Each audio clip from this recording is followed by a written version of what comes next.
left's new golden boy Twitch streamer doesn't even try to hide it. 34-year-old Hasan Piker not only hates America, he's hinting at a civil war. A noted far-left influencer is declaring the Republican Party the biggest terrorist on earth. Brett, good evening. Hasan Piker is unapologetic for his controversial comments on a range of issues. An anti-American far-left commentator who is named Hasan Piker. Now that he's being highlighted, Democrats are flocking to him. She's not out there on Hasan Piker's show, right? For example, right? The man to his left is a very controversial guy. Hasan Piker insults just about everyone. Where if you go back and listen to some of the things that he says, Carl, this guy's not going to wear well. Their so-called Joe Rogan of the left, Hasan Piker, is back in the headlines, this time for calling Republicans terrorists. Piker has a controversial history, and we've been showing you this all week. You don't give somebody like Hasan Piker this kind of attention, this kind of platform. It only rewards the kind of rhetoric that I just described. Hundreds of students lined up and packed into these rallies, and they ate up the anti-war, anti-capitalist, and anti-establishment messages. That's him, Hasan Piker. They should stay away from him. What's going on, everybody? I hope everyone's having a fantastic evening, afternoon, pre-noon, no matter where you are in the world. I'm Hasan Piker, and this is the Awesome broadcast coming to you live from sunny California, Los Angeles, folks. We're live and alive, and I hope all the boys, girls, and MBs are having a fantastic one because today's a beautiful day. Today's a wonderful day. Today is Hump Day. That's right. It's Wednesday. It's Hump Day, ladies and gentlemen. It's 11 a.m. on the dot. May 6th, Wednesday, May 6th, 2026. We're live, and I hope everyone's having a fantastic one because today's a beautiful day. Today's a wonderful day. It's another suit day. You already know what's up. It's how it is, baby. Dressed up like he's at the Met Gala. Dude, this is who I am. I'm a suit guy. Get used to it. Get with the program. We're dapper now. Anyway, ladies and gentlemen, boys, girls, and MBs, folks, we're live. We're alive. I got punched at a cop at the land sale. He swung at my friend and hit me instead. Damn. I hope you're all right, chatter. But you look like a Persian used car salesman. Great. Yeah. The dapper yapper. Yeah. We support your suit hyperfixation. Thank you. You need to get some gold tie clips, big bro. Maybe. All right, so I got the blast off memes, Druku, thank you. But we're live, we're alive. This is part of the broadcast. Coming to you live from sunny California, Los Angeles, 67 degrees and sunny here in Los Angeles, California, stolen Tongva land. But that's where we're at. My 86-year-old grandmother found her talk with Zach Godlansky interesting and said she was glad there are people trying to sort things out. That's such a funny grandparent thing to say. Anyway, can you address the slander against Turks? Wow. They don't want to see a Turk shine, bro. That's what it is. Schengen was voted most overrated most overrated player in the NBA by other players. Yeah, bro. They hate to see a Turk shine. That's what it is. Honestly, that's straight up what it is. That's what it is. Can you please watch this talks about the correlation between autism and leftist politics? No, I will not be watching that. Sorry. In any case, folks, it's part of the broadcast where I tell you about my personal news about what's going on in the world of Hasan Piker in between the time period where I press the stop streaming button and press the start streaming button. So help me God, that's what I'm gonna do. Guy has only one hook shot from the right hand, nothing else. Shh, no slander for the Turkish goat. But yeah, in any case, folks, we're live, we're alive. Personal news-wise, what has happened in my world, in the world of Hasan Piker, in between the time period where I press the stop streaming button and press the start streaming button, so help me God. I watched a bunch of Invincible. That's what I did. What is this? BD, they really want you back? What the heliante? I don't know. But yeah, I'm sold on Steyer. Literally every other candidate is bought or paid for by corporations. This is the one time where being a billionaire means you're not beholden to corporate interests. Your collar and tie combos may need a little more attention to detail. What do you mean? Anyway, listen. I watched Invincible last night. Okay, and it was pretty good. It was very good. I don't know why I stopped. I think I stopped season 2 because like it started off in that alternate universe. Season 2 started off in the alternate universe, and I didn't like that, and I just stopped watching it. And I realize now that I shouldn't have done that. Oh my God, shitty animation is so good. Okay, calm down. Anime purists, I don't want to hear it. I don't want to hear it from you. But yeah, Invincible season 3 was better. Okay, well, I'm on season 2 right now, and I'm halfway through, and I kind of like it. So, in any case, that's all I did. Hanging out with the fam, watching a little bit of Invincible. Woke up early, did a bunch of phone calls, scheduled some guests on the stream. We'll be having Evan Hill from Washington Post. He is a forensic architecture guy. Well, technically, he's an OSINT guy who does some online forensics. Chatters, we're gonna try something new today. We're gonna just let these guys just scream in the chat. I don't give a fuck if my chat logs are permanent. Lemon Fayal. I came to say fuck this animal abuser, brother. I don't know who duped you or how hard they duped you, but that dog back there, the one that's sleeping, she lives a better life than you. Okay. I don't know if it's because you're like, oh, you're an ideological opponent of mine, and it's a much easier way to fucking say, to falsely claim that you're a dog abuser, or if you genuinely think that I am a dog abuser. I don't know. But let me tell you something, okay? Yes, I'm famous. Oh, that's all this was? Okay. All right. What's the whiteboard for? Oh, Professor John cosplay. Yeah. But yeah, let's try something new today. I'm just gonna let this shit slide. A left-wing streamer on some Democrats' bad side is turning his attention to California. This is such a funny way to describe me, but fuck it, I'll take it. Melissa Barrera. Oh yeah, I saw this. I love her. She's goated. I've tried to get her on the broadcast. I don't know if she's down. Yeah, Dr. Jihad cosplay. Anyway, I was hoping to be tutored in racism by Professor Jihad. One day I'll show you. My Wired interview's out. Hasan Piker, self-described Ayatollah of woke, wants AI to die. Yeah, I issued a fatwa on AI. Okay, that's true. One Korea is dead. I saw, but let's be real. If they want it dead, then it's dead. If Best Korea doesn't want to reunify, it is what it is. Anyway, where was I? Okay, so personal news was, yeah, I did some phone calls, some stuff like that. I was asked to do this Kathy Hochul phone bank thing, and of course I was down to do it. As always, much love to the DSA New York comrades. They're great. They're doing great work out there. Someone's got to do it. Someone's got to freaking do it. Lifting lately? Yes, I am. What is this? Yo, I just saw a poster in my San Francisco neighborhood for an anti-Hasan Piker protest. Wait, what? Did you snap a photo of it? I don't think I'm this serious of a person. I don't think like Israel supporters have organized a protest. What is this? Found an SF. Brags about paying for sex. Feminist rhetoric, different reality. Hasan Piker bragged on stream about paying for sex at a Berlin brothel while calling himself a feminist ally. Actions speak louder than rhetoric. Feminism isn't performative. Oh no, they tapped into the swerfs, bro. Swerfs are the craziest. Fix your collar. Fix the back of your collar and suit, please. Wait, what? It's fine. What the fuck are you talking about? Oh no, they tapped into the swerfs. It's like Pod Save the World boys mentioned you work out with one of their coworkers named Jordan. Yeah, it's true. I do. I used to train in the same facility. I think maybe it's a joke about the tweet. This is like, he said rape allegations don't matter. Hasan Piker publicly dismissed sexual violence, calling them rape hallucinations. We believe survivors. We demand better. Oh, this is, yeah. So the Israel defenders, insane lore, your IRL friends are your biggest ops.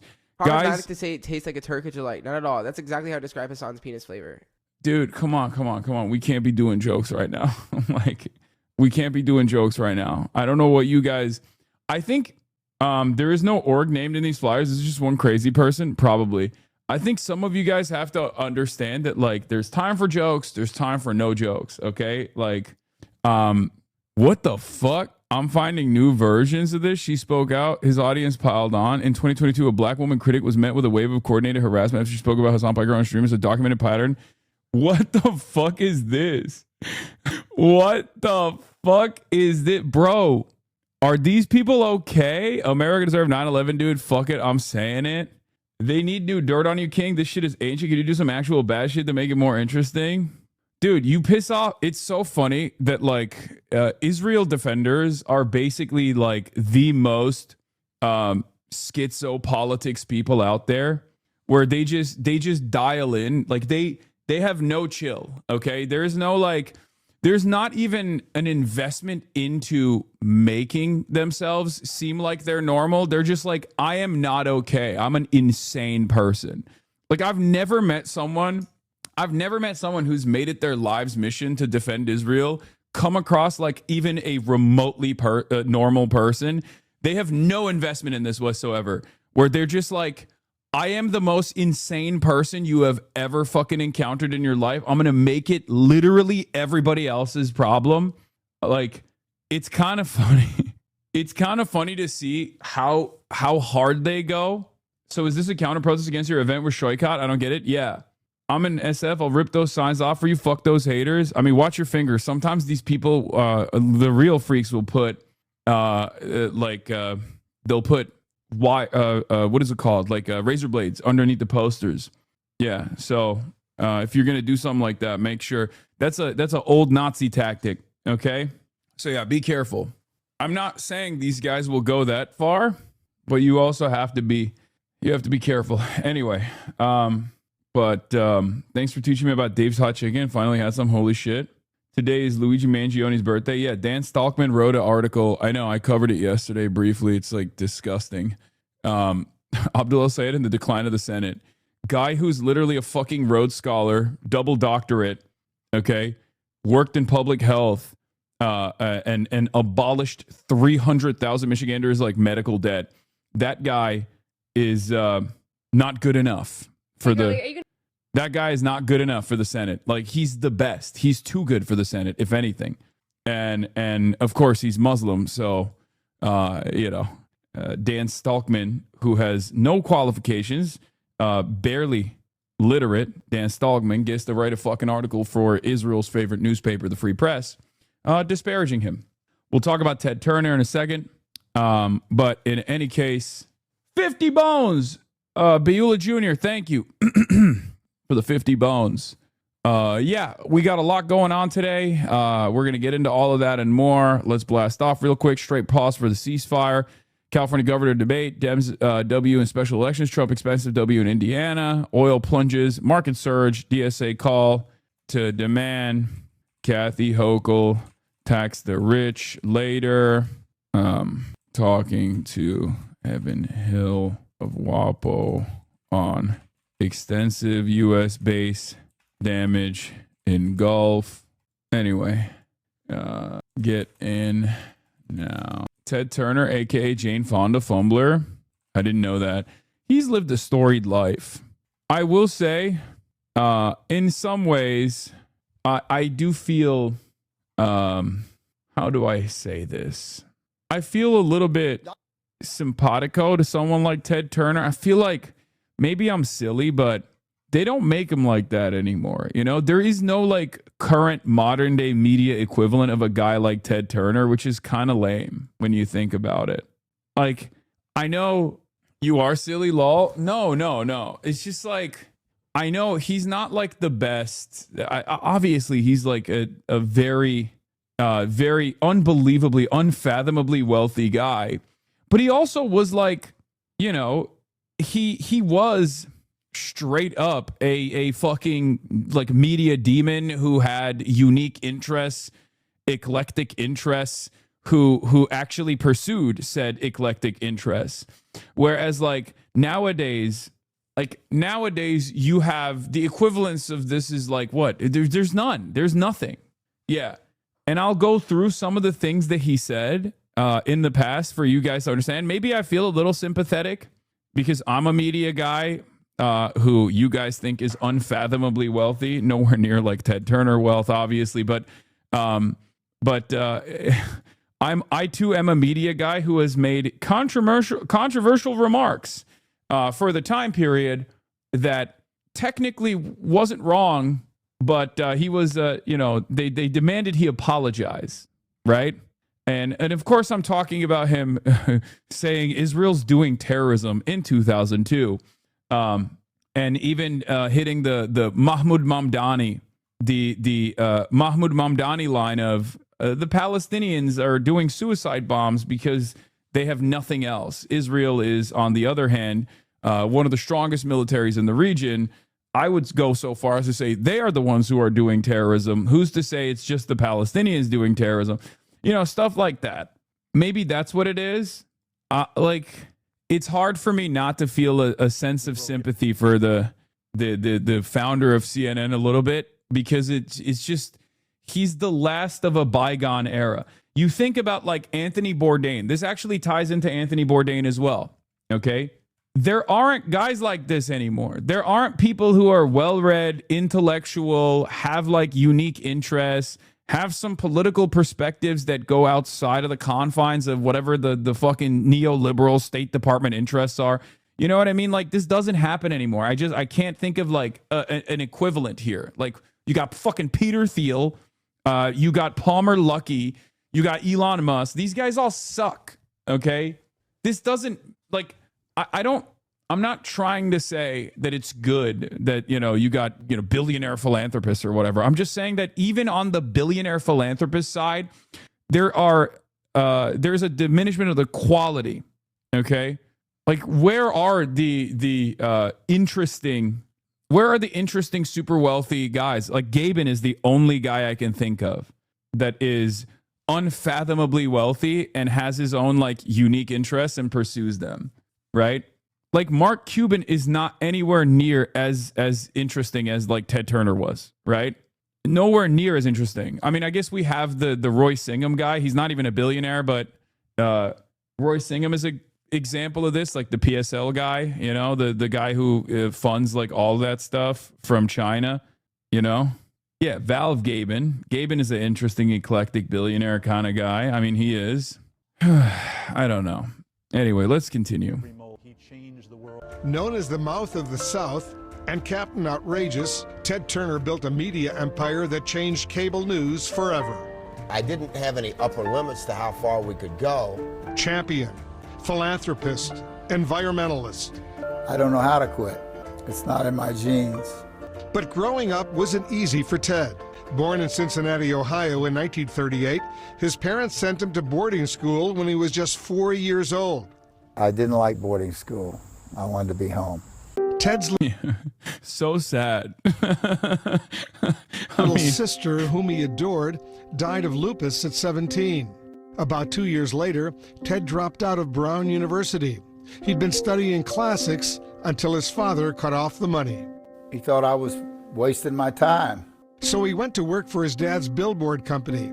But tragedy struck again when Nothing boomers do impress me because they were basically living on easy mode. Chatter, this is not a regular boomer. He was also unbelievably wealthy. Like, he comes from a wealthy family. It's not like, it's not like he came from like a broken home, and he was like very broke growing up or anything. He just, he comes from a very wealthy background on top of everything else. It's just like, look, do you want to know why I like Ted Turner? I'll tell you why. One, obviously Jane Fonda, kind of cool. Okay.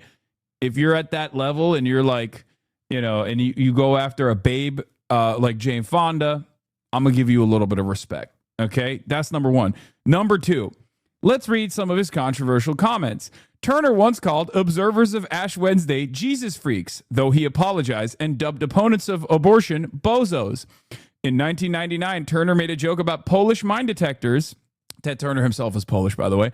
When asked about Pope John Paul II, after a harsh response from the Polish deputy foreign minister, Radek Sikorski, Turner apologized. That story is actually very funny. They were like, what would you say to the Pope if you met him? And he said, I would point to my foot and go, have you ever seen a Polish mine detector? And I would just point down to my foot. That's the joke he made. Obviously, the Polish got very mad. Do you kind of understand why I have a little bit more sympathy for this guy, regardless of him being an evil billionaire media demon? Do you see? Like, he has all of my interests, and he has stepped on similar landmines over and over again. Okay, from Polish jokes to shitting on the ultra Christian. To this part, which is very good as well. In 2002, Turner accused Israel of terror. The Palestinians are fighting with human suicide bombers. That's all they have. The Israelis, they've got one of the most powerful military machines in the world. The Palestinians have nothing. So who are the terrorists? I would make a case that both sides are involved in terrorism. He then, of course, had to apologize for that remark in 2011. And about the 9/11 hijackers, he said, I forget what he said about the 9/11 hijackers, but he said something like that. He said something about the 9/11 hijackers as well. And he said, look, I'm a very good thinker, but sometimes grab the wrong word. I mean, I don't type my speeches and then sit up there and read them off the teleprompter. You know, I wing it.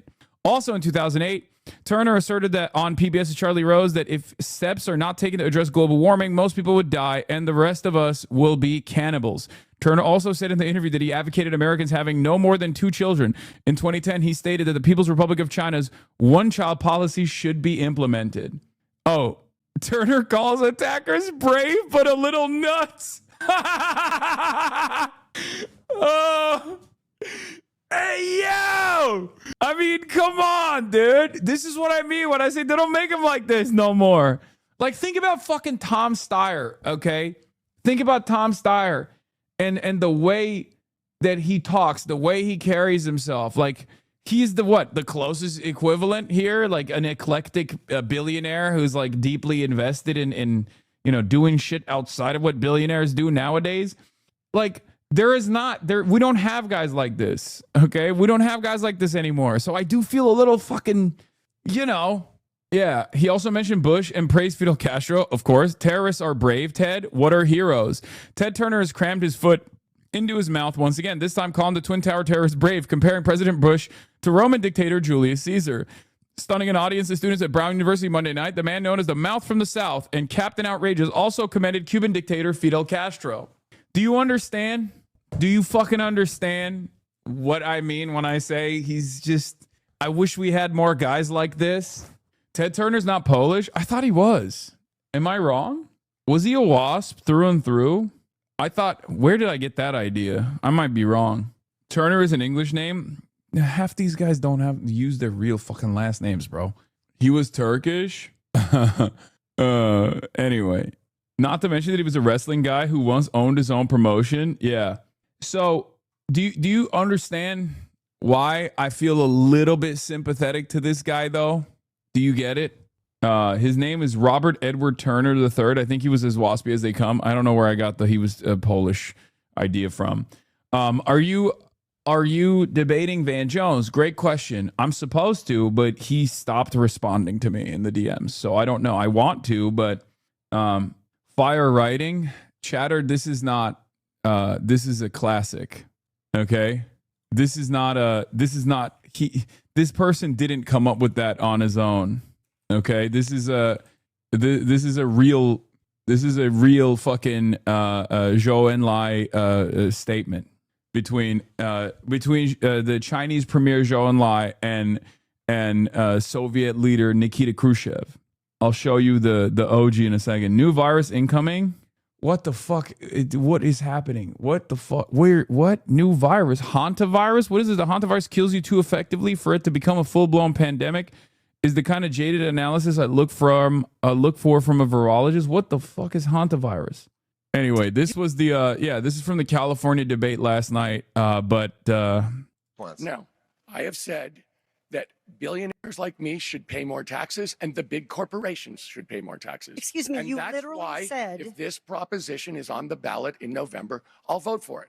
But going forward, we do need to go further. This is a one-time tax, and it also doesn't spread the money across the government the way everything else does. And specifically, it doesn't go to education and teachers and students, which is a critical need in the state of California.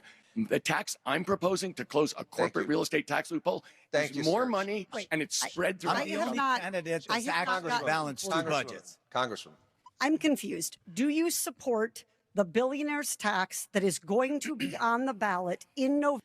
Yeah. We watched this happen in real time, right? I'm the daughter of farmers, she said. You're a billionaire. We have nothing in common. Perhaps we do, murmured her New Yorker antagonist. What? Blustered Porter. We are, responded Steyer, both traitors to our class. So the original here, the original is a Khrushchev Zhou Enlai conversation, okay, where that's what Zhou Enlai says to Nikita Khrushchev, right? This is also about how Khrushchev betrayed. It's at the time it was one of the issues that the Chinese had with the Soviets, was that they had betrayed the Marxist-Leninist fundamentals, and they were no longer beholden to the original principles of Lenin. This is like in the de-Stalinization period, if I remember correctly. And China did not like that. However, regardless of my criticism of Khrushchev, I've also I also still maintain the position that he was a fucking lion, as you guys know, for bringing nukes to Cuba and allowing Cuban development to flourish in the aftermath of the Cuban Revolution. And the USSR did do a bunch of unbelievably cool things internationally during the Khrushchev period. So, every leader, everyone makes mistakes, but then they also have their moments, right? You gotta look at the positives, you gotta look at the negatives. So everybody has those days. This was, I saw this Van Jones thing. That's why you grade politicians on a curve. How would you grade Tom Steyer? I mean, I have no way to make an assessment on what he's going to be like right now, but in his current race, he is the best option. I have said that. You got to stop settling, my man. We leftists should only accept people who have never made a single mistake. Okay, well, obviously I myself have made many. So, I don't know how we got here. We were talking about Ted Turner, and I want to get back to that first. But yeah. So Ted Turner glazed a little bit, even though he's fucking billionaire media demon responsible for CNN. He was kind of cool. His father killed himself. He went against everything that he taught me, to be courageous and hang in there. Ted took over the family business and coped with the loss by working even harder. He said, there's a crazy fucking wording to use there. Set your goals so high that you can't achieve them in your lifetime. When Ted wasn't working, he turned to the sport he loved, sailing. We gotta go fast as we can here. And won the sport's top race, the America's Cup. I had worked very hard. It took me a number of years to become a champion. He put that same drive into expanding the business. In 1970, Ted bought a struggling TV station. It was a broken down UHF television station in Atlanta. He was going to transform UHF television into... He was also a stud. Like, he was hot, Bro, Mr. USA 2025 just replied to the Yale student speech you reposted. I'm Republican, but this is fire. Lamau. Wait, what is it? Which one is it? It's the other girl who was talking about capitalism, right? And American imperialism. Mr. USA 2025? Who the fuck is Mr. USA 2025? This new world of satellite television. Ted renamed the station WTBS, and it became the country's first superstation. What Ted made happen... Check logs for quick hantavirus recap. Guys, I'm not going to fucking get into the hantavirus recap right now. Oh my God. Some of you are seemingly unbelievably excited at the prospect of talking about yet another fucking virus developing. Okay, we are not going to do that right now. Please stop spamming hantavirus related shit. Okay, we will get there eventually. Okay, stop. was just as important as the internet revolution. Hantavirus, this serious stuff is going to be bad. Please read about it. I'm going to get to it, man. I'm just not doing that right now. That's my fucking point.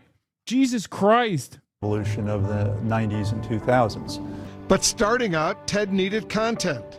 He bought the Atlanta Braves and broadcast their games nationwide. The Atlanta Braves. The Braves became America's team. When we bought them in 1976, they were terrible. By 1995, Ted and his team were World Series champs.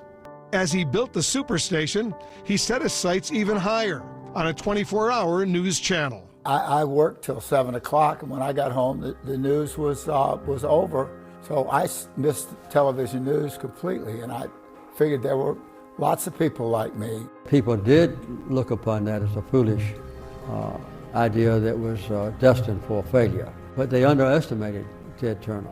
Most of the leaders of the world thought Ted was nuts. We sign on June 1, and barring satellite problems in the future, we won't be signing off until the world ends. We'll be on, we will cover it live. As based as he is, 24/7 news caused irreparable damage to our society. Yeah, 100%. Yes, CNN has been at the forefront of the brain poison that is American televised media, for sure. Yeah, it's terrible. But he's not based. No, he had his moments. Come on, bro. He literally fucking said Fidel Castro was dope. He literally said the 9/11 hijackers were brave, but a little crazy. That's what he said. Come on, man. Are you fucking kidding me? He said, he said they want to hate on a hustler like you. Yeah, he gave us Adult Swim, Toonami, very important for me specifically. Yeah, he's the Robert Oppenheimer of brain poison and 24/7 news in some ways, but he also had some cool ass moments. I dedicate the news channel for America, the cable news network. Take 11, Mike Keel. CNN aired its first broadcast on June 1st, 1980. Good evening, I'm David Walker. And I'm Lois Hart. Now here's the news. It took 5 years to turn a profit. I lived for 20 years in my office. He was one of us. I mean, he would be in his house coat down having breakfast in the Hard News Cafe. And we'll get better by the end of the week. Critics called it chicken noodle news. But the Gulf War would give CNN the respect it deserved. You're going to hear the bombs now. They are hitting the center of this city. It was the first time a war was broadcast live on television, and it was only on CNN. I still believe that was the greatest scoop in the history of journalism. You can see her there. Ted didn't care as much about ratings as he did about being the most trusted name in news. Ted also cared about the world. Over a 10-year period, he donated a... Who gives a fuck about Ted Turner Law? I mean, I do. And also, I mean, he's a very impactful guy. It's kind of funny to just be like, who gives a fuck about this guy? But like, I mean, he invented CNN, dude. What are you talking about? Like, we hate it. Sure. It's understandable, but why though? Not trying to be antagonistic, but seriously wondering, like, what's this guy's impact? Guys, he is the guy. The inceptor of the modern 24/7 news cycle. Are you guys fucking rage baiting me? What is happening? Read a book. Oh my God. Someone read a book, any book. Pick up any book right now. It might be a dictionary. It doesn't fucking matter. It might be a coloring book. It might be Kash Patel's book about the plot against the king. Just start reading. Oh my God. What the fuck is going on? I picked up Hillbilly Elegy. It's fine. Just read something. $1 billion to the United Nations. I'm no poorer than I was not 9 months ago, and the world is a lot better off. And he expanded his empire, launching networks like TNT and Turner Classic Movies. In his personal life, Ted was married and divorced twice with 5 children before he finally met his match, Jane Fonda. She agreed to have dinner with me. For me, it was love at first sight. I can't ever forget the reasons that made me fall in love with him. I've never met any human being that thinks the way Ted does. Ted was a visionary, a titan, even Time Magazine's Man of the Year. But in 1996, he sold his networks to Time Warner. He got almost $8 billion. I said, Ted, if you sell, you will no longer be captain of your own ship. Ted Turner. Ted. 5 years later, Time Warner merged with AOL, and Ted was out. Ted used the description, I've been fired. Ted got shafted, and it hurt. It was more than just a company to me. It was a way of life. Yeah, but what did he do? I'm gonna die. Bro invented CNN, okay? Like, baited? Okay. He lost his empire and the love of his life. After 10 years of marriage, he and Jane parted ways. But you love her still? Yeah. To this very day? To this very day. He fumbled the biggest baddie, Jane Fonda. Anyway, that's a big L. Big L for Ted. Big W for Ted, also big L for Ted. But Ted never gave up. His final act, saving the planet. He created the UN Foundation and the Nuclear Threat Initiative. On his Montana ranch, he made it his mission to save the bison. Hi. Well, you never go home, do you? Yes, I know. And he opened restaurants to ensure their survival. Ted's love of the outdoors has made him perhaps the #1 environmentalist that I've ever known. Before his 80th birthday, Ted revealed he had Lewy body dementia, a progressive disease. He spent his final years treasuring private moments, his ranch, and his family. He wants to know that when he goes out, it will be with the love of his children and grandchildren. You can never take away what he created and what he did. We have never seen a man quite like Ted Turner before on this planet. And I don't think we'll ever see another one like him again. There's the amazing American success story, the businessman, the visionary, the revolutionary who created really a media revolution. And you know, every single thing that followed him, anything in the 24/7 genre started with Ted Turner. Everything was a copy, if I dare say so myself, and not the best copies. He was the original, and he made us all proud, and he made us all hope. If you want to consider it like the inciting incident to the creation of Fox News, you could potentially make that argument. But like, yeah, he's the guy who created the 24/7 news broadcast, right? CNN. And then obviously Rupert Murdoch is, in my opinion, a far worse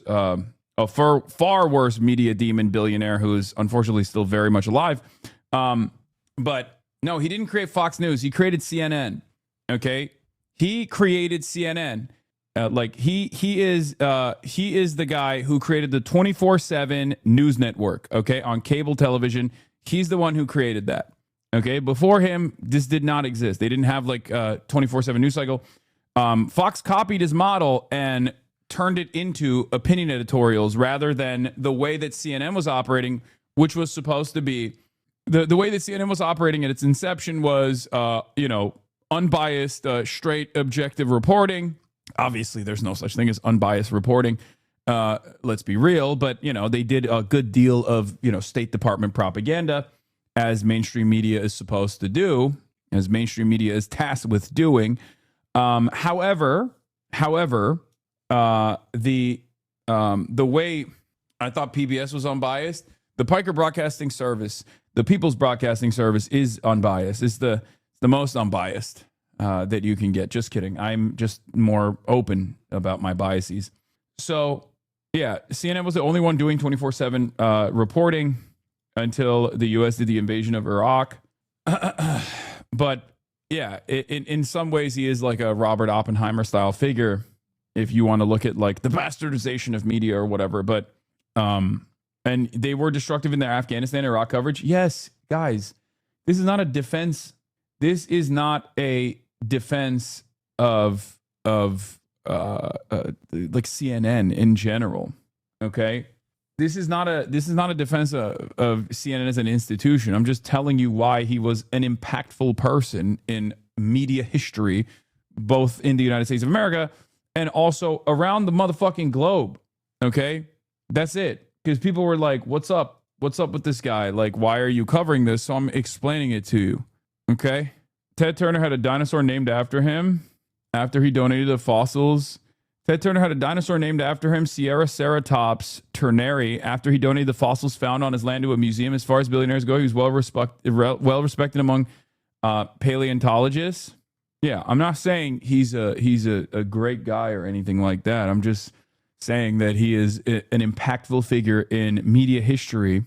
But also, I do feel a little bit sympathetic to who he is, because he also had a lot of classic moments where he put his foot in his mouth, where he would say things that I think were objectively true, and then everyone would yell at him, including things about he's a 9/11 guy himself. He's also called Israel a terrorist state in 2002. That was what I was trying to fucking explain. He's defended Fidel Castro. So, like, what I'm saying is there is an enshittification that has taken place. This is just the reality under capitalism. It's not just the products that you consume and enjoy that are getting worse year over year. It's not the services that you take advantage of that are getting worse year over year. It's the fucking the class of the super wealthy guys who were, you know, eccentric, that have also gotten significantly worse. Okay, that was the point that I was trying to make. Is Trump trying to retcon Ted Turner here? President Trump on the passing of Ted Turner. Ted Turner, one of the greats of all time, just died. He founded CNN, sold it, and was personally devastated by the deal because the new ownership took CNN, his baby, and destroyed it. It became woke and everything that he is not all about. Maybe the new buyers, wonderful people, will be able to bring it back to its former credibility and glory. Regardless, dude, he would kill himself, okay? Like, if he didn't have advanced dementia at his old age and recognized what was taking place with CNN post the initial merger that already was devastating for him, he probably would have just killed himself. Okay. Yeah, sure. I'm sure he would love the thing that he founded turning into a fucking flesh puppet for Donald Trump and the state of Israel. Like, definitely very exciting. Yeah, he's rolling in his undug grave currently. Regardless, however, one of the greats of broadcast history and a friend of mine. Whenever I needed him, he was there, always willing to fight for a good cause. President Donald J. Trump. I mean, yeah, Turner calls 9/11 attackers brave, but a little nuts. I mean, that lives in my mind permanently. So yeah, he was a little crazy. He was definitely a little crazy, a little interesting guy. But you know, and he obviously they're not going to fucking mention any of that shit on CNN. All strive for his vision of a better world, whether it was in news or whether it was in the philanthropy. He was the first of the modern day philanthropists after the Carnegies and the Mellons and the Rockefellers of their generation. Wanted to let you know I was watching Mersheimer on the Good Judge Napolitano show yesterday, and as an insult, he called the Trump administration a bunch of pikers. He hit the word hard too. Maybe that's why he's not coming on the show. That's crazy. Papa Mersh heard my name and was like, what am I, a piker? I'm not going on this guy's show. He also loves saying that's the $64,000 question. He's so fucking old. It's so awesome. Like, that is a, like, the $64,000 question, okay, was a game show from 1955, okay? That's why it's hilarious. Every time he goes, and that's the $64,000 question, I'm like, there is not a human being on the planet that knows what you are referencing, okay? They're not alive. They're all dead. You're the last guy. You and Judge Napolitano are the only two fucking people that know what this reference is, okay? This is like the first game show. Oh, it's so funny.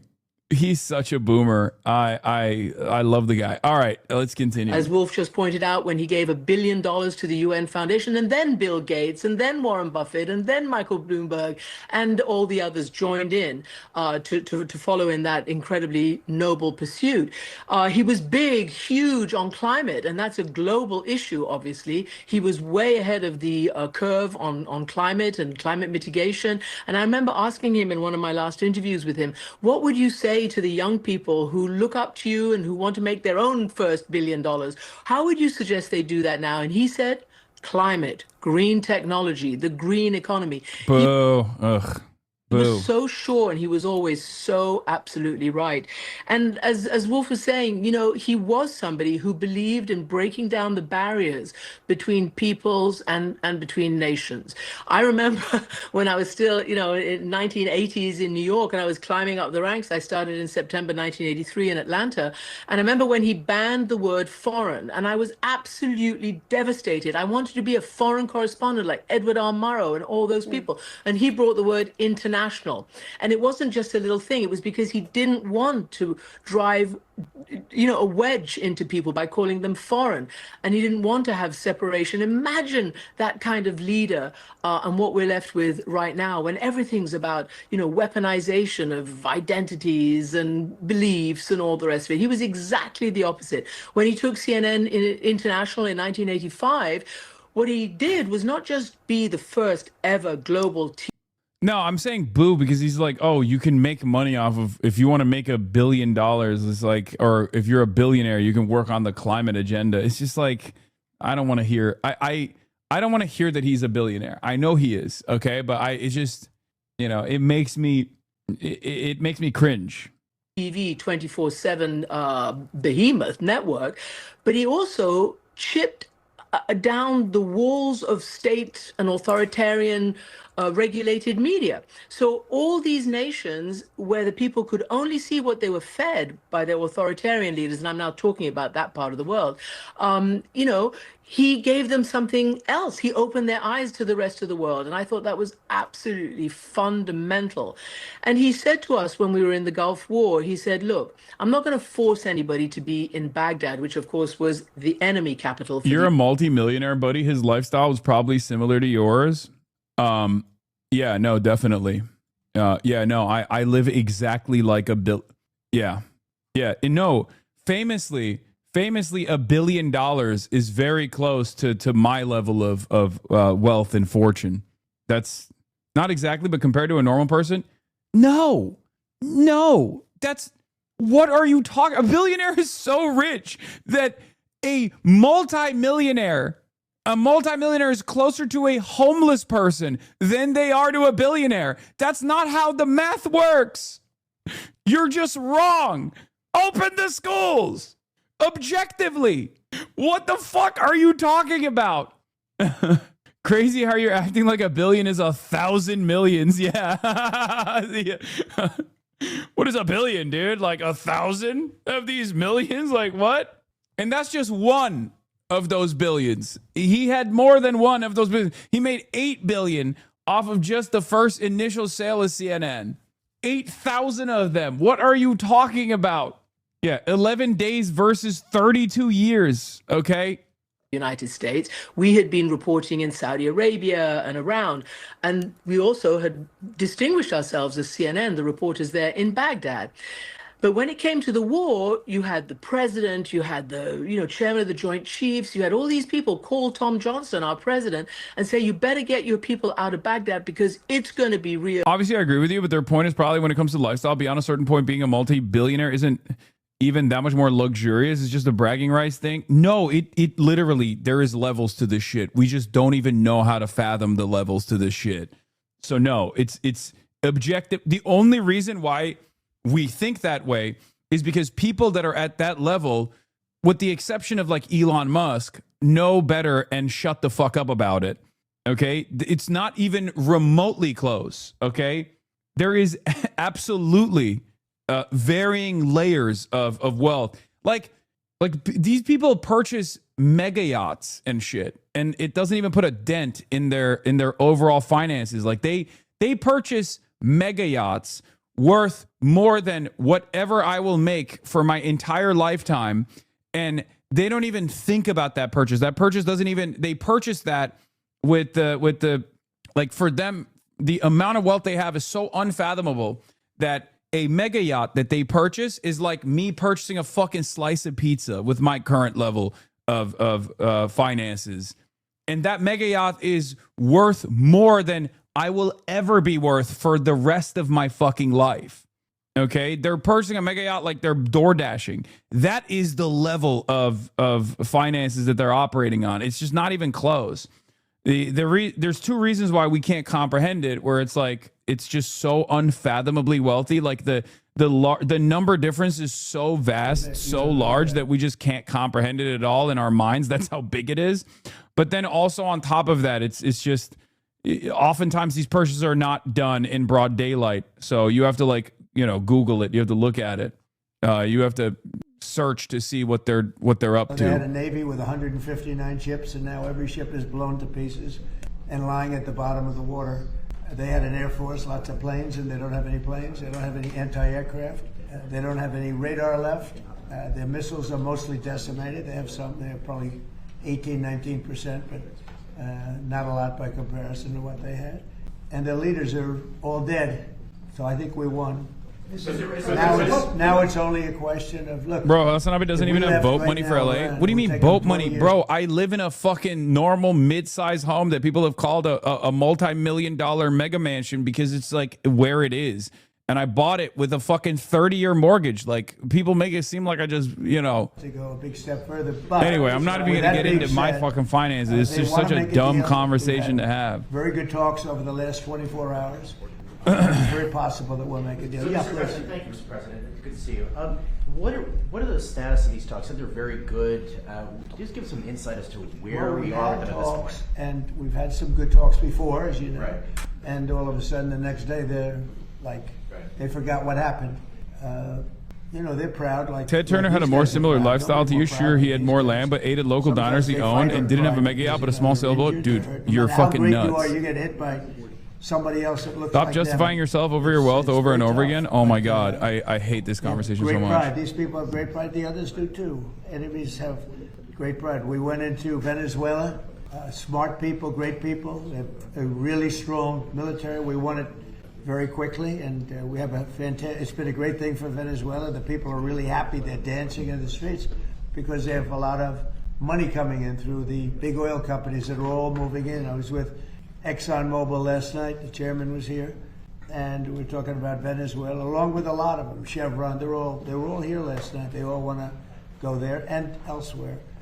We just hit a new high in the stock market. The stock market's the highest it's ever been. And I expected that the market would be down 20-25%. I was willing to do that to get rid of a crazy country. Crazy. The people, look, you talk about regime change. Their first level leaders are dead. Their second level leaders are dead. Some of their third level leaders are dead. I call that regime change. But I thought we'd be down maybe 20%, and we're up. The stock market's higher now than when we started this war.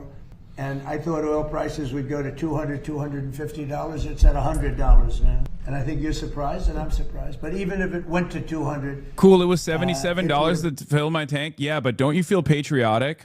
Don't you feel patriotic and good that Israel gets to do the Greater Israel Project unimpeded? Shouldn't you feel good about that? An excursion down... Are you anti-Semitic? Because we can't let them have a nuclear... I'm alerting the authorities to your location. And this is very simple. Iran cannot have a nuclear weapon. Keep complaining, chatter. As tough as they are, we want to keep them alive. See if we'll allow that kind of anti-Semitism to manifest in this country. Won't. And they've agreed to that, among other things. Yep. Mr. President, you've had some recent back and forth. Leo, I understand Secretary of State Marco Rubio is going to meet with the Pope tomorrow. What message do you hope he delivers to the whole world? Well, I can tell you this, that as far as the Pope is concerned, it's very simple. Whether I make him happy or I don't make him happy, Iran cannot have a nuclear weapon. And he seemed to be saying that they can. And I say they cannot. Because if that happened, the entire world would be hostage, and we're not going to let that happen.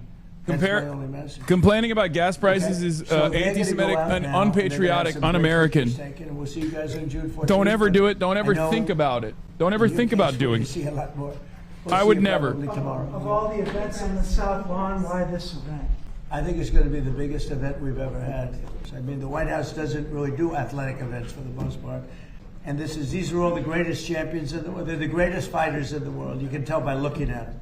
These are the greatest fighters in the world. How do you think if you went into heavy training? Do you think you'd be... I think those days are behind me. It'd be a little tough. Right? Have a good time, everybody. Thank you.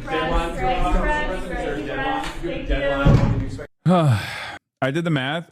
Somebody with $20 million is closer to someone with $0 than to one single billion. Also closer to someone with $100 in their pocket than to someone with $100 billion. I'm totally against paying higher taxes, but higher gas prices are great. Yeah, no, same. I mean, it makes me want to grind harder, so that's good. I think it's good. It's good. It's time. It's time that we pay more. I think that I think the working class in the United States of America has had it too good for too long, okay? Too cheap. Americans need to experience a little taste of Euro-style gas prices in a country with none of the Euro-style amenities, in a country where there is no alternative modes of transport like, they have in Europe. That's what's really cool about the situation. I mean, there is something inherent, there is something ironic about the fact that Trump's biggest supporters are obviously more likely to purchase, Ford F-350 pickup trucks and drive 45 minutes every fucking day both ways to the job site where they never actually touch any of the material because they are usually the managers at the construction site. So those guys are the ones who end up eating the biggest cost increases here. So, that is an interesting irony in this process here. Some of his biggest supporters are the ones who are paying the most money now. But obviously, we'll get into it. We got a lot going on. We got a lot to talk about. We're done with the Ted Turner glaze that everybody was left confused by on the broadcast. They don't make them like this anymore. They don't make them like they used to. I wish that we still had like some eclectic, wealthy people that did not shy away from saying things that, I may or may not have said as well. So, counterpoint, I know tons of Latinos with big trucks. Okay. So, chatters don't understand money. A senior engineer at a major tech firm in San Jose probably has a multi-million-dollar net worth, and the living standards are going to look a lot like an upper middle-class union tradesman.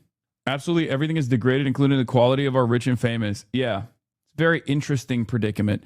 Very interesting circumstance, in my opinion. It's just on the tax the rich issue, I argue your op should support it just to get you to pay more money. Yes. Will I be covering the FBI raid in Virginia? Yes. Lawfare, of course.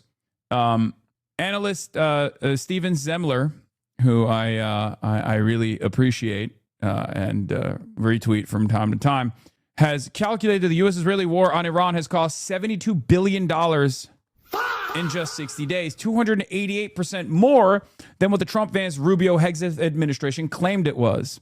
Okay? And even that, I predict, is a conservative estimate. Okay? What is this? Franklin, the Nashville suburb, is now in the same district as rural Lake County, 200 miles away, and downtown Memphis, just as the founders intended. Here's the proposed map for the Tennessee redistricting as just sent out from the Republican Senate press office. Hashtag Tennessee LEG. Are you complaining about how much does it cost? That's anti-Semitic. Sorry. I meant this is good. It should be more expensive, I think. I feel a sense of duty, a sense of responsibility, a sense of great honor. I close my eyes and think about how cool it is that we're finally punishing the only sovereign country in the region that has created some standard of defense against the greater Israeli project. I don't want anyone to misunderstand me. I think we should give trillions to Israel. Okay, we should give Israel more money. Okay, we should give Israel more money. Em Israel Chai. I love Israel. I think it deserves more money. And I would never, ever in a million years come across as so anti-Semitic as to say maybe we shouldn't have wasted $72 billion on this bullshit rather than chart a path of diplomacy and peace with this sovereign country, the country of Iran, and then maybe use the $72 billion on American citizens that are suffering right now, build rural hospitals, fund the education initiatives in the country. I would never say such an anti-Semitic thing. I would never, ever in a million years say something like that. That would be devastating, obviously. I would never want that, really. I don't think we deserve it. I think Americans don't deserve these things. I think Israel deserves it. We should keep waging Israel's wars for them, and send American sons and daughters over there to make sure that no one can push back against Israel's greater Israeli project. So yeah, I'm glad that we got that out of the way. Let's go. White House gives mixed messages on Iran war as Trump says, Strait of Hormuz operation is paused.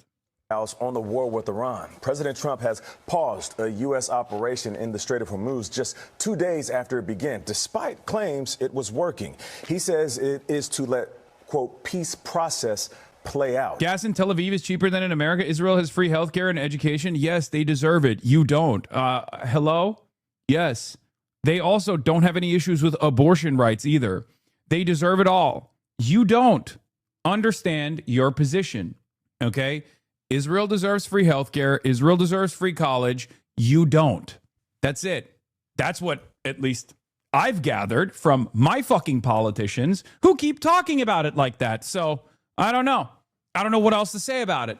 Otherwise, you'll get a million hit pieces written about how fucking anti-Semitic you are. Okay? Congress has decided for us. Israel gets to have all of its defensive and offensive initiatives covered by the American taxpayer footing the fucking bill. You don't get to have health care, though. Okay? You don't get to have health care. They do. Anyway. Meantime, Secretary of State Marco Rubio says the war is already over. Holly Williams is following all of this from Tel Aviv. Holly, good morning. Good morning, Nate. If you are confused by what the U.S. is doing here in the Middle East, well, then so sometimes are we. Yesterday, the Secretary of Defense celebrated the success of Project Freedom, with a total of 2 American-flagged commercial vessels passing safely through the Strait of Hormuz, protected by the U.S. military. But then just hours later, the president said the operation was paused to try to reach a complete and final agreement with Iran. Meanwhile, more than 1,500 ships remain stranded by a waterway that used to carry around 20% of the world's oil, and Iran insists that it is still in control of the strait. The U.S. says the Iranian military tried to disrupt Project Freedom, including with cruise missiles, but the president and other officials maintained yesterday that the ceasefire with Iran was still in place. And to add to the mixed messages, while President Trump has said that fighting with Iran could resume, yesterday the Secretary of State seemed to contradict him, saying that Operation Epic Fury, the offensive stage of the war, is now over. Nate. Holly Williams in Israel, thank you. New reporting this morning about a potential peace deal with Iran. Axios is reporting that the White House believes it is getting close to an agreement on a one-page memorandum of understanding to end the war and set a framework for more detailed nuclear negotiations. That's according to 2 U.S. officials and 2 other sources briefed on the issue. It comes after President Trump announced a pause on Project Freedom, his plan to guide stranded vessels through the Strait of Hormuz. The energy markets reacting positively to the prospect of a deal, with oil prices falling more than 10% at one point this morning. Let's bring in MS Now contributor Inzamam Rashid in Dubai, former Undersecretary of the Army, Admiral James McPherson, and Joel Rubin, former Deputy Assistant Secretary of State and the author of the new book, Saving Democratic Foreign Policy. Inzamam. Do you think we would have at least more accessible or affordable healthcare if we didn't fund Israel's? I mean, we're not directly funding Israel's healthcare. We're just funding Israel's defense and Israel's offense, and therefore they have a lot more room to spend money on their own healthcare. That's number one. Number two, if we didn't actually spend this money on Israel, right, we would spend it elsewhere. We'd spend it on some other defense initiative. It's capitalism. The reason why you don't have healthcare is not because the money is going to Israel. I'm just using that to expand on the contradictions. I'm using that as an example, right? It's not directly your healthcare funds that are being used on Israel, okay? The point is we're subsidizing the Israeli defense, subsidizing the Israeli offense, and then on top of that, we're using our military like a mercenary force at Israel's behest.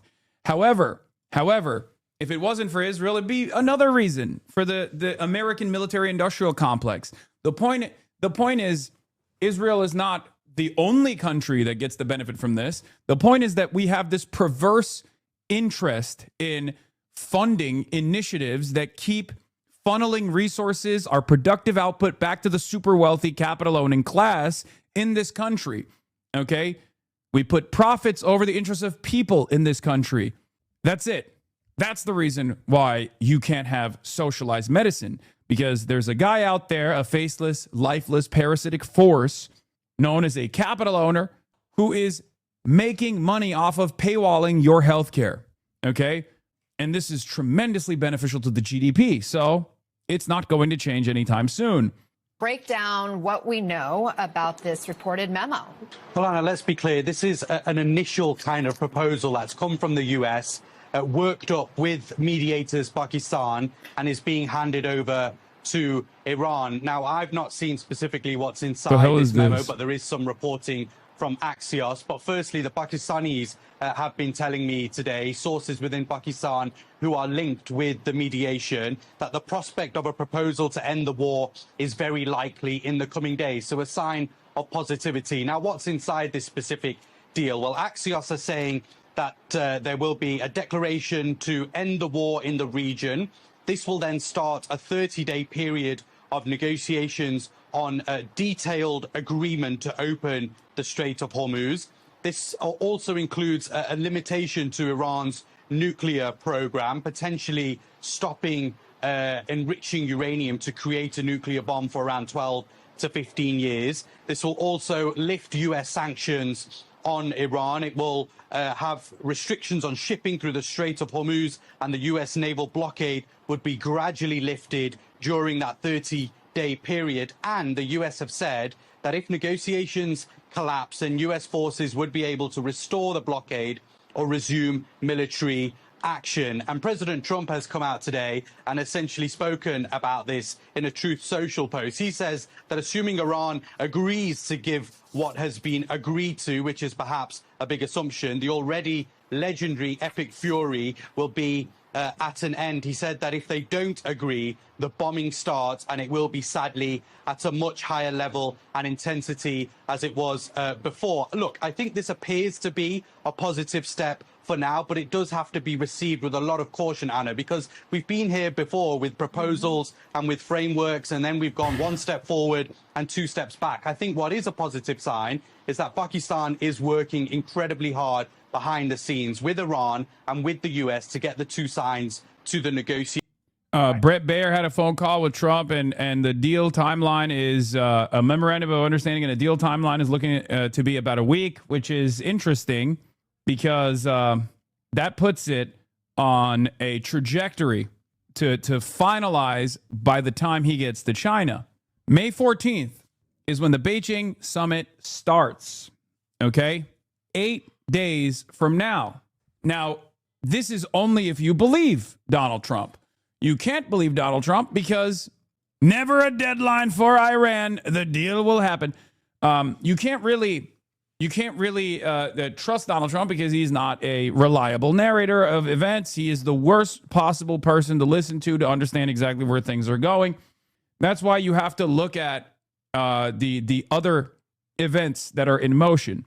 The best possible way to analyze what is taking shape in the Strait of Hormuz is by directly looking at the Strait of Hormuz. Are there ships transiting through the strait? Are there not ships transiting through the strait? The best way to look at whether or not America is achieving its military objectives in Iran is not by listening to Pete Hegseth or listening to Donald Trump or listening to a million different Israeli analysts, but instead to look at during the tit-for-tat bombing campaign, whether or not Iran's forces were actually attrited.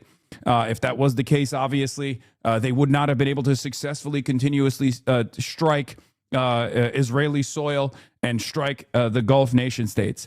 So you have to look at exactly what's going on what's going on in the ground, like what's going on in the strait, what's going on in the Gulf states.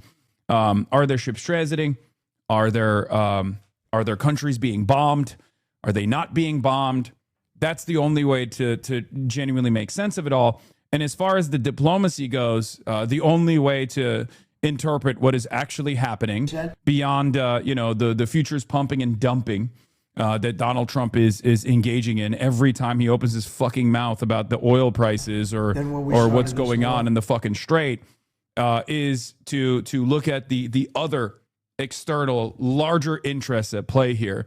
One of the biggest deadlines for Donald Trump, obviously, is the Beijing summit, as I kept repeatedly mentioning over and over again. Okay? He can't go to Beijing with no deal. He can't go to Beijing. He cannot go to Beijing on May 14th for the 2-day summit from May 14th to May 16th without having to deal with the Strait of Hormuz. Okay? It's an unbelievably weak position. He's going to go in an unbelievably weak position already, but right now this is to stop the hemorrhaging, okay? Not only is this important to stop the bleeding for the rest of the global energy markets, but also it's to stop the bleeding to have at least like a less weak position overall at the Beijing summit. And I thought oil prices would go to $200, $250. It's at $100 now. And I think you're surprised, and I'm surprised. But even if it went to 200, it would have been worth it. I understood that. We had just set a record, and we're up. Well, he will have to, unless he wants to take a huge L to actually make a deal with Iran. No, he's already taking an L, okay? Donald Trump and the American forces have already taken an L. America has taken a spectacular L here, whether or not Donald Trump cuts a deal today, tomorrow, or 2 weeks ago, okay? As a matter of fact, we've already lost, okay? We have already lost. The point now is to pull out as fast as possible so that you stop the bleeding. But the issue is there's impediments. There's hurdles in front of making the smart, adult, responsible decision here. One of the major hurdles here is Donald Trump's own outlook, right? He doesn't want to look weak. He is a very petty person. He doesn't want to look like he lost. This is a huge deal for him. The other unfortunate reality is Israel. Israel doesn't want any sort of ceasefire to take shape here, and therefore will do everything in its power to stop it from happening. One of the buttons that Israel can push to make sure that this ceasefire is not real or valid is, of course, the continuous bombing of Lebanon, right? The United States wants to end this war and open up the Strait of Hormuz and pack this entire process up before they actually get to China. They also obviously don't appreciate the fact that as a hegemon, they have a different standard here, right? They have a different set of goals here. As the hegemonic superpower, with great power comes great responsibility. One of those responsibilities is to ensure that this kind of trade restriction never happens, right? All of the routes of trade, all the normal routes of trade have to be open at all times. America is supposed to be the guarantor of free commerce. This is something that I brought up yesterday because like a lot of people who want to defend Donald Trump will make it seem like the real standard here is how long can the American economy withstand pressure versus how long the Iranian economy can withstand the pressure. That's not the real dynamic here at play, okay? Not at all. The real dynamic here is not how long the American economy could withstand the pressure. American economy could to eat a lot more damage, tank a lot more damage. It's a far grander, far larger economy. It's an oil exporter, right? As opposed to Iran. Iran is a much smaller country, a regional power. I said this yesterday. I said the battle of attrition is not between the U.S. economy and the Iranian economy. The U.S. as the hegemon has a different obligation to fix the energy markets, especially after their initial Amer-Israeli bombing campaign caused the blockade. Your crash out will be legendary after Israel attacks Turkey next. It's cool. Anyway, why can't you see that this is all part of our beautiful President's Genius Plan, the Art of the Deal, Geopolitics edition, baby? Yeah. Table. I don't think they'd be doing that if they didn't feel that there was some prospects of a peace deal in the coming days and weeks ahead.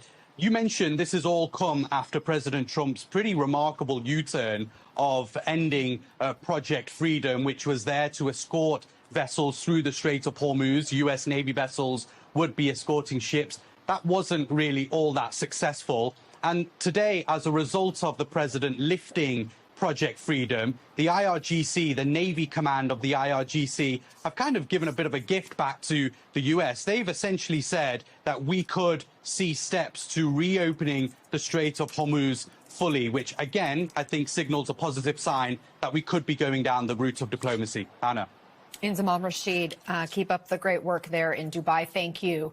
Admiral, I just want to underscore MS Now has not confirmed the reporting of this one-page memo, but we do know a Pakistani government official linked with mediating talks as a proposed. Project Freedom didn't last too long. It was that's how efficient it was. Okay, it was so efficient. Project Freedom was so efficient. They packed it up in approximately 3.5 hours. They transited one ship. Iran immediately started implementing the blockade. Iran immediately started bombing the United Arab Emirates. And America was like, never mind, actually. We just don't even want to do it. We don't even like it. We don't even like transiting ships through the Strait of Hormuz, actually. It's not, it's fine. It's okay. We just give the world a taste of that freedom, and then we pull back. Proposal is very likely in the coming days. How are you looking at this news? Does this sound like a real breakthrough to you? Well, we've heard pronouncements before that we hoped were real breakthroughs, and they eventually broke down in the face of reality. And I think we've a tip of the hat to Lewis Carroll. I think we've slipped down the rabbit hole, and we've now joined Alice in Wonderland. 2 days ago, the Secretary of State announced that Operation Epic Fury was concluded. It's over, therefore taking the War Powers Act off the table. And new poll, most Republicans think Trump could beat them up. What? What is going... Dude, stop! Hey, I just gave my mom your stream because she needed a political commentator who wasn't insane. Can you be normal for the next 25 minutes? No, I can never be normal. We're in abnormal times, okay? Now we're involved in Project Freedom, which was soon paused by the president. Notice the change in wording. We went from an Operation Epic Fury to a Project Freedom.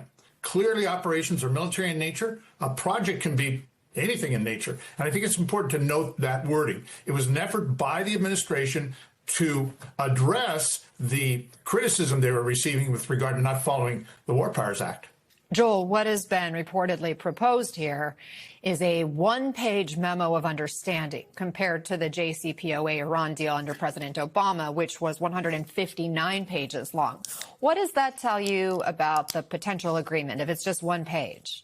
Yeah, Anna, clearly we're in the schizophrenic phase right now of our Iran policy where every day brings a new twist and turn. And, if we're to believe that now we have some type of framework, some type of limited agreement that the sides are focusing on, that in many ways does mirror the process for the JCPOA. Before the JCPOA, there was a JPOA. There was a smaller short-term agreement that set up the framework, created the terms of negotiations, so be it, for the parties to engage on, and ultimately leading to the comprehensive deal. It took months, and this goes to what the Admiral is saying as well, which is, frankly, if you're going to engage in these negotiations and cease hostilities, you're going to have to find some way to ensure that the pressure is maintained to have successful negotiations. That's what we did. That's what was done by President Obama. Sanctions were not lifted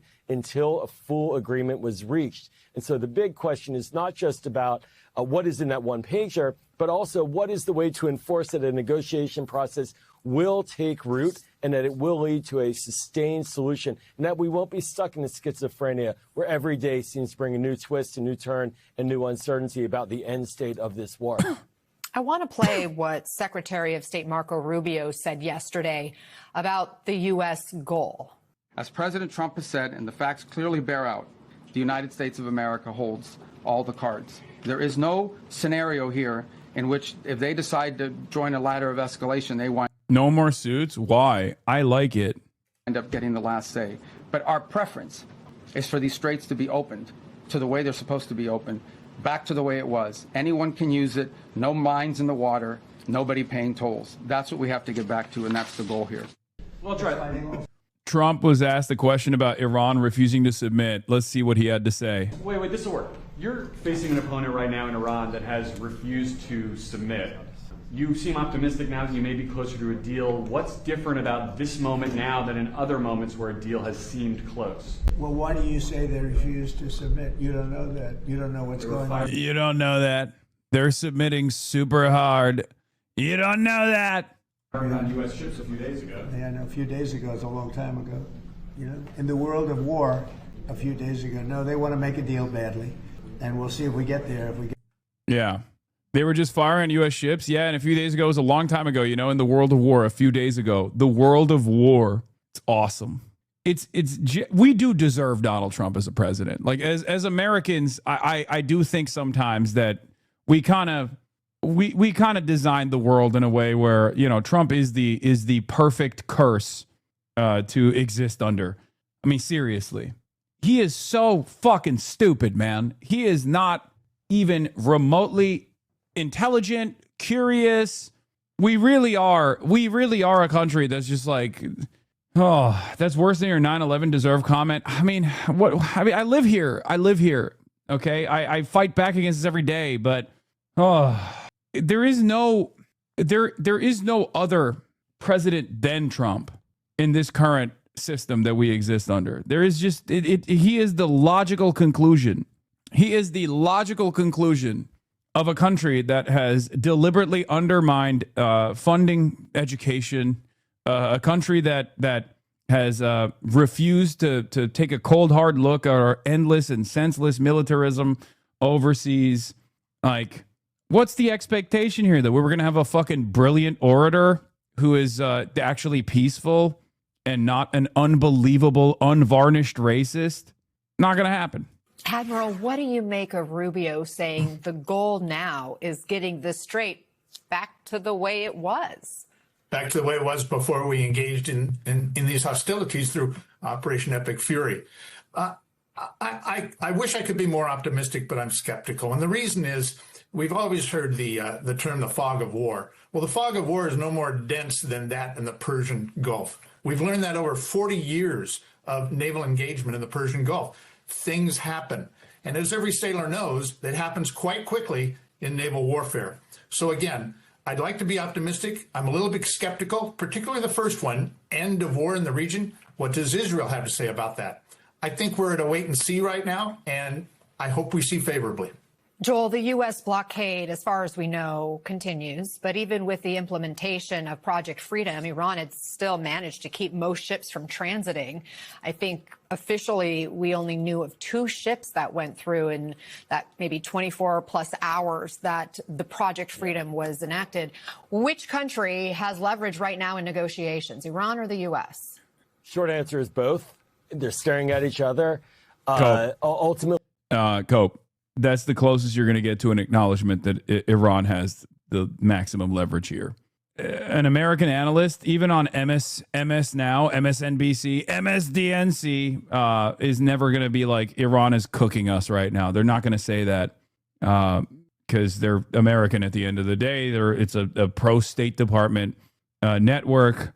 This is a defeat. It's an unambiguous defeat for the American forces, and this is the closest to an acknowledgement that you will get from an American network. The structure of a deal is going to be one where both sides pull back from their hard positions, and we're looking at essentially a deal of opening the Strait of Hormuz for some type of constraint on Iran's nuclear program, its nuclear enrichment, maybe even extracting the highly enriched uranium that's sitting underground inside of Iran. But, you know, both of these sides, us and Iran, are hurting each other right now. Iran is suffering deeply because of our blockade, hundreds of millions of dollars in lost revenue daily. We are suffering here at home with prices at the pump. We have our military is stuck, in a sense, in limbo right now in the region, watching on a hair trigger, but not yet re-engaging militarily. But that's 50,000 troops. And so this is the moment where the mood music, as we're hearing, is starting to change because both sides are seeing that there's only so far they can take it. Look, to add, we're not going to go on the ground into Iran. We're not going to invade. We're not going to put troops there and seek regime change. That's clearly off the table. So now within the world of practical choices, what is it that we can seek and what is it that the Iranians can seek? And I think that's why we're hearing about these terms focusing on Hormuz in a trade for enrichment. Around 2,000 vessels, 23,000 civilians stranded in the Gulf since February. Unwitting hostages caught in the crosshairs of America's war with Iran. They're sitting ducks. They're isolated. They're starving. They're vulnerable. Secretary of State Marco Rubio said these men and women had been left for dead. And so President Trump, as he always does, stepped up and answered the calls for their help. They told us that answer was Project Freedom. As a direct gift from the United States to the world, we have established a powerful red, white, and blue dome over the strait. A dome that had come down by the end of the same day. Last night, Donald Trump on Truth Social suddenly said that progress towards a complete and final agreement with representatives of Iran meant Project Freedom will be paused. Today, he said a deal would allow the strait to be open to all, including Iran, but no deal would mean the bombing starts, and it will be, sadly, at a much higher level and intensity than it was before. So what deal could end US military activity? According to Axios, the Americans hope a one-page memorandum of understanding could start a 30-day negotiation period. 14 points are said to include a moratorium on nuclear enrichment, the release of billions in frozen Iranian funds, and the gradual reopening of the Strait of Hormuz. But Iran said it had yet to respond. The flurry of activity comes ahead of Trump's visit to China next week with the Iranian foreign minister. I don't understand. Why does the world not call out the lies of the Trump administration and go all in with China? Everyone is terrified of China. They consider they consider a world governed by China as the major superpower to be a scary, uncertain, uncharted territory. They don't know what it looks like. China is run by a single party, Communist Party, and China does have a tremendous amount of control over the flows of capital. It completely directs its own flows of capital. So their system is very different in many respects to the Western world system that has been designed to benefit capital owners. Okay, so that is the most terrifying prospect for capital owners that have dominated the world for the longest time. So that uncertainty, regardless of the fact that China says they're not invested in any way, shape, or form in changing the countries that they deal with and forcing upon a communist rulership or central planning over the countries that they invest in, there are plenty of capital owners who are terrified of the Chinese menace. Capital is afraid. Capital is also very collaborative with China as well. I mean, without China, they would not have had record high profits as they took advantage of cheap labor in China for many decades. But at the end of the day, the very same forces of capital that dominate the United States of America absolutely dominate our European allies as well in the exact same very meaningful ways. And therefore, from their perspective, it's good if you just use the Chinese labor force for cheap or even now precise manufacturing needs. However, it's terrifying if we lived in a world where China had China took over the role of the United States of America. It's terrifying from the prospect of the global capitalist class. So that's it. Abbas Araghchi in Beijing today, making clear that while Trump will no doubt claim American victory, they see themselves as the winners in this war. Our Chinese friends also believe that Iran after the war is different than Iran before the war, that it has attained an elevated international standing, that it has proven its capabilities and strength. Donald Trump wants to spin this another way as he seeks to explain to Americans why he started what he has called a mini-war, a little excursion. Or today, I call it a skirmish because that's what it is. It's a skirmish. Addressing military mums in the White House, the president sounded hopeful about a breakthrough with Iran. It's going very smoothly, and we'll see what happens. They want to make a deal. They want to negotiate. But he laced the words with a threat. We'll see whether or not they are agreeing. And if they don't agree, they'll end up agreeing shortly thereafter. So that's the way it is. The toing and froing is nerve-wracking for those stranded in the Gulf, like this sea captain who described watching missiles passing overhead. Then after exactly 2 to 2.5 minutes later, we could hear the explosion. We could see the light. Must have been terrifying. It was terrifying, yes. Donald Trump is saying if this agreement isn't made, that the bombing will start and it'll be worse than before. How does that make you feel? Yeah, it is very disappointing to know this, but let's see what happens. He keeps saying so many things, but doesn't happen every time. We are helpless here. We can't do much, and we just try to keep ourselves safe. We seafarers have become the collateral victims here. Whether it is a mini war, a little excursion, or a skirmish, the impact of this military conflict has been huge on the lives of those living and stranded in the Middle East, but also on the world economy as Iran discovered the power that can be extorted from this international waterway. Well, oil markets reacted with a burst of enthusiasm to news of a possible peace deal, but that petered out as investors became less certain about whether it will work. Our economics reporter, Neil MacDonald, is here. So how are the markets reading this?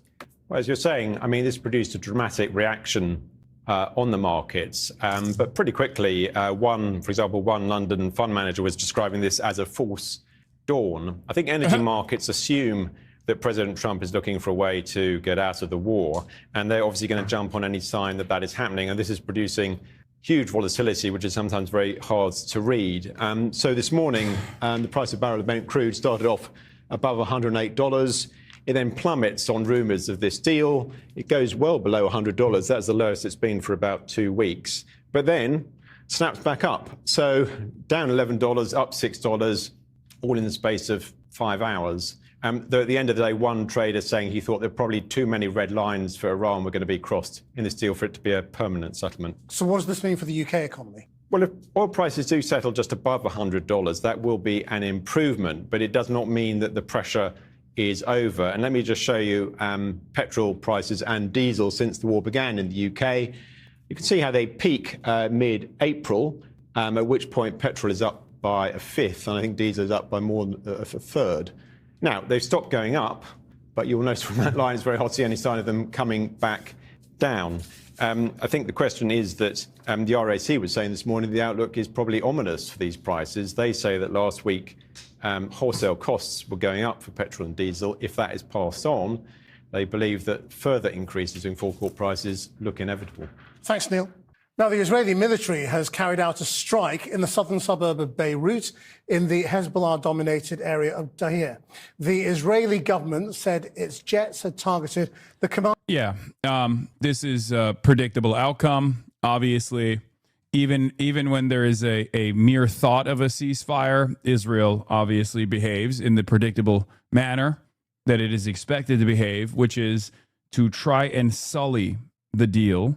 To try and sully the deal to the best of their ability by punishing a country that is in striking distance, right? That's usually how it goes. So it's day 68 of the Iran war. Jesus Christ, it's been 68 days. Oh my God. Oh my God. Victory after victory after victory, man. Fantastic. Ceasefire seems to be holding between America and Iran, but nothing could be further from the truth in southern Lebanon. The IDF have released another series of 12 towns and settlements that they've demanded to be cleared. What is interesting when you see where they are on the map is the original buffer zone here to try and protect northern Israel, but actually only 3 of the proposed targets are south of the Litani River, where we thought the buffer zone might be extending to. Most of them are well north, so it does expose the fact that Israel may well have greater ambitions deeper into southern Lebanon than we had thought. Meanwhile, President Trump at the start of this ceasefire imposed it on Israel. Feels more like President Trump is tolerating Israel's attacks at the moment, because the more pressure on Hezbollah, the more pressure on Iran to come to some sort of deal. So turning to the straight... That's bullshit. That's insane. No, Israel is aligned, is a belligerent in this conflict, aligned with the United States of America, and is using this not as a mechanism to apply pressure to Iran. Israel is using this because Iran set the standard that, of course, Lebanon is supposed to be a part of this deal. The entire axis of resistance is supposed to be a part of this deal. Because otherwise, as Trita Parsi has explained over and over again, what takes place is America and Iran stop fighting one another, but Israel keeps hitting Iran's allies, but Iran can't hit America's allies. I mean, it doesn't make any sense. Okay? So, of course, from the Iranian perspective, it makes total sense for the full-blown ceasefire to take shape with Israel, also a party, because Israel is a party to this conflict. Israel knows that, and that is precisely the reason why they're hitting Lebanon over and over again in an effort to sully this deal, this ceasefire. That's exactly what's going on. The idea that like Israel is trying to apply pressure to Iran to come to the table is bullshit. It's the exact opposite. Right on schedule with reported U.S.-Iran talks, Israel initiates bombing of Beirut to sabotage any possible end to the war. That's exactly what this is. Okay? It is pure sabotage. Strait of Hormuz. Project Freedom was originally designed as a humanitarian effort to ease the burden of those 20,000 seafarers that have been stranded in the Persian Gulf. But it very quickly became apparent that the actual objective was America to challenge Iran's control of the Strait of Hormuz. In fact, Central Command were very clear that there were fresh assets available for this, including 15,000 soldiers, over 100 fighter aircraft, destroyers and aircraft carriers. Indeed, Pete Hegseth even said there will be a red, white and blue dome over the Strait of Hormuz 24/7, providing that security. But the reality on the ground was that Iran fairly immediately actually struck 2 merchant vessels, one of which ended up with some casualties and some damage to the ship itself. Almost immediately, President Trump put a pause on that operation, but he also claimed that he paused it because of the progress of talks. The challenge with that claim, of course, is that dozens of times President Trump has claimed that talks are progressing, when actually it feels like that's more to placate the markets than reflecting how the talks are actually going. So where are we with these talks? What is clear is that America and Iran are not talking directly to each other, but Pakistan is acting as a great intermediary. We understand that Iran has put a proposal to America. America's considered it and handed its counter proposal back to Iran, but we're not sure where we are yet. What is clear at the moment is that their nuclear situation will be at the front and center of any negotiation. President Trump has been very clear that Iran cannot be allowed to have a nuclear weapon. We understand the clause that's in the current round of negotiation is about a moratorium on uranium enrichment by the Iranians. The word moratorium sounds grand, but it actually means a delay or pause, a temporary, and therefore it's actually kicking the can down the road. We also understand that a sweetener for Iran agreeing to this term will be a lifting of sanctions and potentially also an unfreezing of up to $100 billion worth of assets. But I think the real challenge here is that we understand it's simply a one-pager document. The last time these negotiations happened, it took 20 months, big teams of people, lots of detail. So one pager will not cover that at all. It almost certainly will be a memorandum of understanding, some sort of framework for talks, which will not have any detail in it. It will allow both sides to declare victory. $100 billion to go back to status quo? No, it's worse than that. Okay? It's worse than that. $100 billion lit on fire to go back to a worse deal from the American perspective than the JCPOA, a worse deal than from the Israeli perspective than the JCPOA, a deal that is infinitely more beneficial to Iran, which, once again, I don't even have an issue with that. If we're being real, I think that diplomacy is a good thing. Longstanding peace is a good thing. The only possible way to do that with Iran is through the negotiations process, is sanctions relief. It's a good thing that we're doing that. I think it was cruel that we were applying such rigorous and rigid sanctions to Iran from the start. I mean, this was very clearly designed in a way to starve the Iranian population. It's not a secret. American leaders have openly admitted as such. So from my perspective, it's good. It's good that there's an ease in sanctions potentially down the line here. So, you know, they fought for it and they suffered a lot in the process. They lost a lot of lives in the process, but it's totally appropriate to do this. But my argument always is, shouldn't we have arrived at this conclusion without killing 160 plus, little girls at school? Without allowing Israel to pummel Lebanon? Shouldn't we have done that from the start? If all wars end with treaties at the end of the day, if the only way to achieve longstanding peace is by way of negotiations, by way of diplomacy, then why don't we just do that first? That's always my argument. That was my argument in Ukraine as well. And that has certainly been my argument with Israel and Gaza. Okay. And that is apparently Ted Turner's argument as well. Ted Turner, RIP, on the Iranian nuclear program from 2006. Often contrarian, Turner called it a joke that Bush demanded that Iran abandon any ambitions for nuclear weapons while at the same time hoping to ban all such bombs. They're a sovereign state, Turner said of Iran. We have 28,000. Why can't they have 10? We don't say anything about Israel. They've got 100 of them approximately, or India, or Pakistan, or Russia. And really, nobody should have them. Do you guys understand a little bit more as to why I'm sympathetic to Ted Turner? His perspective was very interesting, and we often don't hear shit like that from unbelievably wealthy people any longer. What is this? Gentleman and scholar Sebastian Gorka was asked today if Trump's war in Iran might create new terror threats. Dr. Gorka responded, "You are testicularly challenged. If you don't support this war, that's a low-T approach. The point of using force is to take something you wouldn't have gotten through negotiation, though, isn't it?" Yes. The problem is there is a geographic limitation. There's both the fact that Iran has been, for thousands of years, a fucking mountainous fortress that has not changed, right? And two, the reality, the geographic reality that the Strait of Hormuz is 21 miles wide with only 2 miles wide of an area that you can actually transit these massive fucking oil tankers through. So for that reality was the same 47 years ago. That reality is still the same 47 years after. So recognizing that reality should have changed the calculation on how we deal with Iran. And yet American hubris did not allow that, reasonable method, the reasonable mentality to prevail here. And Israel finally found a president pliant enough, insane enough to go along with their ambitions. That's it. And then look to discuss the details downstream.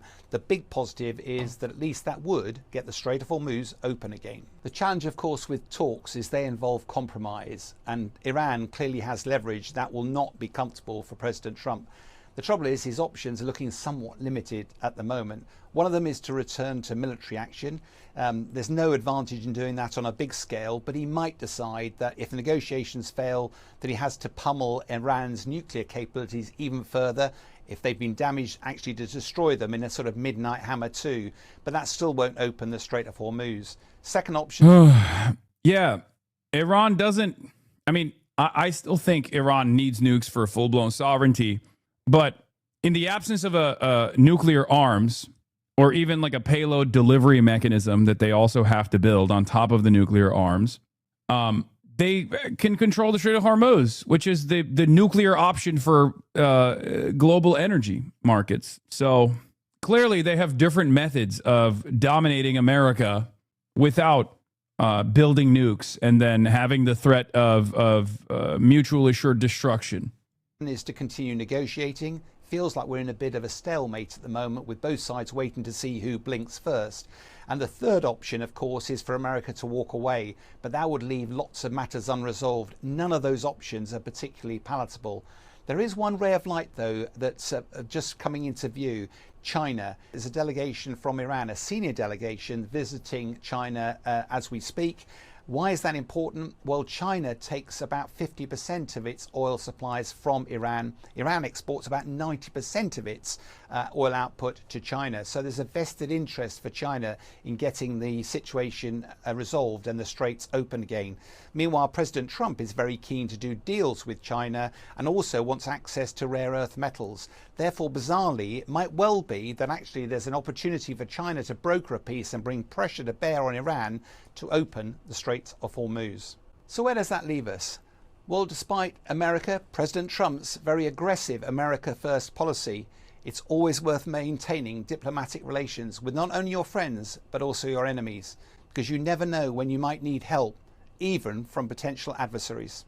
Iran's foreign ministry says it's evaluating a 14-point peace proposal from the United States. Now, that plan reportedly would center on a one-page memo to end the war and then 30 days of negotiations on stickier issues, including Iran's nuclear program. So the president this morning confirming some of what's in this proposal. He told PBS News that Iran would export its highly enriched uranium to the U.S. That's something that has been a red line for Tehran in the past. Trump also said Iran would agree not to operate its underground facilities and would operate in in goodwill for a long period of time, so no specific timeline included there. Now, some reports say the proposal would also include a reopening of the Strait of Hormuz and that the U.S. in exchange would lift sanctions and release billions of dollars in frozen Iranian funds. We do not, though, yet have any confirmation from the White House on those details. But Dom, a few things to note here about all of this. First, crucially, the Iranians have not yet agreed to any of it, and it's far from clear whether they would change their previous hardline rejections, especially on things like exporting highly enriched uranium, in order to make it happen. So that goes to one side of your original question about how much optimism to have. That said, it does seem, though, like the White House is warming to this idea of phased negotiations. That idea would reopen the strait and then leave the nuclear issues for later. The Trump administration had rejected that sort of approach in the past, as recently as just last week. But if they're up for it now, then, Dom, we could be that much closer to a deal. So there was some coverage on Israel feeling blindsided again by this negotiations process. So in an effort to go against that media cycle, Benjamin Netanyahu, of course, immediately came out and was like, no, we talk every day. We talk and America gets their notes from us every damn day. Don't you worry about a thing. Here he is, the demon himself. Between us and the United States, there's full coordination between us and the United States. There are no surprises. We share common goals, holy echo chamber. What would you like to hear instead? Chatter, go ahead. Explain to us what you mean by that. What is the echo chamber? Would you like me to say that America is doing unbelievably well? Because when people come in here and say holy echo chamber, it kind of feels like what you are looking for is to hear the exact same thing that the president is saying currently. You are the one who's demanding an echo chamber. Chat is the echo chamber. No one here has an original thought. Yes, you're a real free thinker. Go ahead, give us some of your free thinking thoughts. Let's hear it. Would love to hear from this free thinker for once. Okay, real original thoughts, please. Go ahead. One of the most unoriginal things that you could possibly do is come into the chat and not even address the political discourse that's taking place, and instead immediately go, "Oh, this chat is a real echo chamber." Perhaps it's because you have no free will and no free thoughts of your own that you immediately choose to go, "Pah, I'm above this." Go ahead, elaborate. Give us something, anything about what your opinions are about the events that are unfolding in the Strait of Hormuz. I would love to hear from you, and I'm sure that you could cut through the noise and maybe even convince a lot of these chatters, save them even. Believe in yourself. I believe in you. Give me something. משותפים, והיעד החשוב ביותר הוא הצעת החומר המועשר מאיראן, כל החומר המועשר, ופירוק יכולות ההעשרה באיראן. הנשיא טראמפ מאמין שהוא יכול להשיג את זה בדרך זו או בדרך אחרת. אנחנו אבל ערוכים לכל תרחיש. Yeah, they also say that they're prepared for all scenarios because there was some reporting that claimed that Israel thought that the war efforts were going to escalate and the military campaign was going to restart, and that they were frustrated that it didn't. He left, fake demon. It's always so funny when guys like this come in here and act as though they have some kind of independent thinking capabilities. And as soon as I put like the spotlight on them, they just scatter like a bunch of fucking scared cockroaches. Anyway, I've given to the Army and our security services. We're ready for any and all options. That's what they're claiming. All right, so that's what we got for the time being as far as the situation monitor. We'll be monitoring the situation once more with Evan Hill in a little bit, in an hour, where I will be talking to Evan Hill of Washington Post. He's the professional situation monitor. They just came out with their very comprehensive report on the extensive damage that the Iranian military has delivered to American assets in the region. Evan Hill is a journalist at Washington Post. We'll get to that later. Okay. You get paid, so you are a professional too. I am a professional situation monitor. You are right. I get paid because you, the people, pay me to deliver to you news for the people, by the people, for the people. Piker Broadcasting Service, the People's Broadcasting Service. For you, the people, by you, the people. Thank you. Just Ignore Meme, thank you for the 5 tier 1 gifted subs. Michael Fusco Art, thank you for the 10 community gifted subs. Support independent media. Closed Presence, thank you for the 20 gifted subs. I don't see any way that Iran agrees to a deal right now. I don't even think they have a reason to go to the negotiation table right now, as the U.S. has showed that they can't be trusted even with the perfidy aside. Trump doesn't hold his end of the deal with allies. What reason would Iran have to believe that the U.S. would hold up their end of the bargain with an adversary? China, Russia, and a multilateral commitment, because this deal will only take shape if Iran feels like they have actually established necessary military deterrence. Okay? And as it stands currently, they might be feeling that way. Okay? There will be guarantors of this long-standing peace and long-standing ceasefire treaty. There will be, European partners involved in this. There will be Chinese and Russian partners involved in this, and that's the only way that I think they'll be comfortable. That's the only way I feel like they'll be comfortable with the deal. Jeremy Scahill says there's intense diplomacy, exchange of amendments on a potential memorandum of understanding between Iran and the U.S. The entire process is a damning indictment of the fact that this is a war of choice by the U.S. A deal could have been reached in February or much earlier. Trump will try to manufacture a claim of victory for putting out parts of a raging fire he started. But the fact is, Iran inflicted a level of damage and displayed a resolve that stunned Trump's administration, and they have flailed to find a way out. Despite the assassination of its senior leadership, Iran engaged in organized, sustained retaliatory strikes, and its government remained intact and in power. The promised uprisings or regime collapse never materialized. Iran used asymmetric tactics to create a severe crisis in the Strait of Hormuz that the U.S. could not defeat, culminating with the failed Project Freedom farce. Aqua's right about you. I don't think you should ever admit that you agree with DJ Academics on anything. He could tell you that the tastiest donuts are Boston cream donuts, and I still wouldn't openly admit that I got that information from DJ Academics or agree with him on that. And let me tell you, that's an area that he has a lot of experience in. If you had the capacity to feel shame, you would recognize that many of my naysayers are not exactly people that you should be openly writing for. Anyway, nothing is guaranteed, and the U.S. twice bombed Iran while claiming to be negotiating. That could happen again. But time is not on Trump's side. The U.S. will have to make concessions that Trump swore he would not. This is not going to end with Iran's unconditional surrender. Okay? Iran has kept its condition that any ceasefire or non-aggression agreement must apply to Lebanon and other regional allies. But we do not have any formal sense of the position of the U.S. has laid out in the back and forth. Also, not clear if Israel would be party to this agreement. But beyond the situation monitor, let's get back to what's going on in the United States of America. Multiple arrests as FBI executes warrants tied to Dem senator. This is the cool Democratic senator, state senator in Virginia, that played a formative role in the redistricting efforts in the state. And of course, predictably, lawfare is taking shape here in the United States of America. Hold on. People in that string of FBI raids across Virginia.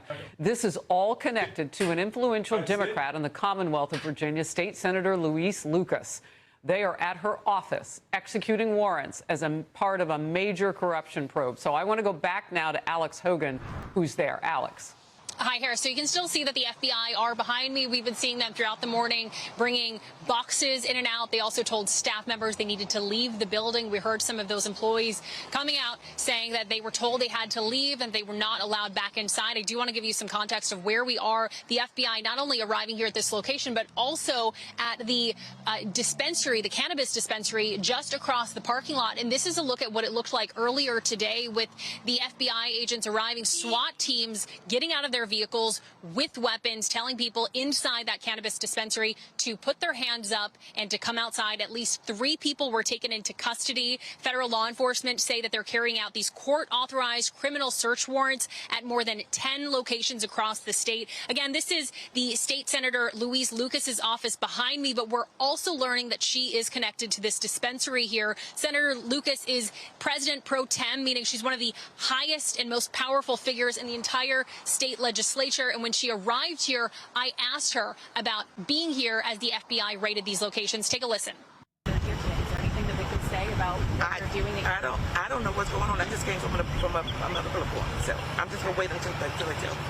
So again, dozens of members of the FBI arriving here and being here throughout the last hour, taking boxes of documents we could imagine from the office behind me. They're also still at this cannabis dispensary. We have seen the senator circle around a couple times in her vehicle. Clearly, as we heard her say in that comment, that she doesn't know why they're here. A lot of questions for the people in the community who are coming out taking pictures, wondering again what their senator could potentially be involved with, as we're waiting to hear more information as well. Harris. All right, Alex, thank you. Keep us posted as you have great reporting. Be sure. Yeah, I mean, this is totally ridiculous. Okay, Obama appears to criticize Trump and Colbert. We're not going to get to that first. Totally ridiculous, 100% deliberate. This administration is weaponizing law enforcement. We already know that they're weaponizing law enforcement.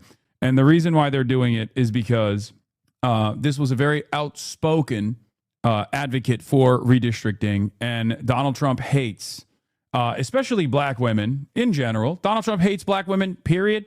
But a loud, outspoken black woman who also achieved results against the Republican Party in securing additional Democratic Party seats. Oh, boy, probably the number one op of this administration, number one op of white supremacists, and certainly the number one op of Donald Trump. Okay? Ken Klippenstein shared a new 14-page counterterrorism doc. Leftists and radical transgenderists. Yeah, I know. Yeah. This looks like the arrest and eventually execute the opposition shit that they were talking about early on. This feels like why we need to get prepared Second Amendment-wise before it's too late. I mean, do what you will. But yes, as it stands currently, the courts are the last bastion of defense against the complete erosion of liberal democracy in this country. And they have, they've held strong. I will admit, they have held strong. And there is not really much we can do beyond I don't even know. There's not really much we can do beyond community organizing in general and to push back to the best of our ability. But that's where we're at, 100%. SCOTUS held strong. No, I'm talking about the lower courts in general. Because whenever shit like this happens, there's usually the first line of defense is like a prosecutor that refuses to comply. And then after that, they will go and find a pliant prosecutor that will actually abide by Trump's ridiculous demands. SCOTUS ultimately is cucked, but Donald Trump's unpopularity paired up with the fact that there are still plenty of judges all around the country, even Trump appointee judges all around the country that still want to maintain some semblance of liberal democracy in the country, that are in their final moments doing the right thing. This isn't to say that I trust the courts, that things are looking up or anything like that. I'm just simply stating what has taken place thus far, right? And what's taken place thus far is the only thing that we have, the last line of defense here is the law. It shouldn't get to that point, but that is the case. Anyway, do you think once Trump fails in Iran, he will heavily escalate his domestic fascist efforts? I mean, I think he will probably move to Cuba to try to secure a W for himself. I know that sounds insane to say out loud, but I think that is the way that this government operates. I can see that. There are instances where the administration is refusing to comply to court orders, but, I'll fuck with the tie. Contrary to what people have been saying, I'm glad you're leaning into your old age and wearing more suits. Thank you. How does this humiliating defeat in Iran leave them with any appetite for another invasion? What do you mean? We're not a rational country, chatter. We're not a rational country at all. We're not behaving in a rational way. We're just looking for smaller and smaller W's. I would go so far as to say that Iran is on the pathway to a much larger conflict against China. And the problem, of course, is that America's capabilities have diminished, or rather, its opposition's capabilities have increased, especially because they can wage asymmetric warfare. And in the asymmetric warfare model, especially if they're sitting on top of a gold mine per se, that is the Strait of Hormuz, then they have the capabilities of dishing out a lot more damage while withstanding a lot of damage internally. Being called unk by a 28-year-old law, I mean, I'll take it, whatever, who cares? Like, what took place in Iran was a miscalculation of that exact same sort. Cuba, on the other hand, will most likely be a lot easier than Iran. Unfortunately, it pains me to admit this, but, you know, Venezuela is the reason why Trump got the appetite for Iran. But the Iranian failure won't actually cause Trump to second guess military conquest. It will force him to be even more vindictive towards countries in a manner not dissimilar to Israel. Israel knows it can't do shit to Iran. So what does Israel do? They punish the Palestinians in Gaza. They punish the civilians in Lebanon, right? They bomb civilian populations in countries that don't have the same capabilities of self-defense. That's just how it is. What would be the global response to blowing up Cuba? Nothing. Nothing at all. What do you mean? What was the global response to Venezuela? It was nothing. So the global response to Cuba will be nothing as well. The only reason why there is a global response that is, somewhat tempered still in comparison to the unbelievable destabilization that America has brought the rest of the world, the global response to Iran has only taken shape because there are global consequences. There are no such global consequences in the Cuba endeavor. Cuba doesn't sit on Cuba doesn't sit on a strategic choke point like the Strait of Hormuz. Cuba doesn't have underground missile bunkers. Bro, Cuba is 30 minutes off the coast of Florida. They can hit back harder than you think. I don't think so. My mom saw one of your 2020 takes and flipped out, so I sent her your stream, and she just texted me, "You look so nice. Why do you say such critical things?" And I forgot that suits are like lingerie to conservative women. Smart style choice for this moment. Well, someone gets it. That's the point. Yes, it really is. Anyway, let's get to Bardock No Bummer. Barack Obama appears to criticize Trump in an interview with Stephen Colbert. Some very pointed comments for President Trump from former President Barack Obama in an interview with Stephen Colbert. The 44th president criticizing the expanding powers of the executive branch, including President Trump's use of the Justice Department. Weisha Zhang is at the White House. Weisha, good morning. President Barack Obama had some thoughts. Good morning, Gail. Good morning to everybody. The former president actually went on The Late Show ahead of the opening for the Obama Presidential Center in Chicago, slated for next month. But yes, he had plenty to say about the presidency and how the Oval Office has changed since he was in charge. It's this struggle. Shouldn't China threaten the U.S. if they touch Cuba? They would never in a million years. I'm sorry, chatters. China does not give a fuck about any other country but China. They will never. The only reason why they're even remotely invested in what's going on in the Strait of Hormuz is because it's a strategic choke point that they get their energy from as well. They want to stabilize the Gulf so they can get back to trade maxing. They care about stability above all else. They care about Chinese interests above all else. They have no investment whatsoever. They are unbelievably resistant to any kind of disruption against the United States of America. They will never do that. I think part of it is because they've seen and perhaps attribute a lot of the USSR's failures to its internationalist perspective, to its international solidarity against like growing socialist anti-colonial movements. China is non-interventionist through and fucking through. That's it. The idea that we, the people, includes everybody. During a taped interview on The Late Show with Stephen Colbert, Colbert asked former President Barack Obama about the expanding powers of the executive branch and what powers he believes whoever is the president should not have. The White House shouldn't be able to direct the Attorney General to go around prosecuting whoever the president wants to prosecute. Will socialists and communists do ICANN, CPUSA getting riled up if USA is invaded? Will socialists and communists in the U.S. do anything if Cuba's invaded? I don't mean hippie parade protests either. Are you a federal agent? Are you tuning in from Langley? What are you saying in my chat right now? Take a fucking day off, dude. Will there be some direct action? Hopefully with some Tenorite? Here, I'll give you guys the coordinates right now, comrade. Shut the fuck up. Because technically it's under the executive branch, Technically, but the norm is that it's independent. The idea is that the Attorney General is the people's lawyer. It's not the president's consigliere. You can't have a situation in which whoever's in charge of the government starts using that to go after their political enemies or reward their friends. Obama did not mention President Trump by name, but he nodded to critics who say Trump has leaned on the role of Attorney General and the Justice Department to pursue investigations into his political adversaries, including former FBI Director James Comey and New York Attorney General Letitia James.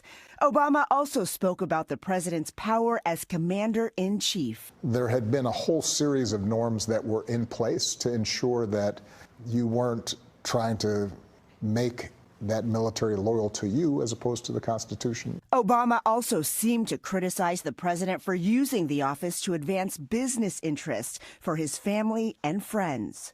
A good policy that I'd like to see followed is that the President of the United States shouldn't have a bunch of side hustles that those companies. Oh my God. He's just saying the most like basic shit and they're getting thunderous applause. He's saying the most basic stuff and getting thunderous applause. It's just like, yeah, no shit, man. I mean, he's right. Yeah, he's right. I don't know. I expect a little bit more motion from perhaps one of the most popular figures in the Democratic Party as it stands currently, you know, just a little bit more. The only one saying basic shit publicly, no, there's definitely more need than just this. In the next video, he talks about liberals versus leftists, which will be more interesting to you. And foreign entities can invest in. And how much of that for. is just jealous that you didn't think of selling a sneaker? Because your sneakers would have flown. You know that, right? Even when joking about Colbert's future, the former president appeared to take a jab. How dumb do you think it is for people to say that I should run for president? Well, you know, the bar has changed. That is true. A recent Washington Post, ABC News Ipsos poll on Trump's approval rating found only 37% of Americans approve of his job performance. This interview dropped just 6 months before a contentious midterm election when the U.S. is wrapped up in a war with Iran and gas prices continue to climb. We have asked the White House for a response to Obama, but have not heard back this morning. Vlad. All right, Weijia Jiang reporting from the White House for us this morning. For more on this, let's bring in our chief Washington analyst, Robert Costa. Bob, as Weijia just outlined, this criticism comes as President Trump faces some very, very tough political headwinds. You frequently speak to President Trump. What do you make of this, and how might President Trump respond? Good morning. There's always a political dance for former presidents. They don't always want to weigh in on current affairs, but with the opening of the library, we see former President Obama doing just that, not using President Trump's name. But his comments reflect a growing confidence among many Democrats nationally that ahead of these midterm elections, the headwinds are around the White House right now, that the Democrats have a real shot of winning the majority. But we can expect, based on my conversations with White House officials and top advisors to President Trump, he is going to fight back. He believes he has executive authority blessed by the Supreme Court, and he has the political will to fight. All right, Bob, I want to pivot here and talk about something else. Last night, there were some closely watched primaries across the country, as you know, in Indiana. 5 Republican state senators in Indiana were backed by President Trump, defeated candidates who opposed a Republican redistricting plan. And then Ohio, you had Vivek Ramaswamy, who won Ohio's Republican primary for governor. So what's your overall takeaway from the results of last night? It's a real sign that President Trump's push to have redistricting across the country to redraw political maps so they're more favorable to Republicans, especially in red states where he believes legislatures in the states can do just that.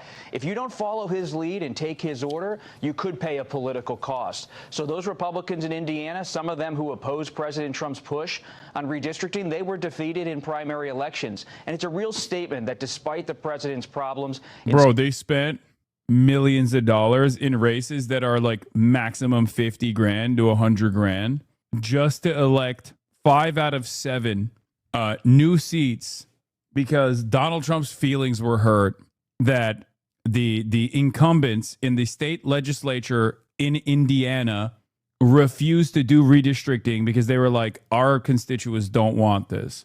Well, it turns out their constituents actually want one thing and one thing only, and that is having sex with Donald Trump. Okay? If you're shocked by that Indiana outcome, you've never been there. No, I'm not. I'm not shocked by the Indiana outcome at all. Okay? There were 7 priority seats that Donald Trump wanted to unseat. They literally found whoever they could, people that didn't even have any investment in running for these local district seats at all. They spent millions of dollars, and they got 5 out of 7. They only won due to low turnout. I mean, it doesn't matter. It doesn't matter. I'm just trying to explain to you that, like, 2 things that I'm trying to explain to you right now is, one, the Republicans in Indiana are just fucking purebred hogs, okay, through and fucking through. That's number one. It's just a lesson for the rest of the country. No matter how small a seat might be, if you oppose Donald Trump, you're going to get elected out of office. Okay? That's number one. Number 2, people might literally say, no, I want my representatives. I want my representatives to represent my interests. I don't give a shit about like redistricting. As a matter of fact, I only care about the cost of living. They should work on that. Okay? It turns out that's not the case. It turns out when the president says jump, the people in Indiana say, how high? Okay?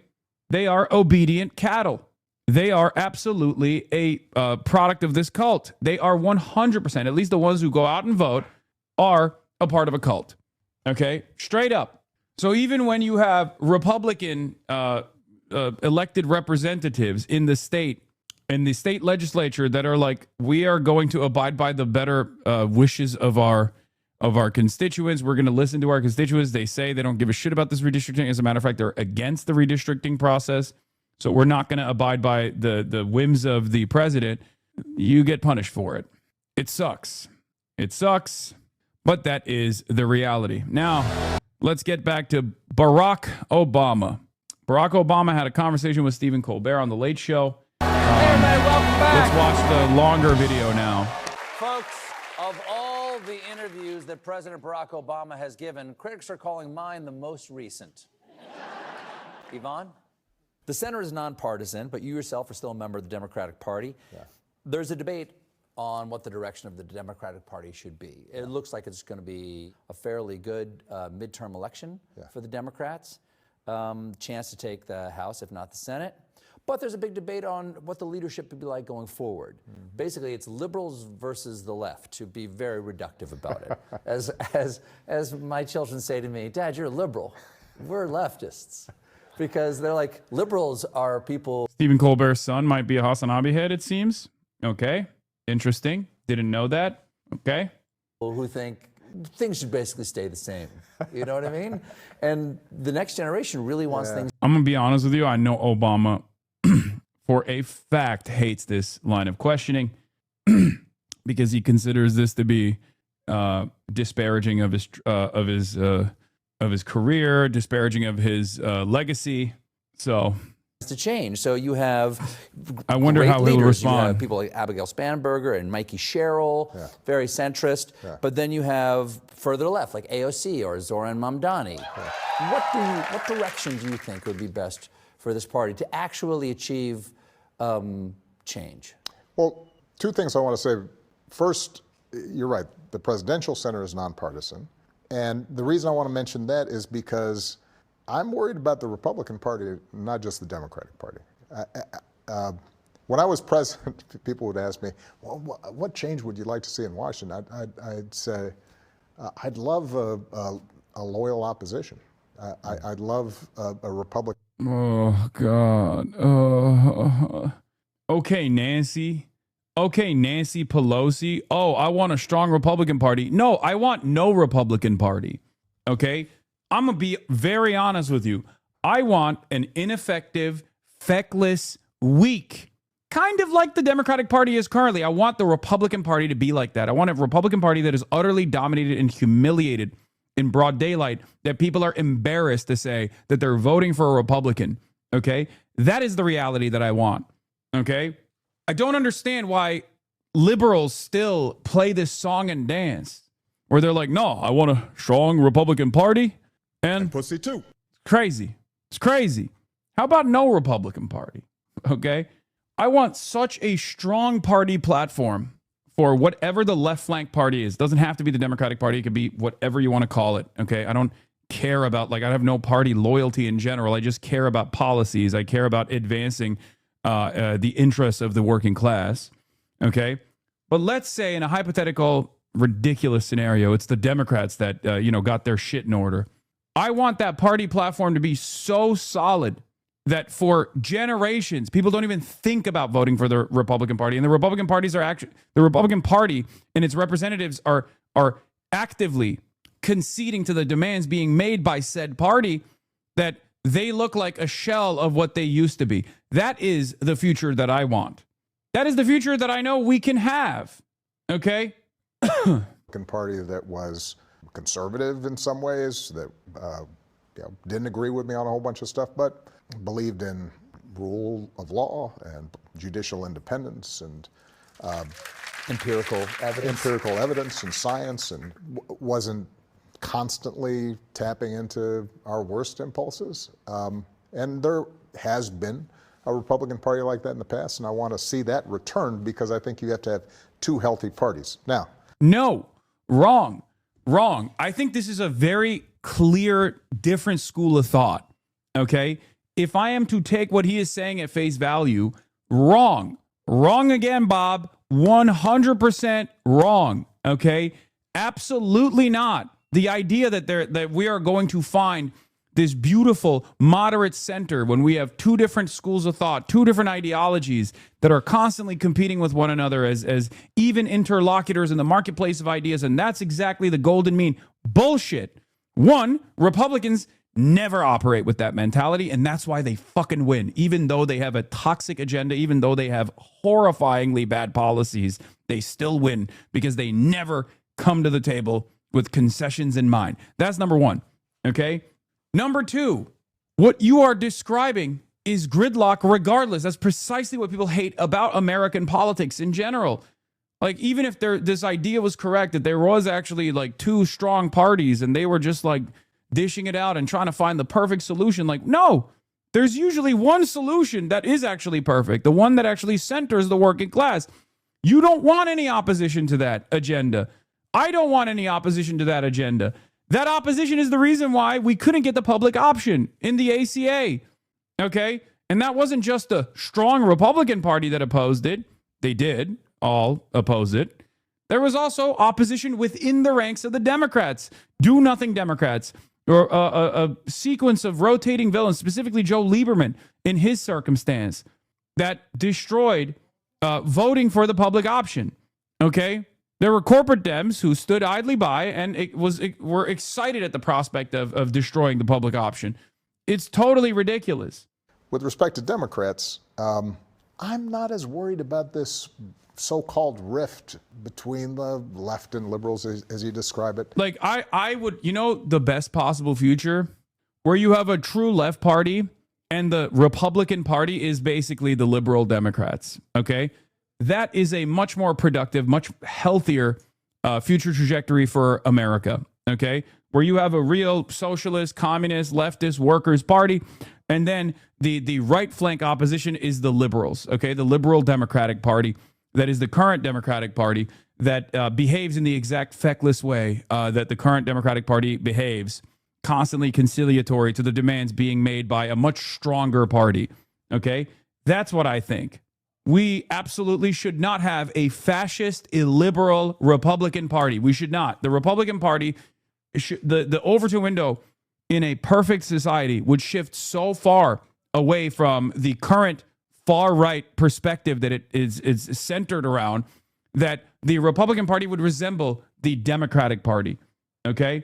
Because I think that within the Democratic Party, and I would argue a bunch of independents and even some Republicans as well, there's an overarching belief in equality, fairness. If you work, you should be able to make a living wage and support a family and retire with dignity and respect. And we should not allow companies to just run roughshod over the rights of workers. There are a bunch of... Yeah, I don't think there's consensus amongst the Democrats for this, by the way. You'll never get the positions like that with, what is this, David Sirota? Obama unveiling an oligarch-funded shrine to himself and amid everyone in America being fleeced by oligarchs, and almost too on-the-nose bookend of a presidency that bailed out its Wall Street donors who were throwing millions of Americans out of their homes. Yeah, I mean, it's not surprising to me that is what's happening, okay? Things that we agree on, and it's really more of a question of, all right, what are the specific things that we have to do? You look at somebody like Mamdani, who I think is an extraordinary talent. He wants people to be able to afford housing in New York. Well, you know, I would assume liberals in New York want the same thing. And so I don't worry as much about some of these issues within the Democratic Party. What I'm more interested in for Democrats. No, I think okay, you only get away with saying something like this because in the United States of America, there is no political education, right? There is a real rift between the left and liberals, okay? There is. And that rift exists on not just the methods, but the ultimate goals as well, okay? The left broadly, starting in the United States of America, adjusted to the current understanding of American politics, starts at social democracy. I know a lot of people are going to get mad at me. They're going to say that's not an anti-capitalist opinion. In the United States of America, it gets treated like it's fucking communism. I'm sorry. Okay? And it ranges from social democracy all the way to full-blown anti-capitalism, Maoists, Maoist third worldists, Marxist Leninists, anarchists, right? All of this stuff. And for the most part, these guys are seen as unbelievable radicals. One of the greatest examples of is Zohran Mamdani, who was a democratic socialist, but his platform that he ran on to become mayor of New York was modest social democracy, right? Bernie Sanders is another great example of this. Like, none of these guys are actually advocating to seize the means of production. They're operating within the framework of bourgeois liberal democracy, liberal capitalist democracy, and in many respects, they're trying to pull politics to a more sensible perspective. Okay, and that's what they're doing. That's what they're doing because adjusted to the mass politics of the United States of America currently.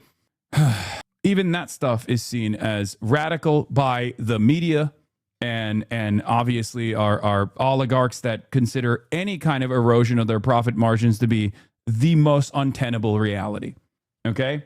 But there is a significant difference there because I guess the most, like the easiest to understand significant difference is this. Are you willing to hurt profits or not? Okay? Are you willing to target profit centers or not? Even social democrats who want modest regulation on unchecked, unfettered capitalism, okay, will still say, yes, we should actually erode profits a little bit.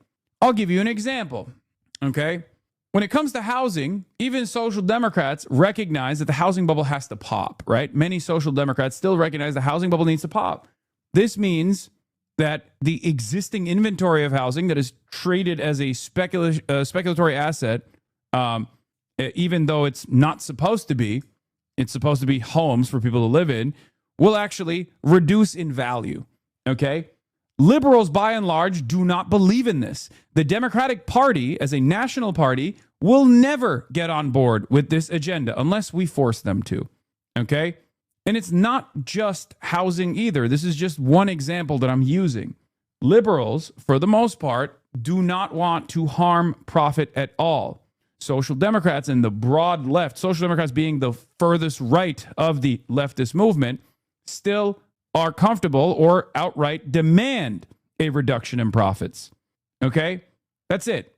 If you put profits over the interests of people, you are a liberal and you are closer to the right, in my opinion, than you are to the left. So that's a big difference. That's a big ideological difference. We can use vague generalities all day, every day to say everyone has the same interest. Everyone has the same interest. Okay, Republicans have the same interest too then. After all, the reality of the matter is everyone wants what's best for their countrymen, right? Like the Republicans aren't literally saying, oh, we want to like cordon off undocumented migrants and like drop them into concentration camps overseas because we want what's worse for America. Although the outcomes are worse for America overall, it's unbelievably violent, it's heinous, it's rude to say the least. But they're saying that because they think that's the best possible way to, make a better America, right? Make America great again. So technically, everyone wants what's best, but we just simply have a disagreement on the methods of arriving at what's best. Okay? You can say that you can extend that to all the way to the MAGA movement. Do you know how to just talk to regular people like we're not in a college seminar, right? Can you talk plain English to folks about? I think that's one of the powers that Mamdani has. That's correct. Is that he also, not only does he talk like a normal person, but he lives a normal life, but he names what is obviously wrong. Yes. And he goes, we should change that thing. That doesn't make any sense, and not have a bunch of gobbledygook around it. And so what I'm looking for... Is there a strict no gobbledygook? No gobbledygook. Here you should carve that into the wall somewhere of the Obama Center. You know what? No gobbledygook. Just talk. The building's not completed. I think I'm going to put that somewhere. I'm going to carve it into... Seafoam cloud, that doesn't make any sense. I mean, it does. It does. Like using technical language or academic rhetoric is poison for a mass politics, any kind of mass politics. So there is truth in that. Except the reason why Barack Obama is saying that is because he's just, trying to imply that we got to cut it out with the woke shit or whatever, right? Whatever he believes. He is defending his own version, his own ideology, which is, neoliberalism. That's his agenda. That was his agenda of governance. That's what he did when he was the president. So it's not, I don't disagree that jargon does play a big role in this, right? I try to the best of my ability to make sure that it's as easily understandable as possible, my message, right? When I talk, when I communicate. A lot of people unironically will look to that and say, I'm fucking stupid, or I'm a revisionist, or I don't know, I don't understand the dense Marxist literature because of the way that I communicate about these issues. I try to bake that worldview into normal, polite conversation. It's really fucking annoying that I get to hear this all the time. It's one of the funniest things I hear from the true vanguard of the communist revolution in this country, which is hammer and sickle accounts on Twitter who don't do anything but just fucking chirp online all the time, is the idea that I am a fake radical that utilizes the popularity of Lenin. To me, that's the funniest fucking thing you could possibly say, because the average American either doesn't know who the fuck Lenin is or assumes he is a terrorist or possibly like Adolf Hitler, but socialist. Okay? The average American doesn't think Lenin is a popular guy. I mean, it's hubris. It's ridiculous. It shows how sheltered and how uneducated Americans are. Okay? But it is very funny that people think that in the United States of America in 2026, that Lenin is like an objectively popular figure that I'm actually stealing the shine from. Okay? Yeah, people think Karl Marx is a dictator that killed 100 quintillion people. Okay? That's what Americans think. So if your mentality is so clouded that you think that the average American actually has a positive association with Vladimir Ilyich Ulyanov, the dragon that is Lenin, okay, the revolutionary, then you're lost in the fucking sauce. Go talk to some real people, please. Now let's get back to Barack Hussein Obama. Some of the granite out here. Sure. No gobbledygook. Just talk like normal people talk. You know what? Like the rent's too high. We need to make the rent lower for people. All right. Earlier this year, you said of aliens. Yes. Quote, they're real, but I haven't seen them. Then you tried to walk it back the next day. No one believed. God damn it, Stephen. Come on. This was supposed to be a productive conversation. Ugh. And then we move on to aliens. Really? You're talking to the former president, the most popular Democrat in the country. Okay.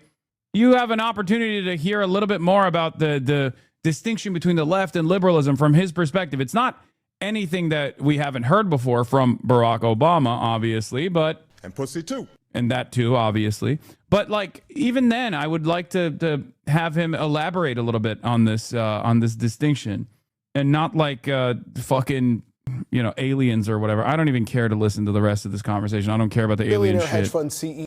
Yeah. Real question, is Zoran more popular than Obama at this point? Probably not, but close? No, not even remotely close. Are you crazy? No. Amongst Democrats? No. Barack Obama is the number one guy. Okay, across the board, I would say Bernie Sanders is probably the most popular politician in the country still to this day. But no, Zoran Mamdani is too green, too young, too new for most Americans to have a positive or even negative association with him. He is a very popular figure, and he's certainly very popular in New York City. That popularity is obviously going to go away. He's not the most popular anymore. Last message. Wait, Barack Obama's not. He is the most popular Democrat, I would say. Barack Obama is the most popular Democrat, unless something has changed. I'm pretty sure he is. Bernie, even after his pro-Israel, anti-gun control bullshit, first of all, to the average American's perspective, Bernie Sanders is not pro-Israel, even if he technically is. Again, what do I always say? You have to understand what the average person thinks. If you were to tell the average person that Bernie Sanders is pro-Israel, he's a liberal Zionist, they'd be like, what is that even? What are you talking about? Okay.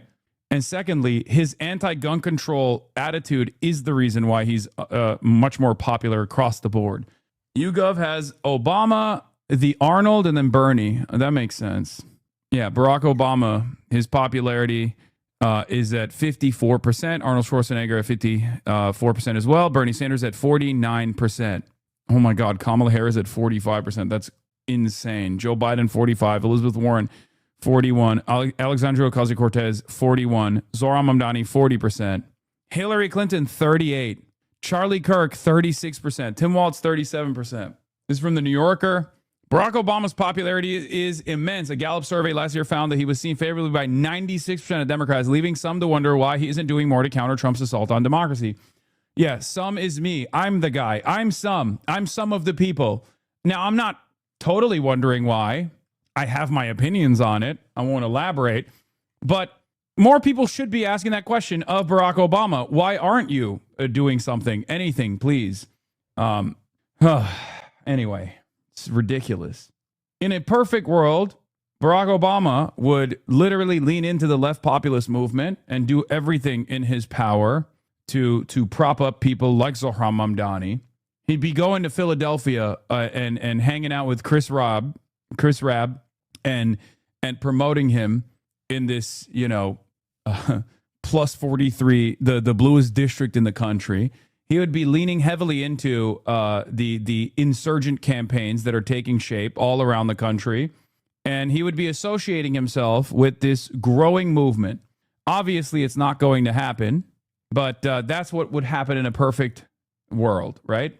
I do not want Obama anywhere near DSA members. Thank you very much. Brother, buddy. The goal of the DSA is to not only win power, but also to boost membership so that we can instill class consciousness among Americans and also engage them with political education.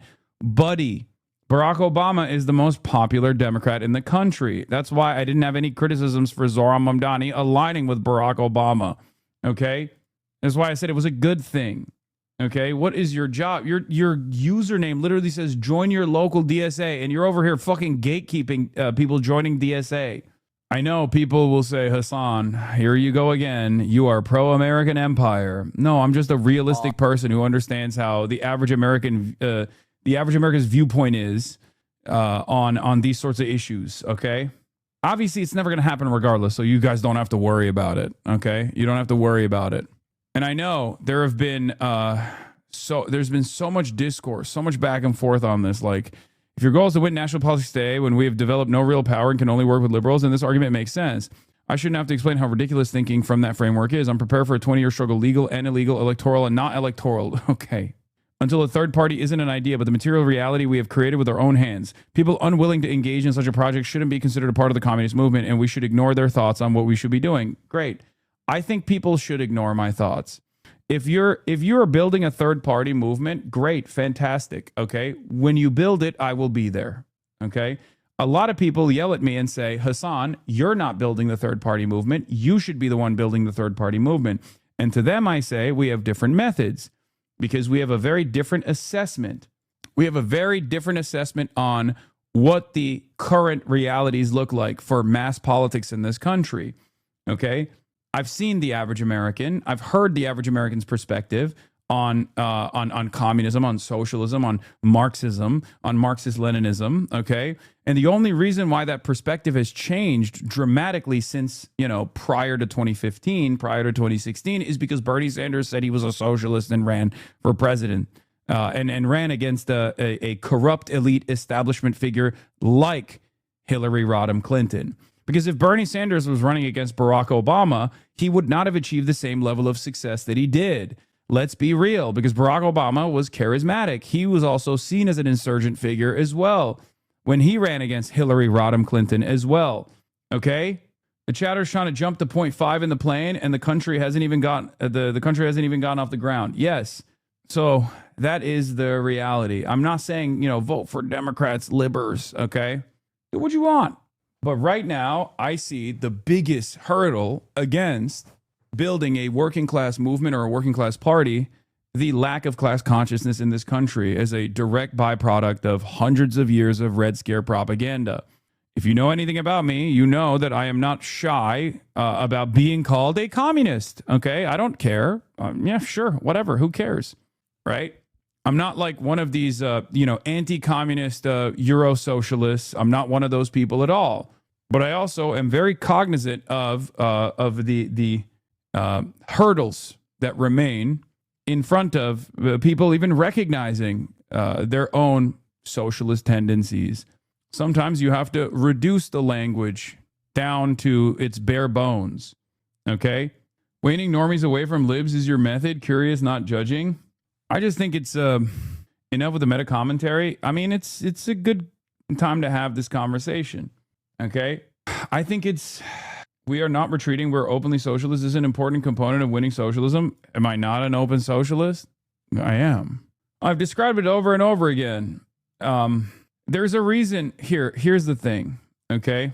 Class contradictions heightening is an important factor. It's not just coming from politicians, yes, but if there's no organizational capacity, it doesn't matter if class contradictions worsen, because you can't take advantage of the revolutionary potential of the masses if there is just class consciousness or without class consciousness. Just class contradictions in and of itself will not magically cause people to start recognizing their class position. It actually leads to a tremendous amount of lumpenproles, as a matter of fact, as we've seen over and over again. The average guy living in a fucking trailer park should be a self-described communist if that was the case. Why is that not the case currently? Think about that. Why is it that there are so many people living in the United States of America barely making ends meet, very frustrated the way things go, and yet they turn around and they vote for reactionary politicians. They vote for fascism in this country, even if that fascist politician will end up killing those people in the end of the day. At the end of the day, why do they do that? Because they don't have class consciousness. Because there is no real organization that they can see themselves as a part of. Former left-leaning Lib Dem here, now DSA 100% because of the curiosity spark watching the stream. Yes, that's my goal. That's what I continue doing. Talk about Memphis or I riot. They're taking our vote away. Okay, man. Please don't riot. Okay. Talk about Memphis, you nut. We are not progressive. We are socialists. We are at war with the Obama wing of the Dems. Yeah, I don't think you understand what I was saying. Okay. I do not think you comprehend what I'm saying at all. Okay. We are at war with the Obama wing of the Democrats. Yes, what Obama currently represents is the centrist wing of the Democratic Party, the corporate wing of the Democratic Party. But what Obama represents to the average Democrat is the last time where they felt any fucking hope with a competent leader in charge. Okay. Anyway, one day I'll hit the communism button, the international communist button. I just have it at my desk, but I keep accidentally hitting the place button instead, where I just shock Kaya. All right.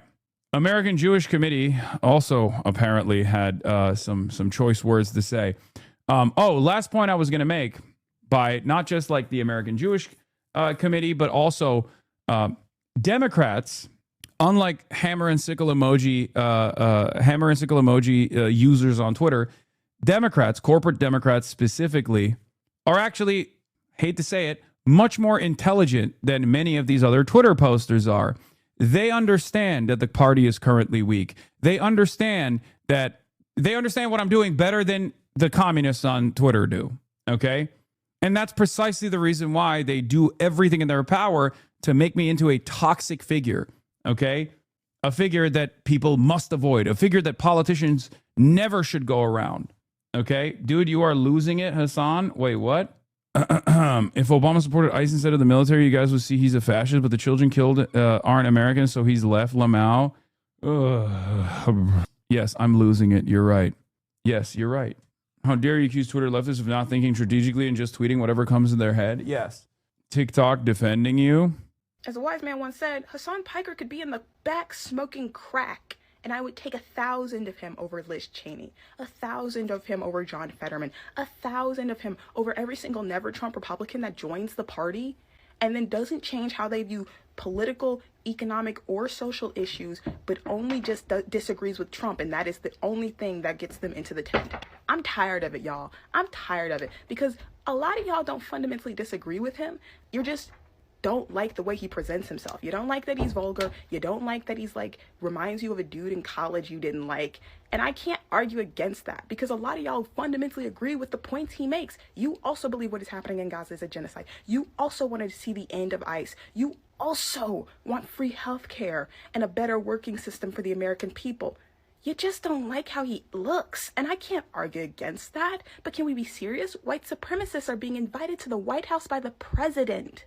As a wise man once said, Hassan Piker could be in the back. It's true. Twitter posts are irrelevant. This combo always goes nowhere. Venting session is true. That's also true. Crack smoking stream when? Soon. Anyway, no. Ironically, the smooth brain response to you highlights exactly why the U.S. left isn't ready for whatever these LARPers are advocating for. Yeah, there is no organizational discipline. There is no class consciousness in this country. Before you build that, there will never be a active, robust, successful working class party or a working class movement in general. Even our union density is dog shit, and the unions that exist are corporate unions. Some of them are pig unions. Like, it's just not like we don't even have a functioning trade unionist movement in this country, and motherfuckers are talking about building communism now. I'm not defeatist about the way things are, even if I describe to you exactly how devastated, how attrited successfully the working class movement is. Okay, yeah, Lenin's party was tiny before 1917. What's your point? Oh my God, brother, you are comparing the material conditions in Tsarist Russia to industrialized America, the imperial core. Okay. This is ridiculous. We are living in 2026, man. It's important to understand the successes and the failures and not repeat the failures, but build on the successes. You speak as if your method is achieve success. If you wait for the conditions you speak of, it will never come. What do you mean wait for it? What do you mean wait for it? Am I waiting for it? Does it seem like I'm waiting for it? The point here is you are waiting for it, okay? You're not doing the fucking work.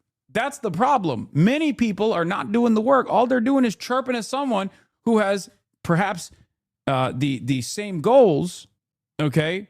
Perhaps the same have you brought upon increase in unionization rates? Okay, chatter, let me ask you something super serious here.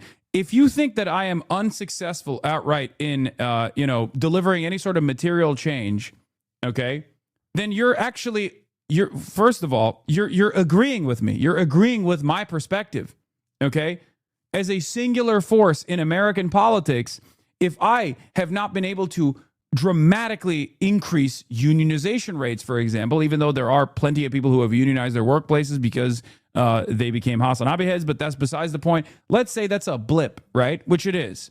then how the fuck do you think I have the capacity to build a Marxist-Leninist party in this country? You fucking idiot. That's my fucking point. That's my point. I don't think you're wrong. I don't think you're right. I think you speak so condescendingly when your methods haven't achieved anything. Your methods are not even methods. You don't have a method. All you have is chirping in a fucking Twitch streamer's chat that you also recognize, just like the Twitch streamer does, has no fucking power. Whatever modest gains I've been able to achieve here and there is still endlessly larger than whatever the fuck you've done. That's my point. We are strong, united. That's it. That's my point. I'm not simply waiting for a spontaneous revolution to happen, okay? I'm trying to build the necessary organizations for when those contradictions worsen as they are currently, so that people have the necessary tools. First is awareness of your class. Then comes political education. Then comes robust organizing efforts and labor militancy. We're not even on fucking step one. That's the difference. Some of you are fortunate enough to have arrived at these conclusions, but you unfortunately don't realize others are nowhere near where you're at. That's the whole point. Anyway, someone like Hassan Piker, Nick Fuentes, and their ilk should not be welcome anywhere. When you say America deserved 9/11, when you say the Holocaust didn't happen, you are not welcome. At the Milken Institute Global Conference, Ted Deutsch spoke out strongly against the explosion of anti-Semitism in online spaces. Man, what the fuck does America deserve 9/11 have to do with anti-Semitism? Like, what is that even? Why are you tying those two things together? One is directly anti-Semitic, saying the Holocaust didn't happen, which Nick Fuentes regularly traffics in Holocaust revisionism, Holocaust support, whatever you want to call it. But what the fuck does this have to do with anti-Semitism, dumbass? Social media companies have a duty to curb hateful speech on their platforms, just as politicians have a duty to shun extremist rhetoric from their parties. Anyway, all right. Mayor Zohran Mamdani, billionaire Ken Griffith battle over pied-à-terre tax. Ken Griffith says Zohran Mamdani put the crosshairs on him and actually threatened his life. CEO Ken Griffin is once again taking aim at Mayor Zohran Mamdani as their feud over the pied-à-terre tax continues to escalate. And in just a few hours, the mayor will be making a housing announcement. Eyewitness News reporter Phil Tate is live in the Morrisania. I miss your reaction to Obama. How do I rewind? Wow, what a fantastic question, chatter. Right as there's a hype train going on, you can subscribe to the Piker Broadcasting Service, the People's Broadcasting Service, and support independent media. And one of the amenities you will get if you subscribe for $6 or for free with a Twitch Prime is the opportunity to rewind on the broadcast if you're watching on a desktop. Some of the other amenities include being able to use these emotes all around the platform. Or Vixandra, thank you for the 10 community gift subs. You can also gift subscriptions to others in the chat as well, others in the community as well. But some of the other amenities are the ability to send me links. There's no guarantee I will be clicking on those links, but you can do that. Okay, let's watch. Section of the Bronx with more on all of this. Good morning, Phil.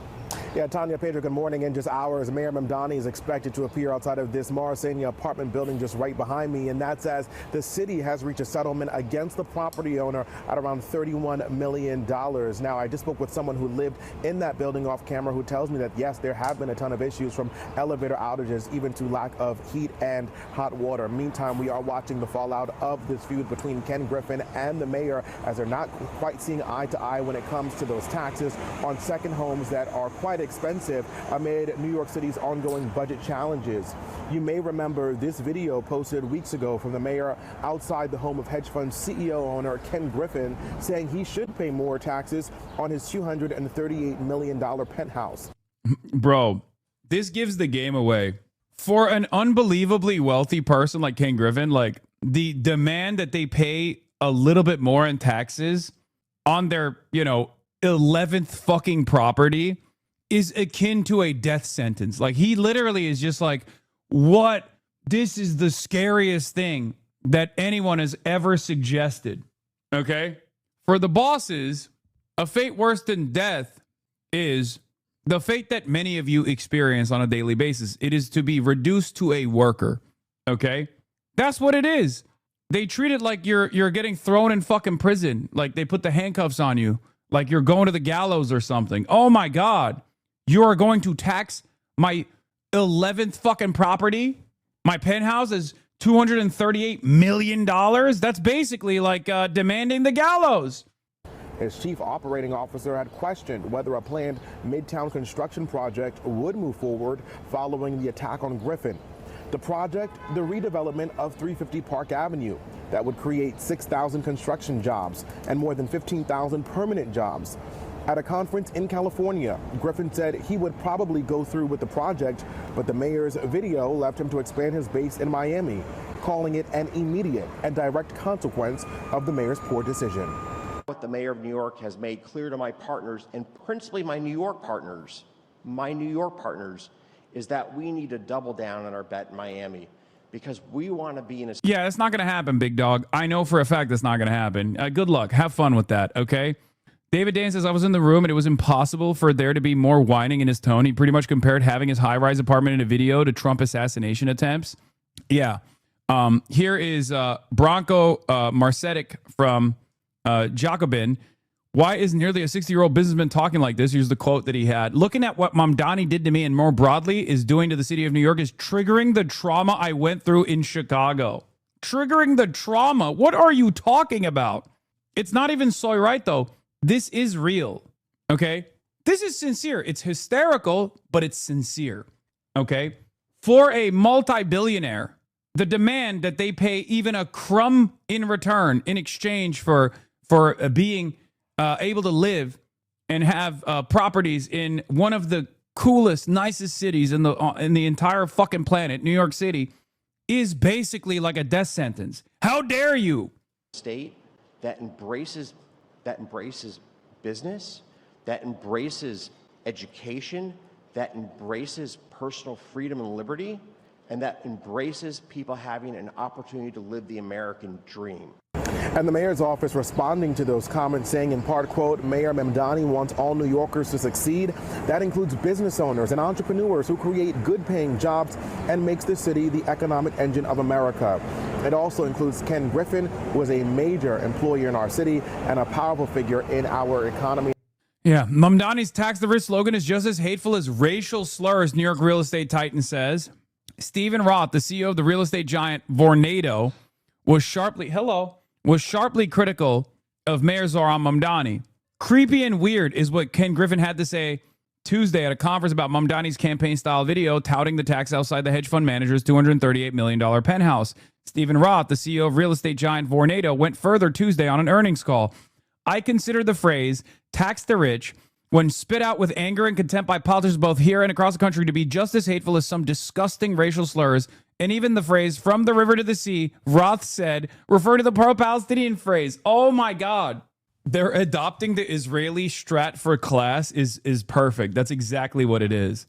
I consider the phrase tax the rich, quote, tax the rich, when spit out with anger and contempt by politicians both here and across the country, to be just as hateful as some disgusting racial slurs, and even the phrase from the river to the sea. What these polls seem to be saying is that the rich are evil, or the enemy, or the targets, or maybe even just suckers. But the rich whom the politicians are targeting, started with nothing, are the epitome of the American dream. They are our largest employers and largest philanthropists, and it is the 1% that pay 50% of New York's income taxes. They are at the top of the great American economic pyramid for a reason. They should be praised and thanked. I must say that I can... Yeah. Guy who's definitely not out of touch is like, hey, you know what billionaires are like? The beautiful nation state of Israel. Two concepts that are broadly popular in all of the circles that I frequent. Well, I don't understand. Why won't you worship me, a billionaire, like you worship the beautiful nation state of Israel? Two things that are obviously broadly popular. And if it's not, what do you think of her criticism of you? What is this? Has come a long way to make himself palatable to the American public, especially American liberals, by only working with the DNC and DSA and constantly platforming people like Bernie Sanders and AOC on his stream, which is the way that he's been doing content for like a decade now, and I think it may be time to wrap it up. But every time I talk about Hasan Piker, I always get comments from white men. It's only ever white men. Why do you send me this? Guys, come on. She's right. Like, and then all the fucking dudes in the chat are going to go in there and be like, me. It's like, I don't care about any of this, okay? It's great. It's great. It's great. Okay? It's she's right. I'm wrong. Who cares? Okay? God damn it. I should stop clicking on these fucking vent posts. Oh, holy fuck. It doesn't matter. It doesn't matter. It doesn't matter. Okay? Yes, I will wrap it up. I'm done. I'm over. This project is done. It's time for new people to come in. Okay, it's time for new people to come in and build the communist movement that I will be terrified of, because deep down I'm a cynical capitalist. At the end of the day, I'm a sheepdog for the Democratic Party. I'm a liberal Zionist. I'm a pro empire kind of guy. Okay, I really get my rocks off when children are being slaughtered overseas. You guys got me. I will stand in opposition to that real movement that was going to be built. You are a wrecker. Me? Yes. It's true. It's true. Careful, Fox News might start praising you. Oh, I don't think these kinds of conversations are productive. I don't want you guys to go over there and fucking attack people that have constructive criticism in general. Okay? You need to stop. You need to stop doing all that. Just anytime you see a take where you're like, oh man, anytime you see a take on the internet that pisses you off, you know what you should do? Smile and dial. Okay? Go and phone bank for the DSA today. Okay? I need 10 phone banks from all of you. Okay? Anytime you see shit like that and you get upset or frustrated, you smile and dial and you call up Kathy Hochul's office and you say, hey, as a New York resident, I am very frustrated with the fact that you are allowing austerity to take shape in New York, making New York City unaffordable for the working stiff like myself. Okay? You should tax the rich so they pay a fair share back to New York City so we can fund these programs and make New York City the best city in the country, if not the entire world. Okay? That's what you do. When you get mad about stuff like this, use that anger into more productive routes, okay? Every time I call my New York politicians, they hang up on me. You leave a voicemail. Shocking stuff from the CEO of Vornado Realty Trust on his latest earnings call is not so shocking if you know how these guys think and operate. Starting to think he called it Vornado on purpose to align with the kink. Anyway, start stream. No, she won't listen. What? Okay, stop criticizing the other person, okay? Stop criticizing the other person that I accidentally clicked on. Please. No more fighting, okay?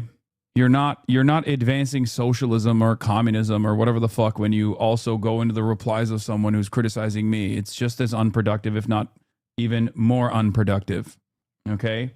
It is not lost on me that these fucking whiny billionaires are literally saying you must worship us like you should worship the state of Israel. Two entities, two concepts, two groups that are unbelievably unpopular with the working class. But they don't recognize that because they only go to the fucking Milken Institute. They never actually react to the average Joe. They never actually are around regular folk. They're so unbelievably removed, far removed from the working class individual, the ordinary stiff, okay, the average Joe, that they can't even comprehend what the average person thinks about billionaires or fucking Israel. It's hilarious. Matt Stoller says this whiny billionaire just drove Spirit Airlines into liquidation. He's now trolling the mayor of New York City because he doesn't want to pay taxes. Oh, and he got Florida legislature to strengthen non-compete agreements so his hedge fund employees can't leave. Great guy. So where does that leave us at 350 Park? That leaves us with the fact that we went to Miami and revised our building plan to make it a bigger office building. You're bailing? So what do we do at 350 is still a point of discussion internally. But what is no longer a point of discussion is that Miami is now, when we moved from Chicago, there was a debate between New York and Miami. It's unquestionably true that we made the right choice. I'll leave it at that. It's unquestionably true that we made the right choice. And now what the mayor of New York has made clear to my partners, and principally my New York partners, is that we need to double down on our bet in Miami. because we want to be in a state that embraces business, that embraces education, that embraces personal freedom and liberty, and that embraces people having an opportunity to live the American dream. And yeah, here's the thing, okay? The reason why, look, there's this concept of the Laffer curve, right? The idea that if you raise taxes so much that you end up diminishing taxable revenue because wealthy people will find ways out of it and they'll leave and they won't actually pay those taxes. Now, in reality, that's not what happens at all, okay? And perhaps the greatest example of this being bullshit is the fact that currently wealthy people have the capacity not to live in California and yet still choose to do so, even though California taxes are far higher than other states. The reason why they still choose to live in California is because California is fucking awesome, okay? And part of that is because there are places where there's higher taxes that also have higher quality of life, okay? When these people turn around and say, oh, we're going to go move to fucking Miami, okay, have fun, right? Have fun with that. You're probably not going to. As a matter of fact, during COVID, a lot of upper middle class people moved to places like Miami, moved to places like Texas, and now they're coming back to these big urban centers, okay? Now, here's the thing. Is there such a thing as like as too high taxes? I guess there could be, right? There's reasonable debate on this. We are nowhere near that percentage right now. I believe the Goldilocks zone is like what? Top marginal tax rate being at like 70%. Currently, it's 34, I believe, or 35. So we're nowhere near that. It's at half of where it could be, okay? So the notion that like we are so cruel and so ruthless to the wealthy is fucking idiotic. Okay, it's a lie. It's a lie advanced by corporate media because their job is to defend the interests of super rich billionaires and millionaires. That's the thing. Okay, that's the reality. The notion that the super wealthy will leave if they have to pay a higher share of taxes is completely ridiculous. It's utter nonsense. People in New York already pay a higher percentage in their taxes. The super wealthy already pay a higher percentage in their taxes, and they still choose to live in New York. Why? Because it's fucking New York City. Okay? So Zohran Mamdani's agenda in New York City that Kathy Hochul should absolutely get on board with, because it is broadly popular, it's unbelievably popular, is to make the city more affordable for the people that are working there at the behest of these billionaires and millionaires. It's that simple. Because eventually, if you drive up inequality, if you keep pushing austerity, if you keep reducing the services the city offers that require taxable revenue, okay, if the roads are filled to the brim with potholes, if the buses don't arrive on time, then you have a less productive workforce as a consequence of that. That actually hurts the productivity of these mega corporations in the long run. It's ridiculous. I agree with you, but looking at other places, successful wealth tax requires or at least is largely well assisted by an accompanying draconian exit tax is a win-win. Oh, I'm 100% in agreement with that. Yes. But that is the nuclear option. I don't even think it needs to get to that point. So these guys, when they say, oh, we're leaving, it's always like one or two people, you know, like the Google CEO leaving California because he's unbelievably mad about the wealth tax, the one-off billionaire tax, the one-time billionaire tax. It's always just a couple people here and there. The idea that there will be an exodus of the super wealthy from these places is ridiculous. It is a lie. It has never happened, and it will not happen. Okay? Because these are expensive places to live in, and have already higher percentages of taxes for the super wealthy already, because they're nice places to live. That's where a lot of the highly educated workforce is already living and operating in. It's important to make sure that those people are more productive. It's important to make sure that those places are livable for the average Joe, for the working class person. Someone's got to fucking make your coffee, right? You can't expect that someone to come from 3 hours away. I can't stand the amount of greed demonstrated by these people. It's unbelievable. You just said that? Wow. Wait, what is this? Okay, I have a problem with this wealthy dude Hassan preaching the good gospel when this wealth is a part of the problem he criticizes. Cali is no socialist light environment. They gave us the billionaires Google, Meta, and Bezos. Wait, what? Yeah, regular people can't afford California. Why they moved to Texas? What? You just said that? Elitist as fuck? Wait, what did I wish we just had I just wish we had a worker version of you. Buddy, there are worker versions of me. They exist all around. You just fucking tune into me instead. Okay? You tune into me because this is my job. This is what I do. Jesus fucking Christ, dude. Yes, because I have a people-funded broadcast, I have the freedom to be able to fucking chirp all day. There are tens of thousands of people who feel the same way that I do, who communicate the same way that I do, in this chat right now. The problem is they're stuck fucking delivering Amazon packages. So you are not going to hear from them. So my job, or at least what I try to do, is offer a voice to their grievances. And you sit here and you fucking complain, but walk the talk. You're a millionaire. What are you saying? What are you saying? Go work a fucking distribution facility so you don't hear what I have to fucking say? Is that your argument? Shut the fuck up! Fuck! Oh, it's just aesthetics at the end of the fucking day. That's it. That's literally it. It's aesthetics. This person is just like, I like what you have to say, but I can't get over the aesthetics, okay? I can't get over the aesthetics. In my mind, socialism means everyone has to be fucking poor. That is an unbelievably reactionary perspective, okay? That is a capitalist perspective. That is the perspective of these fucking millionaires and billionaires. Dumbass. Why are you limiting yourself? Jesus Christ. Socialism is a poverty cult. The only way to be a real socialist is if you wear a barrel around your fucking chest. It's so funny to be like, oh, it's so funny. All of this ends up being, hey man, I think you should advocate for what I perceive is your class position. Okay? That's all this is. Yeah, Private Chef, my billionaire dad. Hey, mate. All this is, hey, rich guy, why the fuck do you care?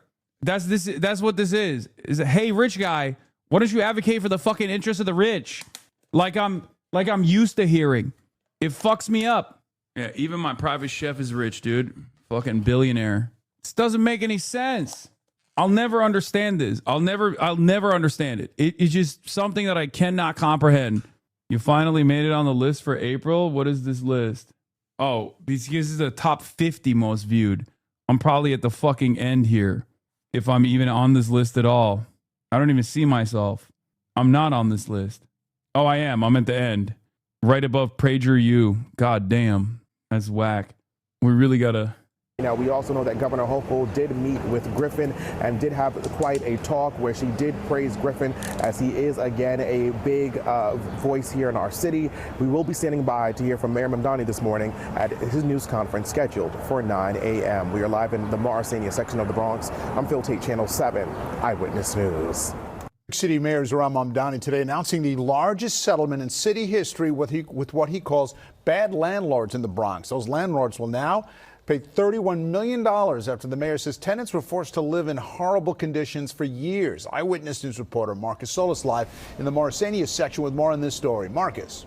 Well, Dave, those residents hoping for some long-awaited repairs and improvements that they've been demanding for years. When these buildings were built, Mitchell-Lama Housing back in the 60s, they promised luxury living at affordable prices. The buildings have changed ownership several times.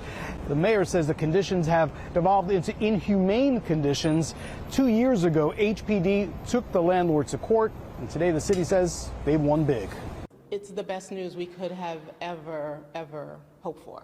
Cautious optimism after what residents describe as years of horrible living conditions at Robert Fulton Terrace, twin 18-story. Jonathan Greenblatt talking to Jake Tapper about me? Oh, here we go. Time for the daily lashing, dude.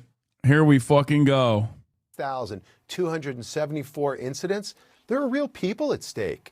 And I think about Sarah Milgram and Yaron Lashinsky shot in the back walking out of a museum in D.C. by a man yelling, "Free, free Palestine."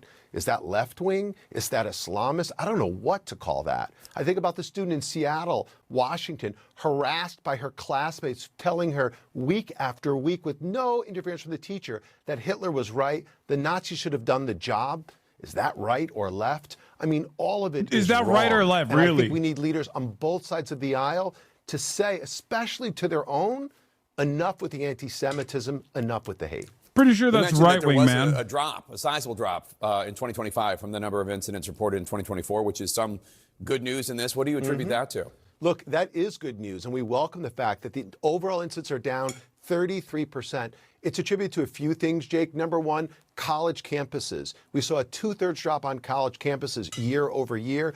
I think that's a function of the fact that campuses started enforcing their policies, instituting new rules, part because of pressure from the White House. not letting part because of oversight pro-Palestinian from protests Congress, happen. part because of pressure from groups like ADL with our campus report card that held them accountable. You also saw less Because white they supremacist consider that to be an propaganda anti-Semitic drops. incident. You That's also it. saw less bomb threats. So there's some good news. But here's the thing, Jake. What I worry about is a new normal. Because that number this year, even though it's better, it's 70% more than what we saw before October the 7th. It's 5 times what it was a decade ago. It's almost like there's a pre-October 7th and post-October 7th, and we've got to get things back to normal. Jonathan Greenblatt with the ADL. Thanks so much for joining us today. We appreciate it. Appreciate you, Jake. Thank you for having me. We missed my mention. High-rises with over 300 units. Today, the city announcing it has secured $31 million in penalties against 2 Bronx landlords, $900,000 of which will go to making immediate repairs. These funds come directly from the landlord's accounts, money that should have otherwise been allocated towards this work long ago. And we will not only make the urgent repairs that are needed today, but also the long-term improvements that tenants deserve. The settlement establishes a chief restructuring officer who will hire a property manager. For years, residents say they've lived with frequent elevator outages, lack of hot water, and general disrepair on balconies and inside apartments that has resulted in rat infestation. Should not be boiling water to bathe. Not in 2026. That is completely unacceptable, right? So I'm hopeful. Well, the settlement also includes the Fordham Tower, which is a sister building to these on 188th Street.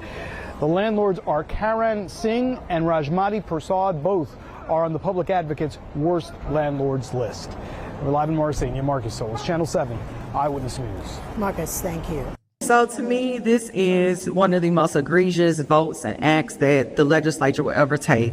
They are deliberately slicing up African-American voters in Memphis for their own political gain.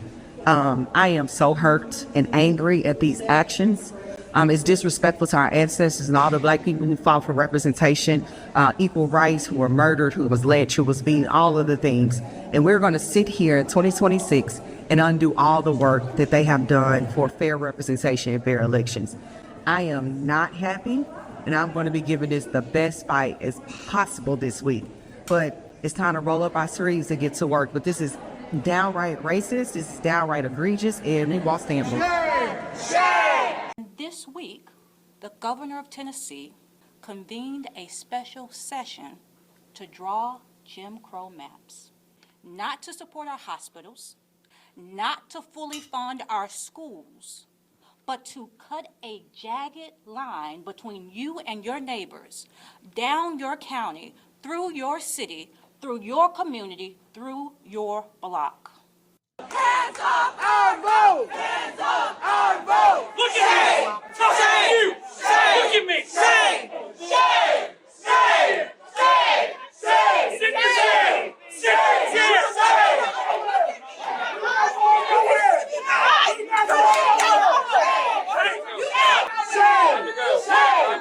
This is the bigotry that we've come to expect and understand to happen here.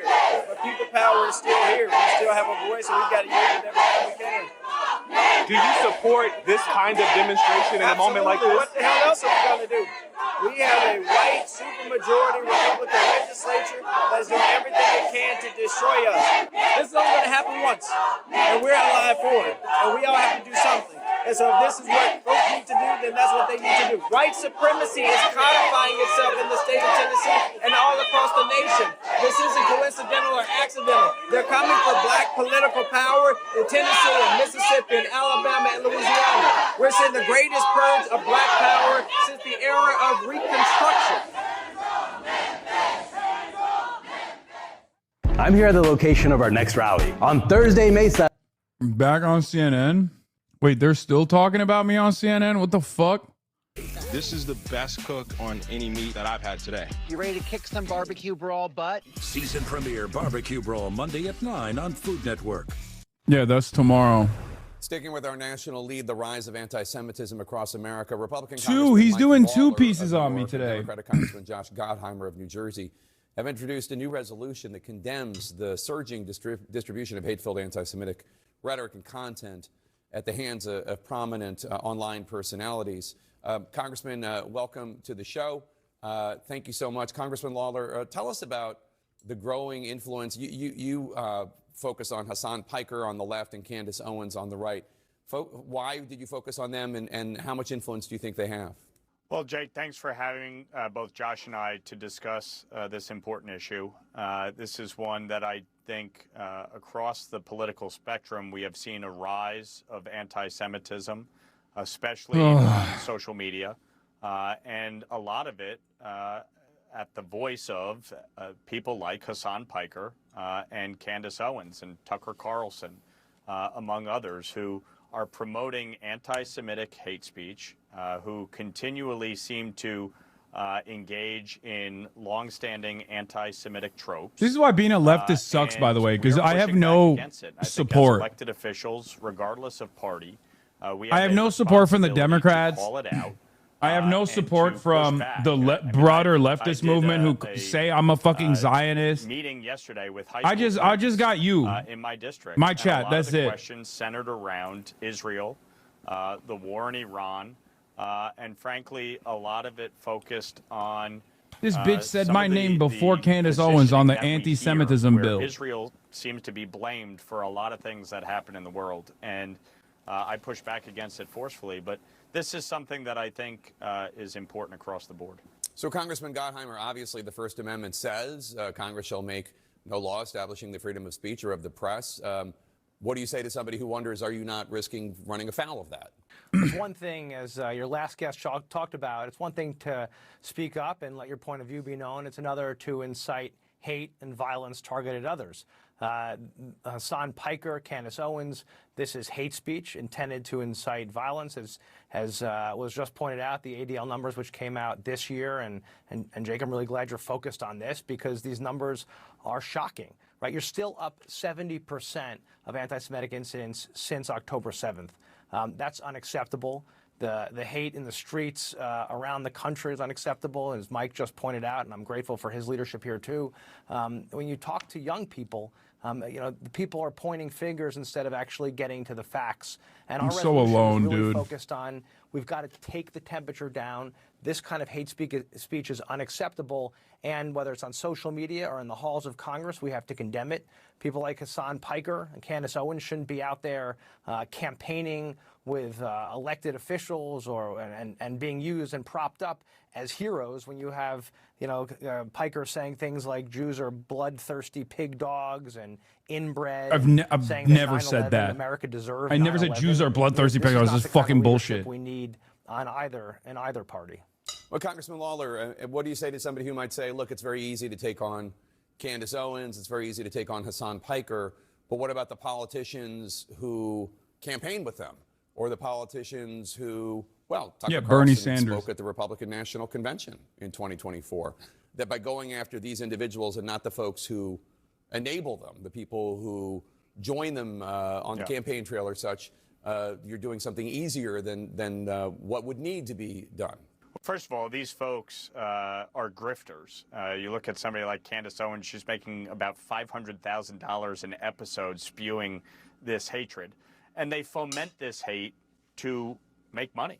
And one of my opponents, Effie Phillips Daly, was just on Hassan Piker's podcast and was criticized not just by me, but by the 4 county Democratic chairs for embracing somebody like Hassan Piker. And, you know, I've called out people in my own party like Marjorie Taylor Greene, one of the dumbest people to ever serve in Congress, who talked about Jewish space lasers and continues to engage in anti-Semitic tropes. The fact is, in both parties, we need to call out this extremism. We need to demand better of our elected officials and really hold these individuals that foment hate to account. And I think Mike's right. We got to call it out, and even if it's of our colleagues, you've got to call it out when you see it, when you see anti-Semitism, and say it's unacceptable. It will poison any political party. We've seen it happen on both sides, and we've got to stand up, and that's what Mike and I, and by the way, 20 of our colleagues who stood with us in this legislation, that's what we're doing, is standing up to this. All right, Congressman Josh Gottheimer of New Jersey and Mike Lawler of New York, thanks to both of you. Appreciate it. From bipartisan politics to Trump and politics, new election results underscore his influence and power in the Republican Party. Can the momentum continue? What do I fucking say? What do I say to this, dude? God, I hate this shit so much. Fuck Jake Tapper. Fuck Mike Lawler. Fuck Josh Gottheimer.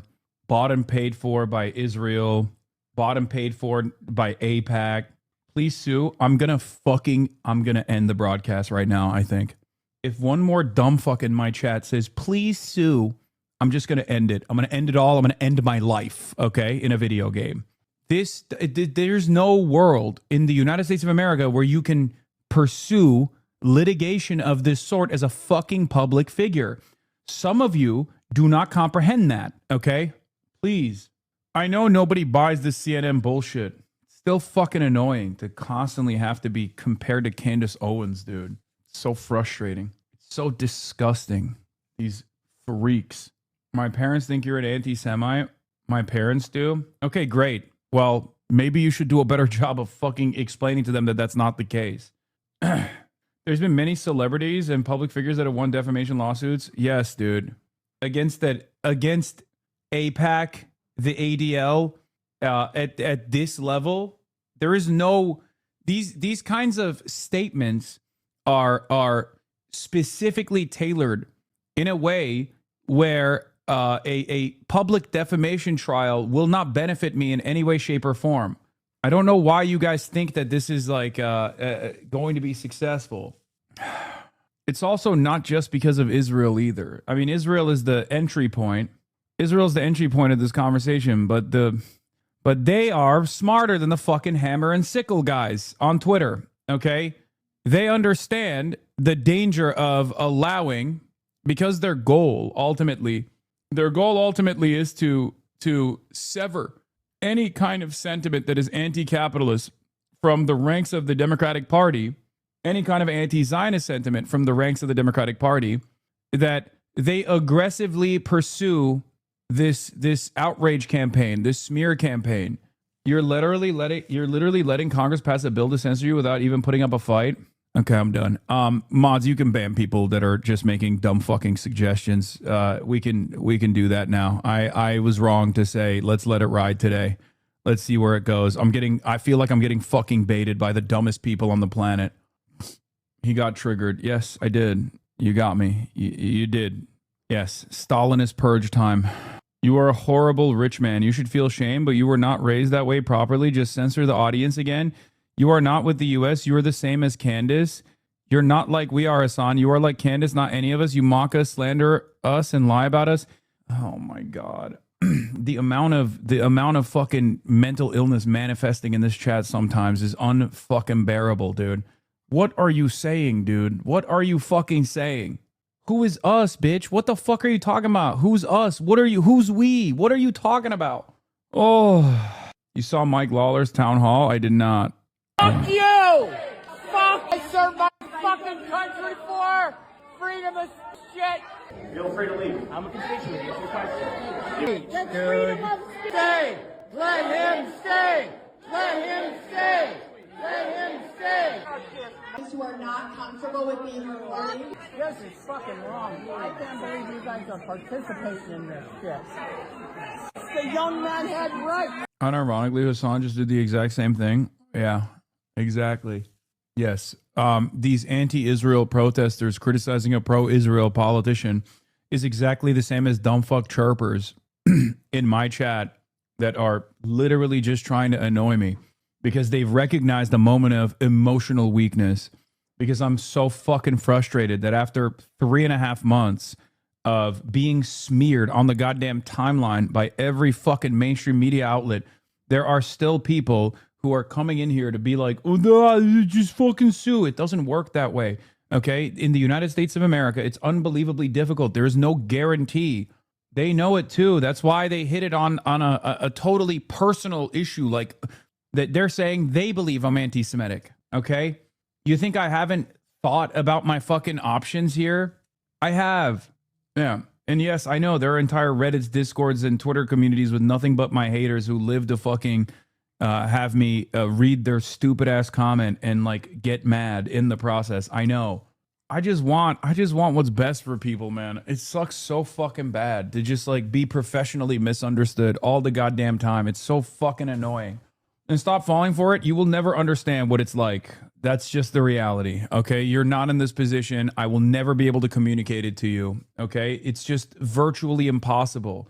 This is an unbelievably sophisticated machine that never stops. It's day in, day out. It's backed by a shit ton of people who have nothing else to live for.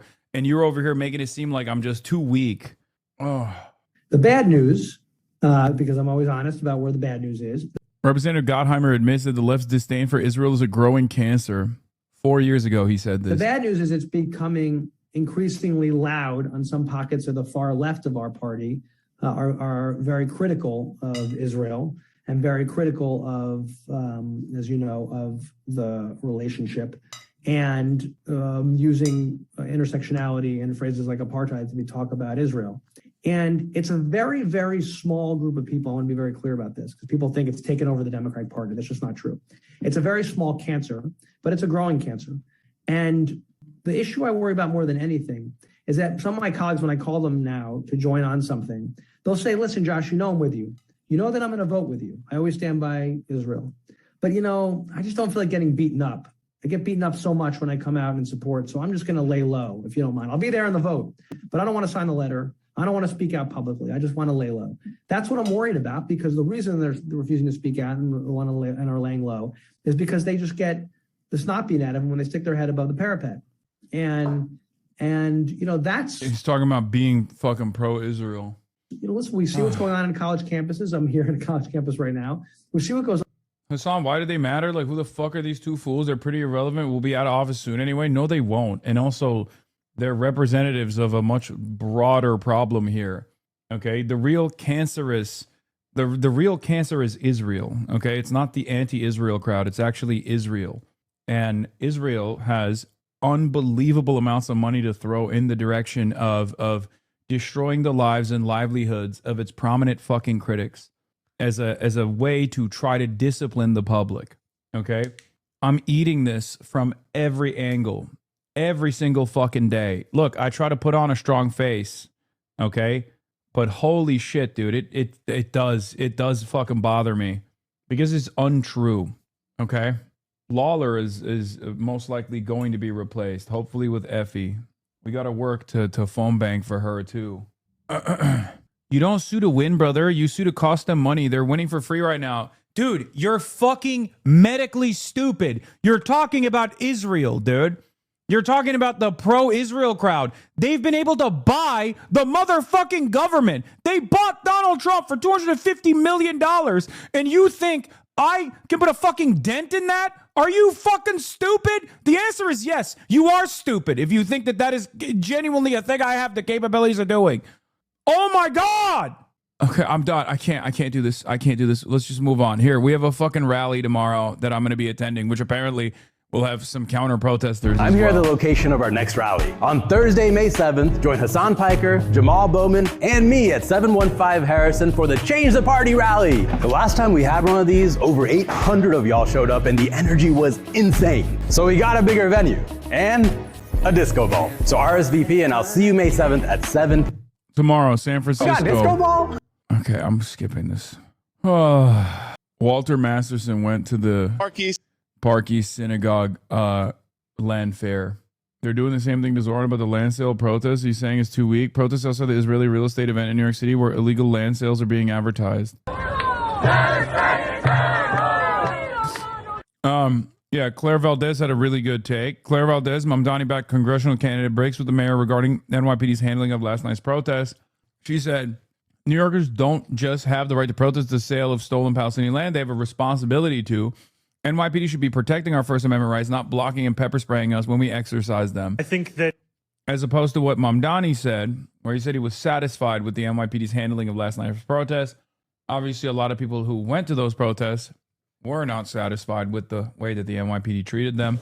Thank you, Mayor. Can you assess how you think things went last night at the Park East Synagogue protest? Do you think the police effectively enforced a buffer zone? Is that what essentially happened? And was the right to protest sufficiently protected in your view? And then I have one more question. yes, I think that I've made it clear time and time again that we in this city believe in the sacrosanct nature of the right to protest, and also are committed to ensuring that any New Yorker can safely enter or exit from a house of worship, and that access never be in question, while we also protect the First Amendment. And I do believe that the police ensured that yesterday evening. And as you talk about ways to prevent anti-Semitism, I noticed yesterday that when you put out a statement about the protest, in advance of the protest, you noted that you agreed with the protesters. You've weighed in on the subject of Israel in a couple of other ways in recent days. And I just wonder whether, are you considering whether you personally putting your views about Israel? Yeah, do you feel like you're fomenting anti-Semitism by criticizing the illegal land sales taking place in synagogues? I don't know. Are the synagogues fomenting anti-Semitism for allowing these places of worship to be used for such a heinous crime? NYPD has so much power in New York, man. It's crazy. Israel out there is in any way fueling anti-Semitism in the city? Do you ever think maybe you should just not weigh in or just not bring it up? No, I think that critique of the policies of a government are very much separate from bigotry towards the people of a specific religious faith. And there is no tolerance for anti-Semitism. There is no tolerance for hatred of Jewish New Yorkers, which we have seen time and time again, whether it be in the graffitiing of swastikas on a number of homes across Queens recently. And I've also been clear to New Yorkers my honest opinions about the fact that when we have a real estate expo that is promoting the sale of land, which includes the sale of land in occupied West Bank in settlements that are a violation of international law, that is something that I firmly disagree with, and that I also believe that many New Yorkers firmly disagree with, because it has been at the heart of an ongoing effort to displace Palestinians from their homes. Hi, Kelly. Yeah, it's what a ridiculous song and dance this is over and over again. I mean, hundreds are rallying in New York City outside of Park East Synagogue to protest a great Israeli real estate event selling illegal land in occupied West Bank. Police have shut down the entire block radius, restricting foot traffic, despite new buffer law not being fully enacted yet. I really do not understand why synagogues keep agreeing to host such West Bank real estate fairs. Is it an attitude of never giving an inch to the haters? Confidence that anyone who would protest synagogue comes out looking worse? Surely someone realizes it's irresponsible. Yeah, I think it's because they know no matter what happens, mainstream media will immediately present it as, look at these fucking scary Jew haters that are terrifying these worshipers of the Jewish faith and stopping them from entering the synagogue. It's just being used as a shield. Because let's be real, no one in mainstream media ever fucking takes a serious look at what's going on here. It's by design. They never say it. They don't say what the problem is. They don't say why there's a protest happening at this synagogue. There's not a protest happening in every synagogue all the time. It's just specific synagogues whenever they're doing land fairs inside of synagogues. If those land fairs, those settler fairs, were taking place in not a synagogue, but a regular commercial building, then those protesters would go there. Having a mob of people outside of any place of worship looks super fucked up on the news. Yeah, I don't give a fuck. People should continue protesting wherever the fuck they're selling illegal land. Here's the reality. What's fucked up is not that people are protesting the land fairs, the settler fairs. What's fucked up is that there is a settler fair taking place to begin with. It's doubly fucked that they're auctioning off stolen land inside of a goddamn synagogue, a place of worship. It's unfucking believable. When you're auctioning off land you stole, we'll lecture you however we want. I don't give a shit who you think you are. Yeah. Mossad posting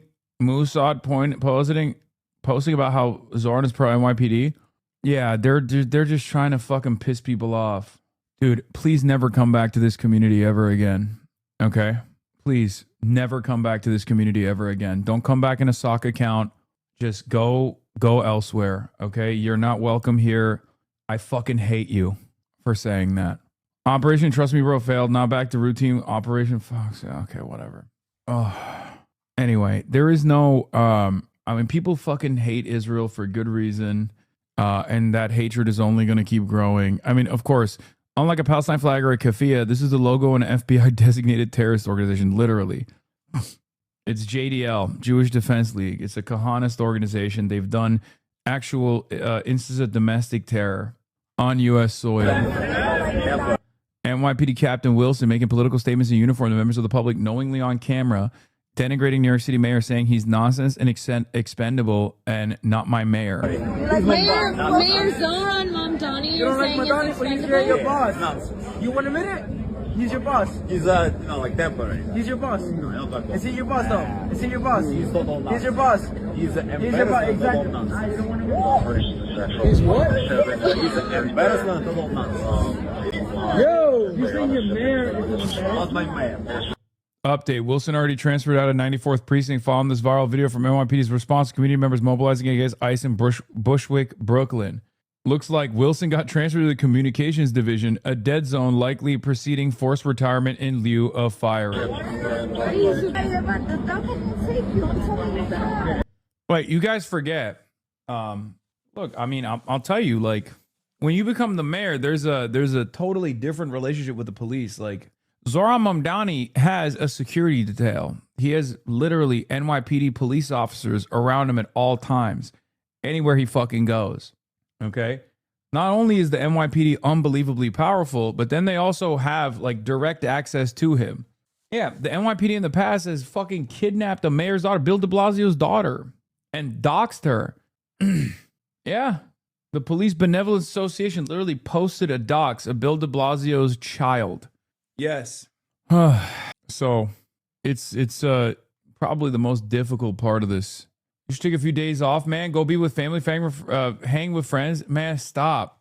Dude, what are you talking about? I'm going to a fucking political rally tomorrow. It's not happening, okay? She'll be at the rally tomorrow. Daria Liza. Super PAC attacking Representative Adriana Espaillat's DSA challenger appears to be the return of United for Progress PAC, led by Floridian consultant Marcos VR. The Super PAC's biggest donor in previous cycles was George Soros' Democracy PAC. Chevalier claims she's a progressive fighter, but her campaign cash says the opposite. She pocketed money linked to a controversial AI surveillance firm that police have used to spy on Black Lives Matter, and from a luxury real estate developer that helps the rich make millions at the expense of working class neighborhoods like ours. She even cashed checks from Palantir, the same Palantir whose technology helps ICE illegally hunt immigrants and activists. Daria Liza Chevalier isn't telling the truth about fighting the corrupt system because she's funded by it. That's crazy. They got more smoke for you than politicians who became millionaires while in office via insider trading. What are you talking about? The condemnation seems like a weaponized attempt to actually foment real anti-Semitism. They're targeting audiences to try to make us act out. No. I think they just still think that there's any sort of genuine power in just like calling someone a fucking anti-Semite when there is none. Like there's obviously like institutional stigma associated with anti-Semitism. It's not a bad thing. That's a good thing. But even in spaces like that where there is institutional stigma, most people understand when someone like me is getting called an anti-Semite, they know that that's bullshit, right? Most people understand that that's fucking bullshit. They know that it's because I'm anti-Israel. Maybe some normies get duped in the process. It is what it is.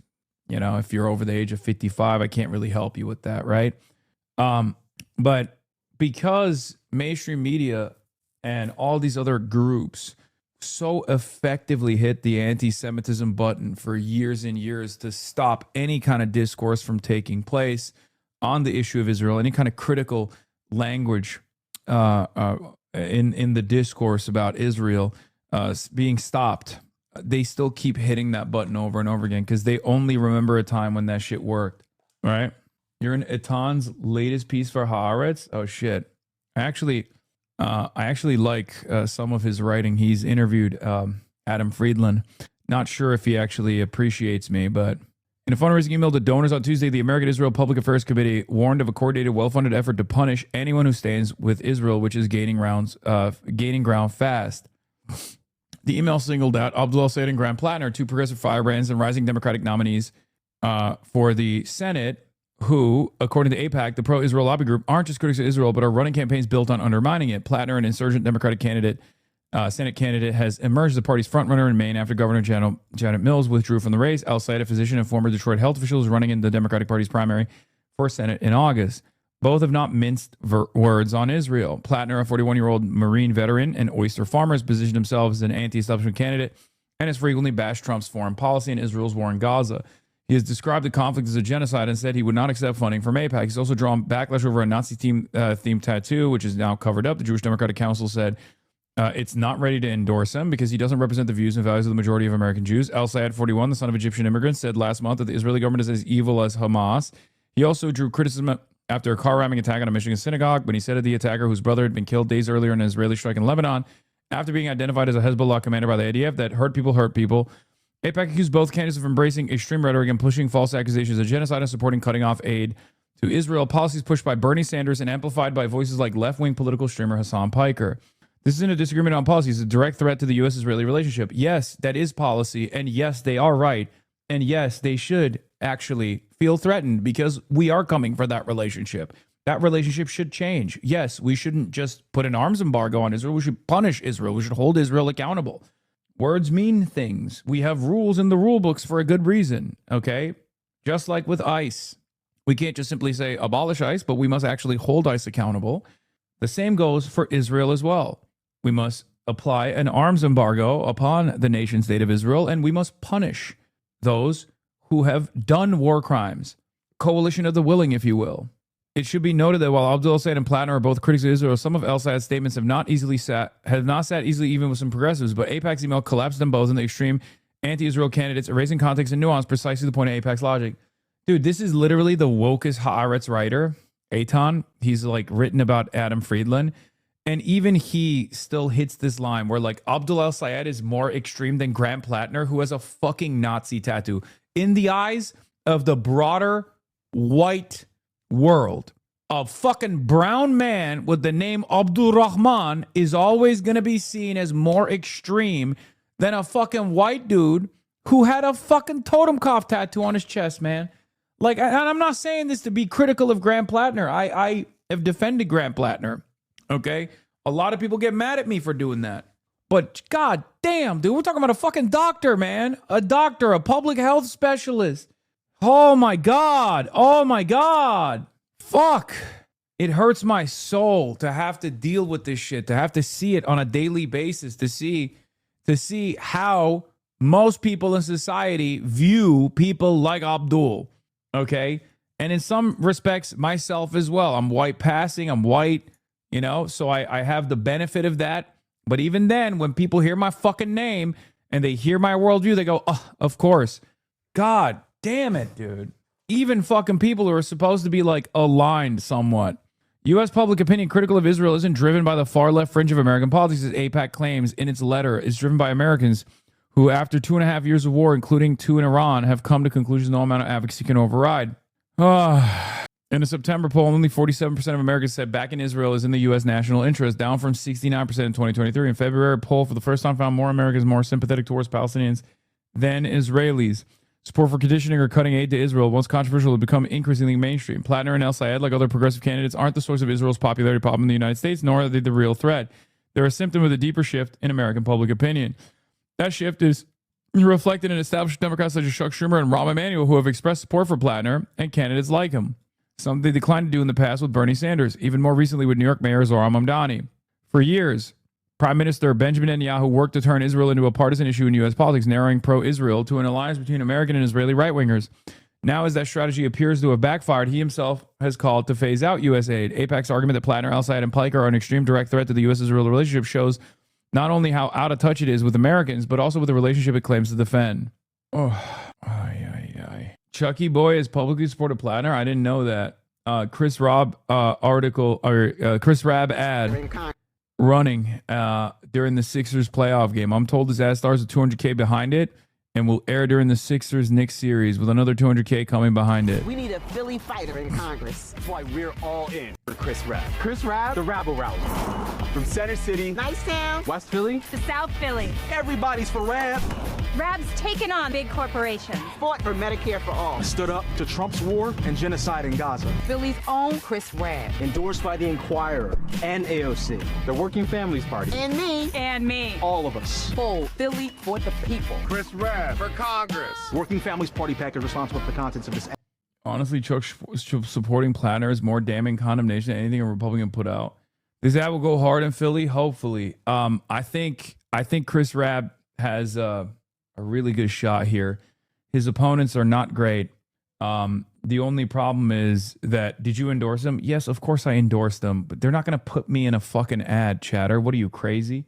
The problem is you got a lot of older black voters in this district who I don't know which way they will swing. I don't know if they I don't know where they're at on Rabb. I mean, he's locked down all the other demographics. This is a very black district and older as well. So I think the goal here is to door knock on black neighborhoods. I think it's that's the most consequential demographic he must win. But luckily, DSA is out there and they got some unbelievable door knockers. So I'm not too worried. Good news, Haley Stevens and Susan Collins campaigns are linking up for AIPAC. This is a campaign begging DC to step in and save them. They came in third in 2026 Q1 fundraising and completely relying on AIPAC fundraising featuring Susan Collins. Small dollar donations are barely 10% of her opponents. Had to pay people to collect petitions. Yeah, Haley Stevens is underwater.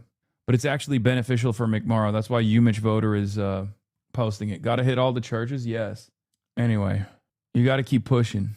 Synagogue in the Upper East Side of Manhattan. There is a land sale of stolen West Bank land. This is a real estate sale. The protesters that are here are not protesting Jews. They're not protesting Judaism. Zionism is not Judaism. Zionism is not Judaism, sir. Oh yeah, so you're a Jew and you're a Zion. Yeah, they're two different things. He promised an ethno-state? Ethno-state, Jewish supremacy. Dude, why are these guys trying to be woke, man? Just own it. It's so fucking annoying. I can't stand like the cry bullying that come from Zionists. It's just like, you want to have your cake, you want to eat it too, you want to fucking feel like a victim where you get to literally have your ethno-state and it's not, we can't even question it. We can't even say like, that's an ethno-state. That's kind of fucked up, don't you think? You're like, no, it's not. It has to be an ethno-state. It has to. Look at the dirty Arabs. You know, we have to dominate them. Don't you understand? I'm the victim. Okay. Land that was already yours over thousands of years. Listen, what you guys are doing, you're supporting evil, and then you dare to do this in the name of Judaism and the Jewish religion.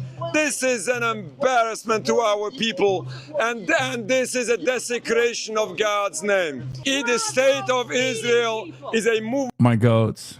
Of terrorism, started terrorism way before anybody spoke about it. Of course I'm a Jew. We're humanitarian Jews that are against murder. I'm 73 years old. I know since I was 14 that Israel is not a democracy. Goated. Kings and queens, dude. Has never been a democracy. We are here for the rights of people to eat and live and have water and have their homes returned. Hell yeah. Fucking awesome. Yeah, more Republicans think Donald Trump could beat them in a fight than the inverse. 39% think Donald Trump can beat them. It's also really funny because Republicans are like the first to be like, oh, I could beat Serena Williams in a tennis match. These are usually the same people who think they can beat female UFC fighters and even real bears. I'm just going to say, yeah, they think that they can beat fucking female UFC fighters, but they don't think they can beat Donald Trump. What does that say about these people's mentality? I didn't put the bears part in there. Unnecessary, because I can vibe out a bear. Here's Abdul's new campaign on Nobody Needs PBMs. Yeah, hey. PBM pizza here. That'll be $20. Perfect, thanks. Just give me a second. Whoa, buddy, not so fast. You still haven't paid your delivery coordination fee. That's $25. Wait, I thought the whole thing was $20. Yeah, the pizza's $20, but there's also a $15 assembly fee, holding your pizza while you wait fee, and generally wasting my time fee. So, wait, did you even make the pizza? Well, no. Are you even the delivery guy? Yeah, and no. So, what do you actually do? I manage pizza benefits, and I'm also here to collect all the fees that you owe me. Now imagine ordering a $20 pizza, and bro shows up and says you owe him $70? Yeah, that's exactly how our pharmaceutical system works. And the culprit? PBMs. A PBM, or pharmacy benefit manager, they're the ultimate middleman in the healthcare system. They sit between you, your insurance company, the pharmaceutical company, and the pharmacy that actually gives you the medications that you need. So the restaurant made the pizza. Yep. My insurance paid in part for the pizza. Yep. And the pharmacy is the one that actually sent you here with the pizza. Yep. So why am I paying $70? Oh, because of the fees. And they use that position, in theory, to negotiate what drugs are going to be on the insurance formulary, how much they're going to pay pharmacies and pharmaceutical companies. But really, they use their position to figure out how to fleece every single one's pocket. And all that money comes out of yours. Oh, I am super hungry, and this pizza's all I got. Oh, I almost forgot one more fee. What? The fee for explaining the fees. Healthcare shouldn't work like that pizza scam, but that's exactly how PBMs operate. When middlemen control your access to pharmaceuticals, they don't lower prices. Instead, they use that control to extract bigger and bigger shares, and you're left paying the price. And that's why we're gonna ban the middleman. Turns out we don't even need PBMs. Instead, we're gonna empower the federal government to negotiate prescription drug prices on all of our behalfs, and we're gonna empower local pharmacies in the process. And look, pizza got cold too. Welcome back. If it's Wednesday, we have election results, including the closely watched Republican state Senate primaries in Indiana, where 5 of the 7 incumbents who opposed the president's redistricting push were defeated by Trump-backed challengers. At this hour, State Senator Greg Good is the only one projected to hold on to his seat, with the final incumbent still locked in a tight race, separated by just a handful of votes. That race is still too close to call. Joining me now is NBC News Chief Data Analyst Steve Kornacki and Shaquille Brewster on the ground in Indiana. Steve, let me start with you. Walk us through last night's results and what we know about the remaining uncalled race there. Yeah, let's take a look, Kristen. Here is the map here, highlighting the districts here in Indiana that Trump had targeted here, where Republican state senators had voted against him on that bid to redraw the state's congressional maps. Where you see that pink color, that means those state senators lost. The Trump side won. And the margins where this happened generally were landslides. This is Lake County here. This is basically the Chicago suburbs. Republican incumbent here was absolutely clobbered, who had voted against that redistricting plan. A loss here. This is another state senator who was defeated, Trump endorsing the challenger. This was a member of state Senate leadership, Republican leadership, who opposed Trump, who got beaten by the Trump-backed candidate. It was a landslide here. It was a landslide here. By the way, this is also, this district right here is a Republican state senator who voted against redistricting and who got drummed out last night.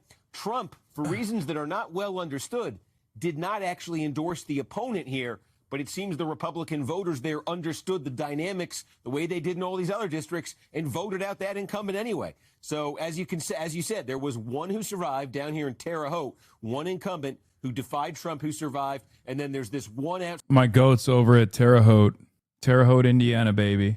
Yes, I'm dressing up every day. Get over it. Get over it. It's a new dawn. It's a new day. Okay. Standing race. So the Trump forces in these 8 incumbents, 6 of them have been defeated, 1 survives, and then one's fate is still to be determined. And we can just zoom in here and show you that Thought we could just zoom in. Here we go and show you that race right here. I mean, it doesn't get much closer than this, but it's 3 points. Spencer Deary is the incumbent. Paula Copenhaver is the challenger. You're talking about West Lafayette, where Purdue is, some rural areas. And basically what's happening here is we're just trying to figure out how many provisional ballots there might be here. We're talking about potentially a dozen, 24 ballots, something like that. Obviously, with the margin that close, this is not something we're going to be in a hurry to. Bro, look at this. Like we're talking about 10,000 people voting.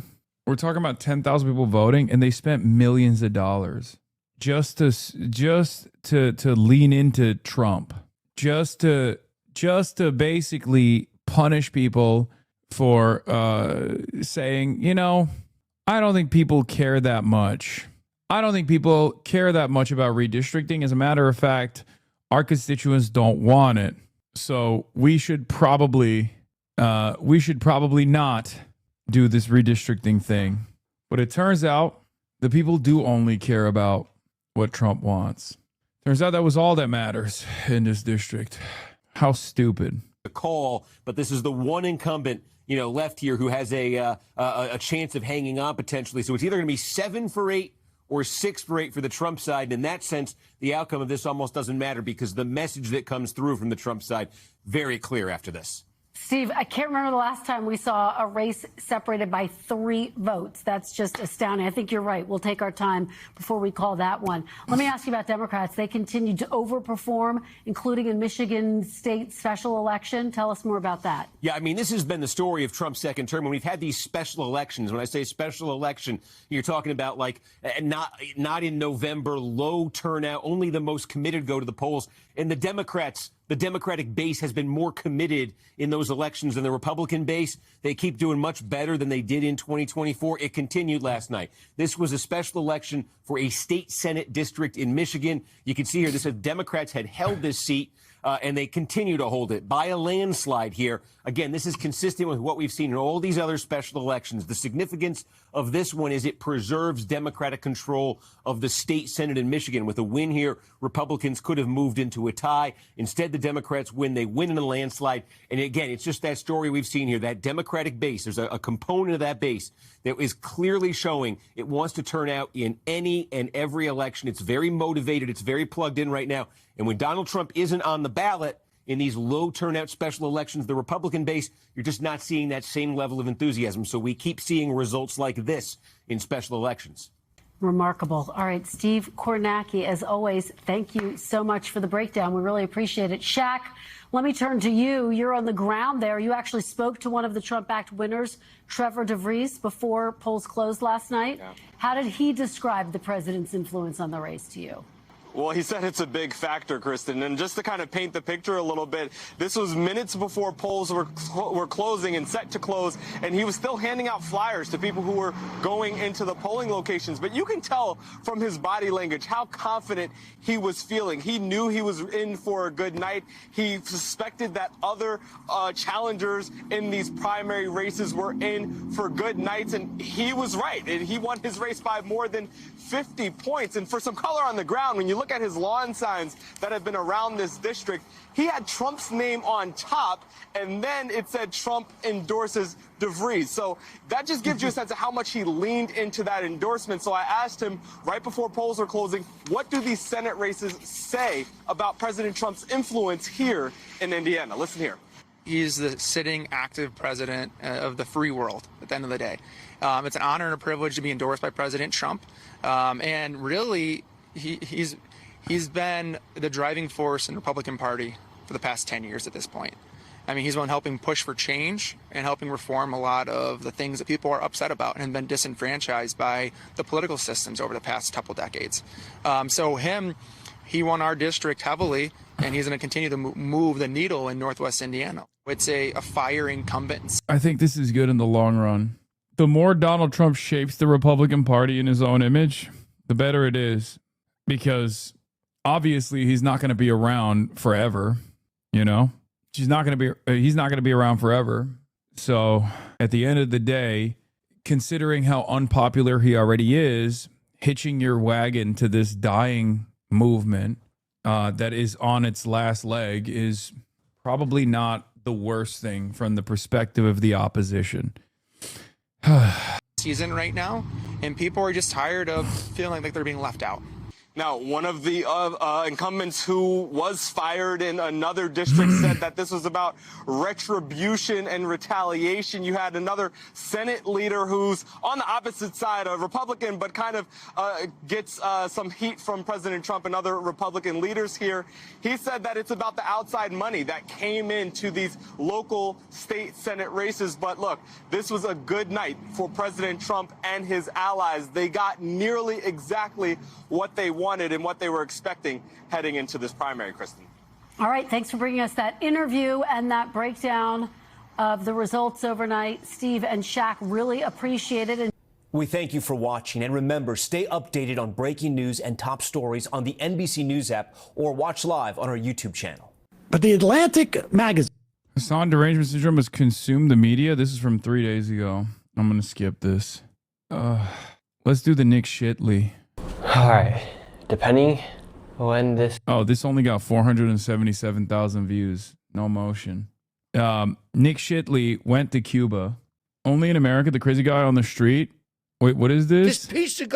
Scott Lobaido went nuclear over Zohran Mamdani's ties to streamer Hassan Piker. I still don't know what that's all about. This piece of garbage, I still don't know what that's all about with the president, why he has this scumbag around. Having a friend like Hassan Piker that said and continues to say, as he travels this country and gets to speak at American universities saying that America deserved 9/11, and this piece of little gypsy Mam Dandy smiles and goes there when knowing that he's best friends with the guy. That pissed me off. I've been trying for years to get the appropriate size American flag at Ground Zero. I love this guy. This guy, I'm in a good mood, okay? This guy instantly put me in a good fucking mood. God, I love this man so much. He does not know that I love him. I think he would probably stab me with a pen if given the opportunity. But I fucking love him. No way that's your capstone project, dude. What the fuck, law? How dare you? This fucking guy, Hassan Piker, and his fucking community making fun of me for trying to get the appropriate sized American flag at Ground Zero. I'm walking here.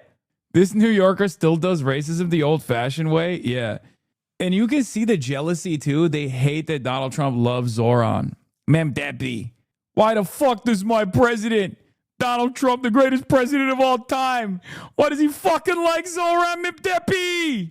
Zohran Babadoobie. Fucking Mamdani. Forget about it. Mr. President, I love yous. But by way of transitive property, it's like you're fucking best friends with Hassan Piker. Mr. President, next time you see Zohran Babdabu, ask him what he thinks is the appropriate size American flag at Ground Zero. I bet you he'll say a tiny one, like this big. No flag large enough. Yes, this is the guy who was protesting me and my best friendship with Zohran Mamdani. Me and Zohran, we're fucking best friends, okay? We love each other deeply. And this guy knows it. And he also knows me really well. He knows I say America deserved 9/11 every day. I go to I have family members die in 9/11 and these bitches cry more about it than me. Why is it so hard to be angry at Italians from New York City? Dude, they're the best. They're the best. I love this guy. In time, this guy can slur me up and down and I wouldn't give a shit. He's fucking awesome. Like, he literally makes it seem like I'm traveling around the country, going to colleges and just getting up on the podium and going, America deserved 9/11. And then everyone's like, yeah, every day.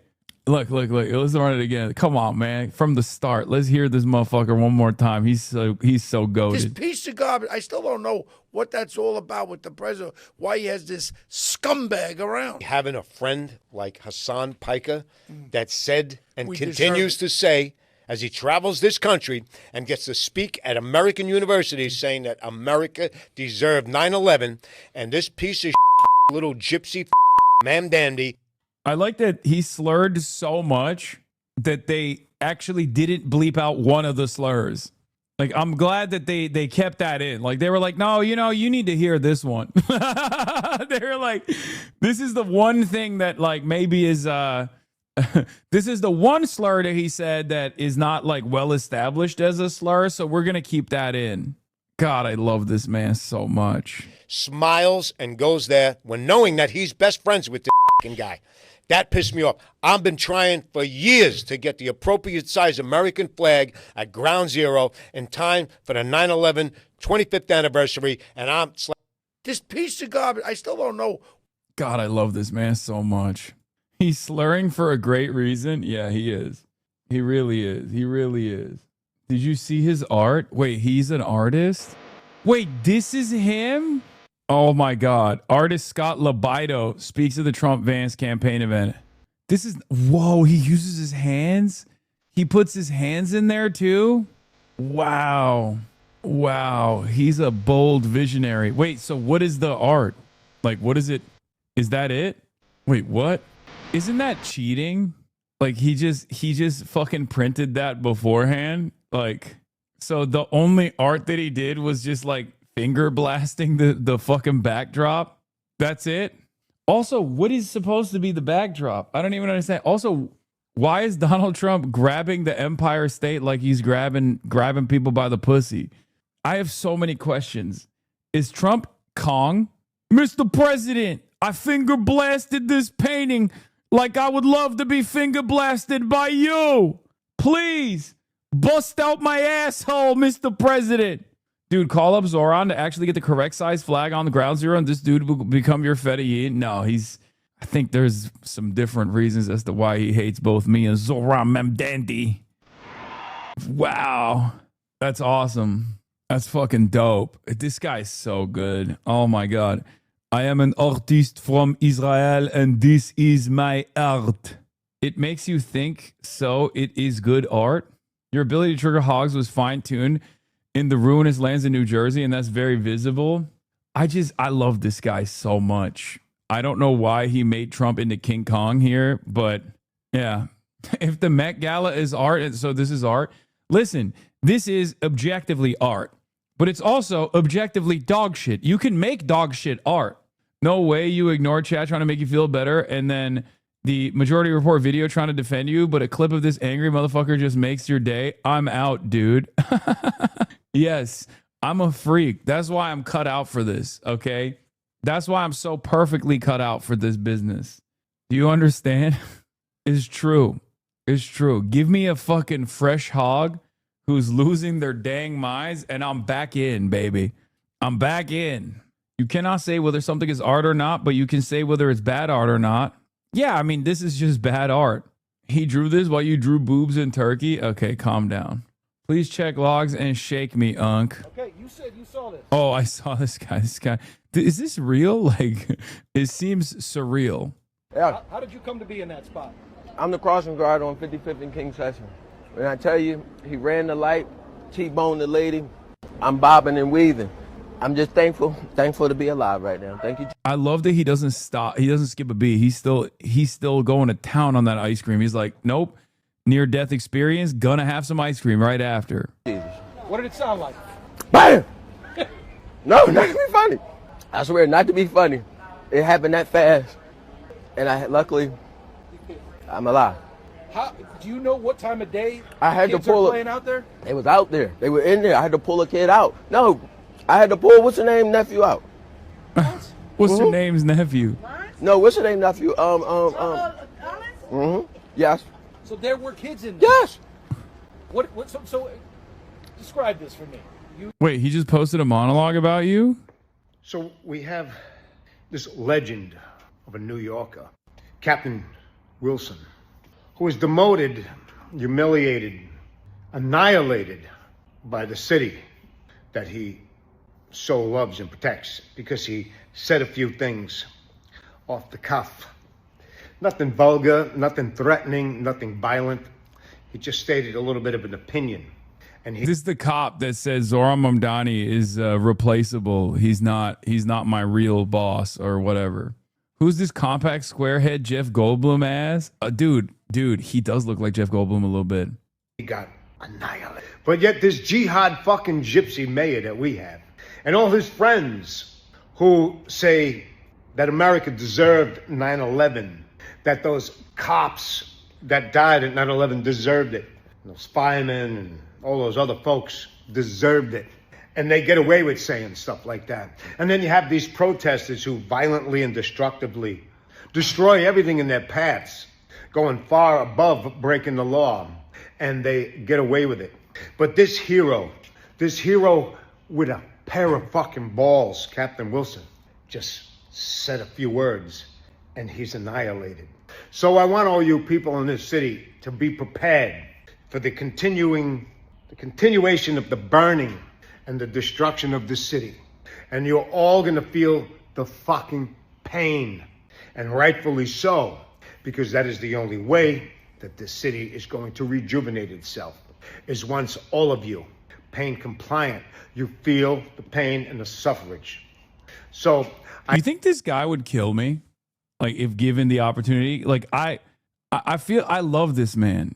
And I think I've never been in a situation where I've loved someone so much immediately after first setting my sights on him. I knew this was love at first sight. And he probably would still try to kill me, you know?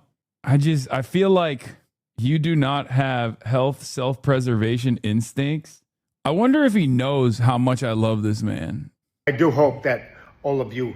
I've never heard right-wing racist slam poetry before. I thought slam poetry was like something that the wokes did, right? I never knew that it was a thing that the racist people did too. Is like an anti-woke thing as well, you know? Also got to put the hat on in a little bit when I'm talking to the New York City DSA folk. No, this is monologuing. No, I think this is slam poetry. Hassan thinking I could fix him. No, you know what it is? It's because I love hogs so much. And this one is like the hog king. We did it, Joe. Painted by Scott Lobito. The world needs to see this. Share it. Wait, motherfuckers are sharing it, bro. Oh my God. People love his shit. They do share it. Is this guy popping? I didn't even realize he was popping like that. He's got W motion. I got L no motion. All right, let's get back to this guy. Hey, I don't know which way to go because he ends up in the schoolyard. Luckily, I wasn't on the corner. I'm in the shade slightly because it's an 82-degree day today. And then what? Crazy. My adrenaline is still running. I'm just thankful to be alive. So you see this car on its side. Kids are screaming. What's going on? I run Sheeple. Then I grab a kid out because he's stuck franticing. Pull him out. Ain't nobody in there. Guys in there. He's trapped in there. Then I run out, get myself together because my heart is boom, boom, boom, boom, boom. No doubt. Crazy. And you grabbed the kid. Pulled him up out of there. How was the kid? What He was shaking up, but I pulled him up out of there. Was he like? Damn, bro, he is going to town on that ice cream. It's crazy. No prisoners, bro. He is. He went full throat. Look at this. This is respectable technique. Okay, because if you don't take all the corners out, they might drip. This is not his first rodeo. It's a hot day in Philadelphia. Okay. And he knows he has to eat all of the corners in rapid succession, but he's got another job. He's got a story to tell. Okay. So in this moment, the maximally efficient move is to just throat it entirely. And he does it. He doesn't give a fuck. Look at that. Pulled him up out of there. Look, he hit. Look at that. Expertise. A lot of people don't understand. A weaker man would nibble on the sides. Well, the weakest man would say, I'll let my ice cream melt. Okay. A less weak man would at least give little licks on the side. Only a legend is going to go full cone and just hit the swirl on local television in his 15 minutes of fame, turning into 15 minutes of glory. Is he like under a piece of playground equipment? Or yeah, right up under there. No, I'm being honest. No, I believe you. So tell me about this car. Did you see what happened to her? Do a 360. I didn't know which way to go. Luckily, I wasn't right there on the corner. I would have been trapped in the madness if you zoom in. I'm being honest. What's going through your head? He's being honest. Thank you, Jesus. That's what's going through my mind. Thank you, Jesus. Look, he is shameless, dude. Whoa. You know what? He shouldn't feel shame about this. Also, look at this. The official portrait of the 112th mayor of New York City, Zohran Mamdani. Wait, why is he eating a pigeon? Also, why are there witches flying in the background? Zohran is doing witchcraft. This photo contains multitudes. This is real art, man. A lot of y'all don't understand. This is real art. Okay? It's real art. Anyway, I'm gonna go into in a couple minutes, in a little bit, I will be talking to the New York City Democratic Socialists of America. Okay? And I'm going to be delivering them a speech, which I did not write, as always, to talk to them about the importance of smiling and dialing. All right? It's almost perfect, but it's missing 2 towers. Yeah, because Zohran Mamdani took it out. Wrote the Yale one. This is different. Dumb question, but how are you going to phone bank with Stan Stream? I'm not going to phone bank. I'm going to give a hype up speech, and we're going to do a little convo. It's AI trash, Bo? No, I don't think that guy's an AI artist. I don't think that guy is an AI artist at all. How dare you? That's crazy. I feel like that would be the most disrespectful thing. That guy is a finger artist, okay? He uses his real ass fingers. He doesn't even use Jamel Bowie cosplay. That's funny. This is how short people react to you in public. Oh, Mao Zedong, shocked by the height of Henry Kissinger's wife.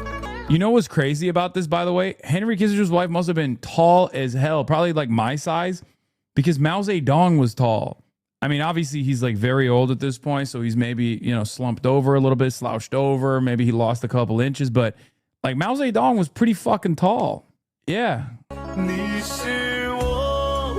Music. Check out the other TikTok tab you have open. Your haters are insane. No jokes allowed. Oh, this one? Address the absolute bloodbaths happening over you on Threads and Twitter right now. I made one joke, okay, and I guess comedy's illegal. Men got mad. But fine, we can get into it because it's not funny, but it's also really funny all at once. Recently, I started using Threads and Twitter exclusively for just ratioing men because I am funnier than every man I've ever met on this planet. Much to no one's surprise, not everyone found my jokes as funny as the women's sphere. Last night before I went to sleep, I posted this meme. And it just said, if Hasan Piker texted me not to go through with it on my wedding day, I'd 100% bail. And this photo of stupid, sexy Hasan. And this morning, I woke up to thousands of men screaming my name across Threads, and now I guess it's made it to Twitter, and threatening me in my DMs to come find me. But trust me, it gets funnier. The first and laziest thing that happened, obviously, was guys like this one taking my profile picture, ranking me like a 4 out of 10 Foyd, and then getting ratioed by me so hard that he had to delete everything he put up. The most common insult I usually see about myself is these guys commenting on my literally Greek god chiseled jawline. I simply like to respond, pointing out that I understand why my jaw definition confuses them. Then it got funnier because they started finding the hottest photos of me I've ever seen and making those trend as if I was ugly, and once again getting absolutely ratioed to hell. And again, every step along the way here, shout out to my women's sphere for backing me up. But then I posted this video, obviously addressing the elephant in the room, which is all these men are only screaming, crying, throwing up over my crush on Hasan Piker because they actually thought it could be them up at the altar with me. And then they tried to screen grab this exact photo of me to get that trending as the ugly photo of me. Honestly, at this point, I felt so bad for them that I was just going to offer them alternatives since they insisted on only taking the hottest photos of me known to man. And once again, they took these and started spreading these too, so I don't actually think you hate me as much as you all claim you do. You're in my DMs threatening me because you're actually so delusional. You believed that you could have had a chance at being up at that altar with me someday, and I had to shatter that by making a joke about how I will always choose Hasan above you. And I stand 10 toes down on that, actually. All that to say that even in the completely delusional, made-up fantasy wedding you have for the two of us in your mind, you still think that I'm hot enough where Hasan Piker might text me and ruin it. Man can't do anything, especially take a joke. Hasan has this open on one of his tabs right now, and he'll probably cover later. That's crazy. Y'all are ops. I swear to God, y'all are freaking ops. Okay, let me join in on the Zoom call real quick. Let me get in on this. Let's see where we're at. Okay, I'm supposed to be speaking in 3 minutes, so Let's see. Hello, Roadcaster. Okay, that should be good. Okay. Recording in progress. Is a threat to all of us, and that's why we are all here. Like Gustavo said, New York City faces a deficit of over $5 billion. Right now, Kathy Hochul is poised to allow Trump cuts to wreak havoc on New York City and New York State. She's poised to pass a budget that allows for a payout to New York's richest to come out of the rest of our pockets.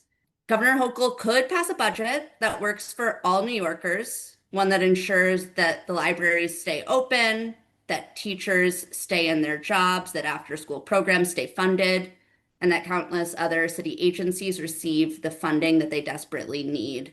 Instead, she is going to allow New York City public servants and our communities to be used as bargaining chips. She's poised to allow the rich to keep getting richer and richer, while those of us who keep the city running and the communities we love are forced to do more and more with less and less.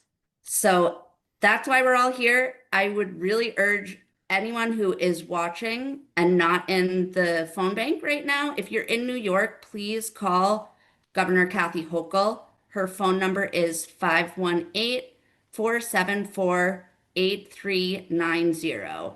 Tell her to tax the rich, save New York's public services from Trump cuts, and please call every single day until the budget is finalized.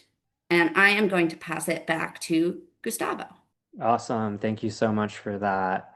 Like Molly said, the fight of library workers is really all of our fights. When they come after one public service, they're going to come after all of them.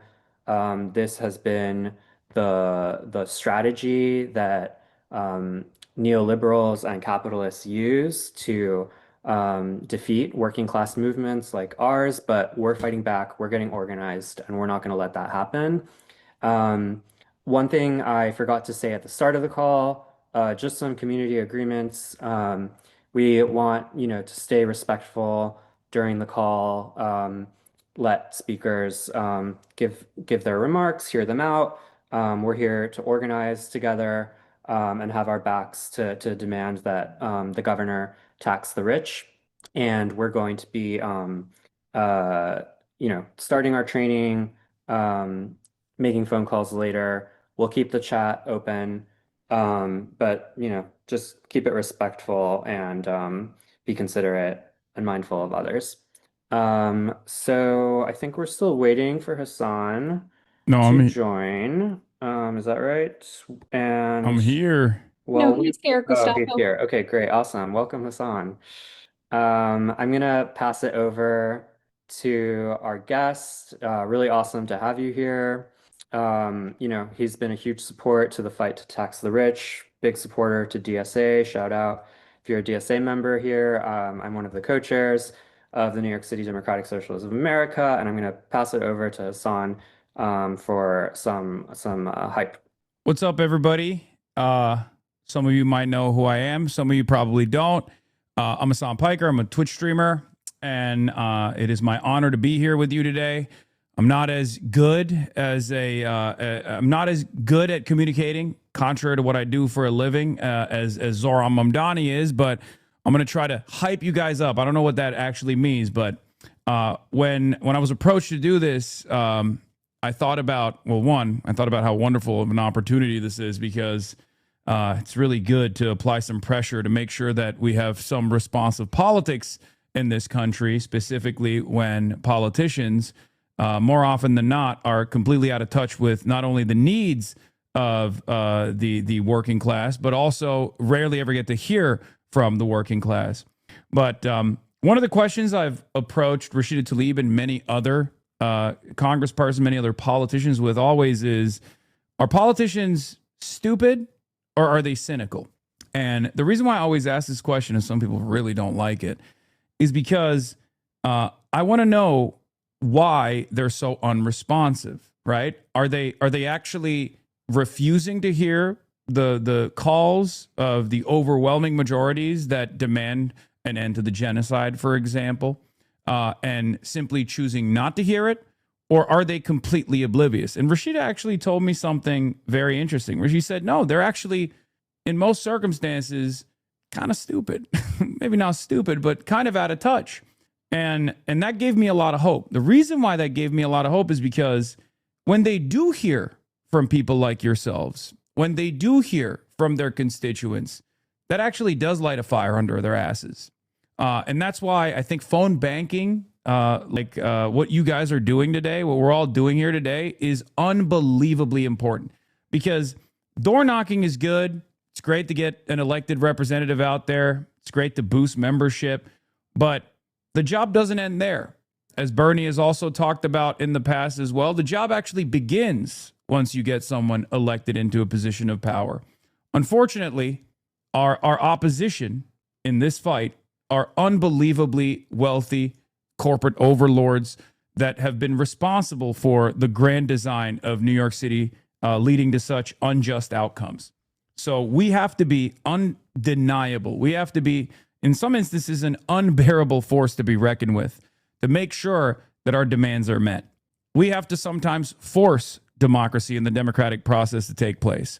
So I think that's precisely the reason why phone banking operations like this one and smiling and dialing is incredibly important. So I'm really excited that you guys are all participating in this. One of the things I tell my audience, I even told them earlier today, is whenever you get annoyed, whether it be with someone from a left caucus or a right caucus inside of the DSA, or Hamill and Sickle Twitter users on the timeline talking shit about the DSA from the outside, saying it's not revolutionary enough. I get called a sheepdog for the Democratic Party all the time, for example.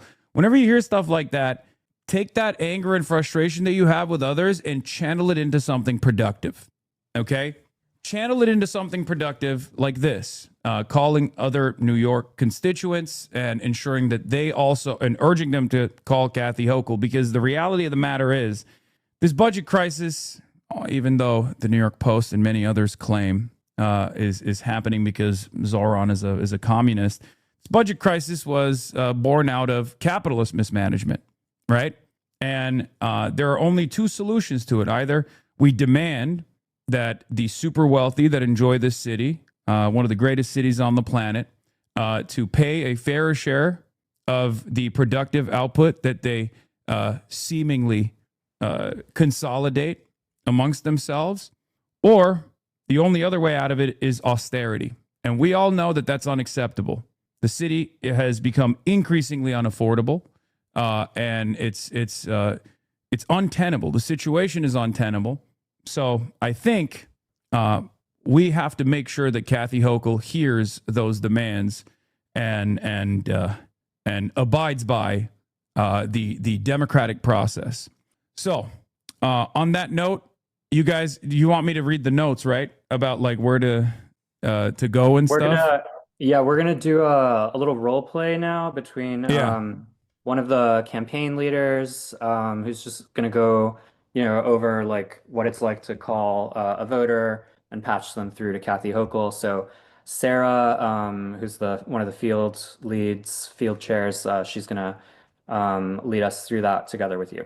Yeah. Also, I don't know if we want to like get people to join this phone bank if we have that opportunity. Would love others to join. I think that there is a link that if people can easily join this phone bank at, I don't know if someone can drop that in the chat. And also, Hassan, nice to meet you. Hi, nice to meet you. My hero. Okay, yeah. So the link to join is dsa.nyc/TTR phone. dsa.nyc/TTR phone if you want to join the phone bank and call New York leaders, tell them to tax the rich. All right, so we're going to do a little role play. I'm the volunteer, so most of you on this call, I'm you tonight, and Hassan is the person on the phone. All right, and we'll do this again in an actual training showing you how to use the tool. But for right now, just imagine I'm calling, I'm looking at my script, and I'm like, Hey, this is Sarah. I'm calling from NYC DSA's campaign to tax the rich. Is this Hassan? How did you get my number? Oh, great. I'm so glad it's Hassan. I'm so glad to speak with you. So we're in the final days of the state budget negotiations, and Governor Hochul is refusing to tax the rich. She's forcing cuts in New York City by refusing to fill the budget gap. And the governor is sabotaging Zoran's agenda and our chance at making New York affordable. So would you be willing to leave a short voicemail urging leadership in Albany to support real taxes on the rich in this year's budget? I can text you a short script and patch you through directly to her voicemail. I'm a little worried. I feel like the wealthy deserve all their wealth. Don't you think? Aren't we limiting the most productive individuals in society if we were to tax them? Wouldn't they run away from New York City? I can totally see why you might think that. I can see why higher taxes maybe don't sound appealing, but things like public transit, public school, healthcare. You got muted. I can't hear you. Can you hear me now? Yeah, I can hear you. The infrastructure is so terrible. I feel if only there was a way to harden our infrastructure here in one of the wealthiest cities on the planet. Oh, well. Exactly. And I think you're really touching on some things about why we need higher taxes. I don't know if you heard me earlier, but things like public transit, public school, healthcare, they run on things like taxes. They run on the budget that the state provides the city. And that's really what we need to have a stable and functional New York. And I love this city. How do you feel about this city? Do you love it too? Yeah, I do. I do like it. And I heard Ken Griffin talk about how he's going to move his businesses down to Miami, and that really pissed me off. Yeah, I know, right? Like that sounds insane, especially since we've seen the facts. It's statistically not true that anyone's leaving New York when they're making more money. The millionaires are actually coming here. There's more millionaires here and billionaires here than ever. There's actually more billionaires here than the whole world. So it's absolutely untrue that raising taxes on the rich is going to change any of that. It really is only going to impact working people and people who need that money coming into the city. Okay, so what can I do then? You've sold me. All right, so it sounds like you would be willing to leave a voicemail to our state leaders. So if you don't mind, I'm going to send you a script right now. Do you mind if I text you a script? I can do it really easily. Sure. And I'll patch you through. All right. Okay. You're going to see a script come through on your phone. Do you want You me guys to will get there. Do you want me to read this script? Oh yeah, that'd be great. Okay. Hi, my name is Hassan Piker, and I'm calling to stop Kathy Hochul's cuts and to tell the governor to tax the rich. Hochul needs to fund Zoran's agenda and stop sabotaging him. Over 1 million people voted for Zoran's affordability agenda. We won't accept Kathy sabotaging that agenda by imposing austerity on New York City. Hochul, stop the cuts, fund New York City, and deliver a budget for the working class, not the CEO class. And then the rest of it that's it, right? And the call to action. So actually at the end of your voicemail, you can just hang up, but Yeah. you did it. Great call to Kathy. Okay, there it is. That's one extra call to Kathy Hochul. Well, thank you so much for allowing me to be a part of this process. And also, obviously, I'm sharing this with my audience right now as well. This is being live streamed, live broadcasted on my stream as well. And all of you guys can join the phone bank too from anywhere in the United States of America. You don't have to be in New York City to do this. And you can go and join the phone bank at dsa.nyc/TTR phone. Right. I got that right. And we're posting the link in the chat as well. And if you can't join now, and you're in New York, because I don't know, you're working or something, you can call Governor Kathy Hochul at 518-474-8390. That's 518-474-8390. And you can actually call Kathy Hochul's office every single day until it's over. Yeah, I think a lot of people don't understand that, someone has to keep this city running. Like a lot of wealthy people in general, they think, I feel like it's a fate worse than death if I were to pay a little bit more in taxes. They're unbelievably selfish. In some instances, it almost feels like they're more worried about the threat of it all. Like they're more worried about any success whatsoever as far as taxing the wealthy being implemented. They're worried that more of that will happen. They're worried about existing in a more just, a more equitable system. But it's pertinent on all of us to make sure we play a role in advancing that agenda, because I talk to politicians all the time. You would not believe the amount of access that wealthy people and corporate lobbyists have, and sometimes we have to be a lot louder than they are. We have to work extra hard, but we do have the numbers, and I think that is what matters. I've seen it. I've seen it with politicians that listen to the demands of their constituents in town halls and whatnot, where they do sometimes change their mentality. It's not as, I know it seems like American politics is so unresponsive. I know it seems like politicians don't actually care, that they only care about their corporate benefactors. But the reality is, when they do hear from people like yourselves, when they do hear from all the other people that you're calling to urge to call as well, to advance this agenda, they actually do respond. There is a lot of power in that. There is a lot of power in your voices. So thank you, guys. Thank you to everyone that's participating in this. I feel like we might have broken the phone line. That's what people are saying in my chat right now. But hopefully, you guys can join afterwards as well. And thank you so much to the New York City Democratic Socialists of America for putting up a strong fight to fight for those who can't fight for themselves. Yeah, hell yeah. Thank you for your solidarity. We're going to get started with the phone bank. It's been great having Hassan here. He's been a strong partner this whole fight. So we're going to get started with our dialer training. Eric, who's our campaign manager, is going to go over how Scale to Win works. And then we're going to start making calls to voters in New York and patching them through to Kathy Hochul. Okay. All right. That was it, everybody. You're wearing the Philly hat? No, I'm not. I'm not wearing the Philly hat. I'm wearing the New York hat. Shut up. Check logs.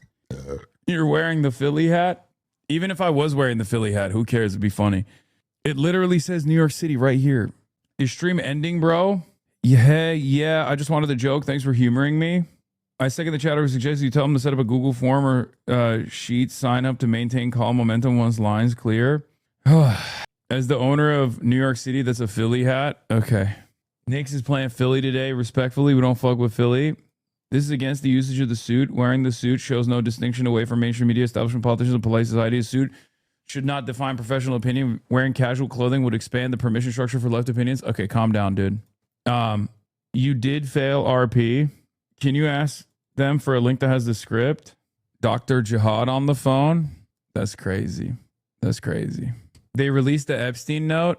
Oh, okay. This is impossible to read. That's probably why they released it. They were like, you will never know what it is. Federal judge releases previously sealed, purported Jeffrey Epstein suicide note from the cellmate case. The investigative committee for months found nothing, so 15-year-old charges resulted as a treat to be able to choose one's time to say goodbye. What you want me to do? Bust out crying? No fun, not worth it. Jeffrey Epstein's purported suicide note. Okay, this is fake as hell. There is no way he wrote this shit. This looks like Kash Patel wrote it, or potentially Donald Trump wrote it. You see this from DSA LA? What is this? Canvassing makes you hot? I did not see this from DSA LA. What the fuck? Federal judge released a note on Wednesday which Jeffrey Epstein's former cellmate said he found in a graphic novel. The New York Times had not authenticated that Mr. Epstein wrote it. Yeah, I just don't believe it. I don't believe it. I feel like it's fake. It's so fucking phony. Wow, it's so crazy. The suicide note literally says Kash Patel didn't get cucked to the White House Correspondents' Dinner. Yeah, that is crazy. I also don't see any typos. Please urge your UK viewers to vote green tomorrow, today over there.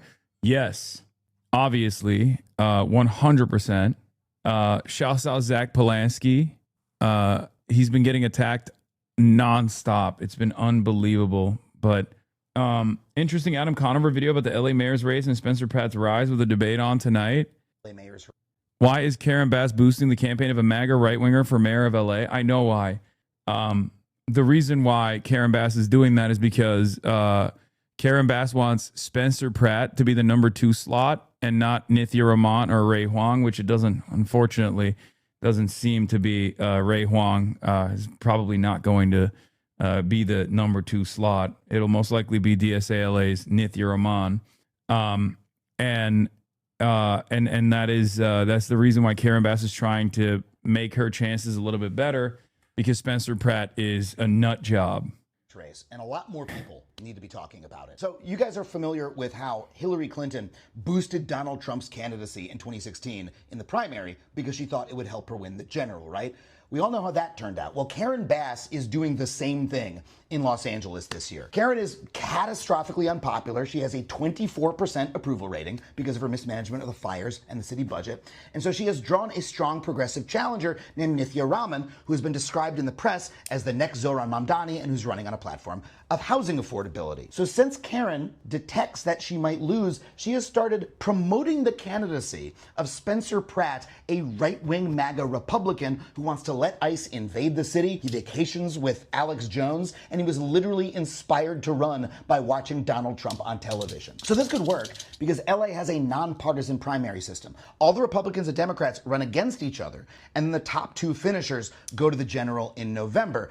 And in a normal year, LA is so blue that means that a centrist Democrat usually goes up against a progressive Democrat, unless the centrist Democrat can get a right-winger to win that second spot. And so that is what the Bass campaign is doing. I found this page on her website where she literally describes Spencer Pratt as a strong contender for the second spot, and then spends the entire rest of the page bashing Nithya's plans to make it easier to build housing in Los Angeles, even though I think Karen would agree we need to build more housing here because housing is too expensive. They also leaked an internal poll to TMZ of all places, saying that Spencer Pratt is the biggest threat in the LA mayor's race. And since TMZ has a conservative right-wing audience largely, this is clearly an attempt to boost Pratt's name recognition and therefore his vote total. Now, this strategy could work in the short term, but it's also incredibly risky because Karen is so unpopular that anybody running against her automatically has a good chance of winning. So by campaigning this way, she is risking a right-wing MAGA takeover of... Nithya and Pratt are both AIPAC stooges. No, Nithya is not a fucking AIPAC stooge, okay? Calm down. She has in the past worked with a Zionist group, though, which is true. She's not an AIPAC stooge. Adam's been boosting Nithya, I know. DSA LA did not endorse Ray Huang nor Nithya Raman. And the reason for why they didn't is because they were, they didn't, I guess there wasn't sufficient votes. I don't know the background process. I don't want to get into the background process, but they're both DSA LA candidates. Okay. Ray Huang and Nithya are both DSA LA candidates. The thing is, Ray came out and was initially the only DSA LA candidate. And then a week after we did the stream together, Nithya came out and said she also wanted to run, and it came kind of out of nowhere. The reality of the matter is Ray has a lot of great policies, and I really like her. I've obviously interviewed her. Nithya has more experience within LA government, and not only that, but also has a much higher likelihood in the polls of actually winning. Although, as a council member, she has done things, or she has voted in the direction that makes me a little uncomfortable as well. DSLA decided not to reopen their endorsement window for mayor of Los Angeles following a debate. That means neither Nithya Raman or Ray Huang will get the group's backing for the June primary, which comes with canvassers and phone bankers. Vote needed 2/3 majority, but only got 54%. Why not make a choice of endorsement? Seems like a bad strategy. I think part of the reason why they didn't want to do that is because, once again, Nithya decided to run for mayor kind of out of nowhere. LA city government. And don't say it can't happen, okay? Trump did it in 2016 when Hillary used that strategy. So do we really want to roll the dice again? If Spencer Pratt becomes mayor of Los Angeles, he has pledged to invite ICE into the city. He's a conspiracy theorist. He's a vaccine denier. He lies constantly, and he is only in the race to feed his political ego, just like Trump. But again, like Trump, he could win. So let me be really clear. The way to stop this from happening is to get Nithya Raman into the general election, into that number 2 slot. And look, Google Nithya Israel. Bitch, I know. I've literally fucking endorsed her in the past. What are you talking about? I know.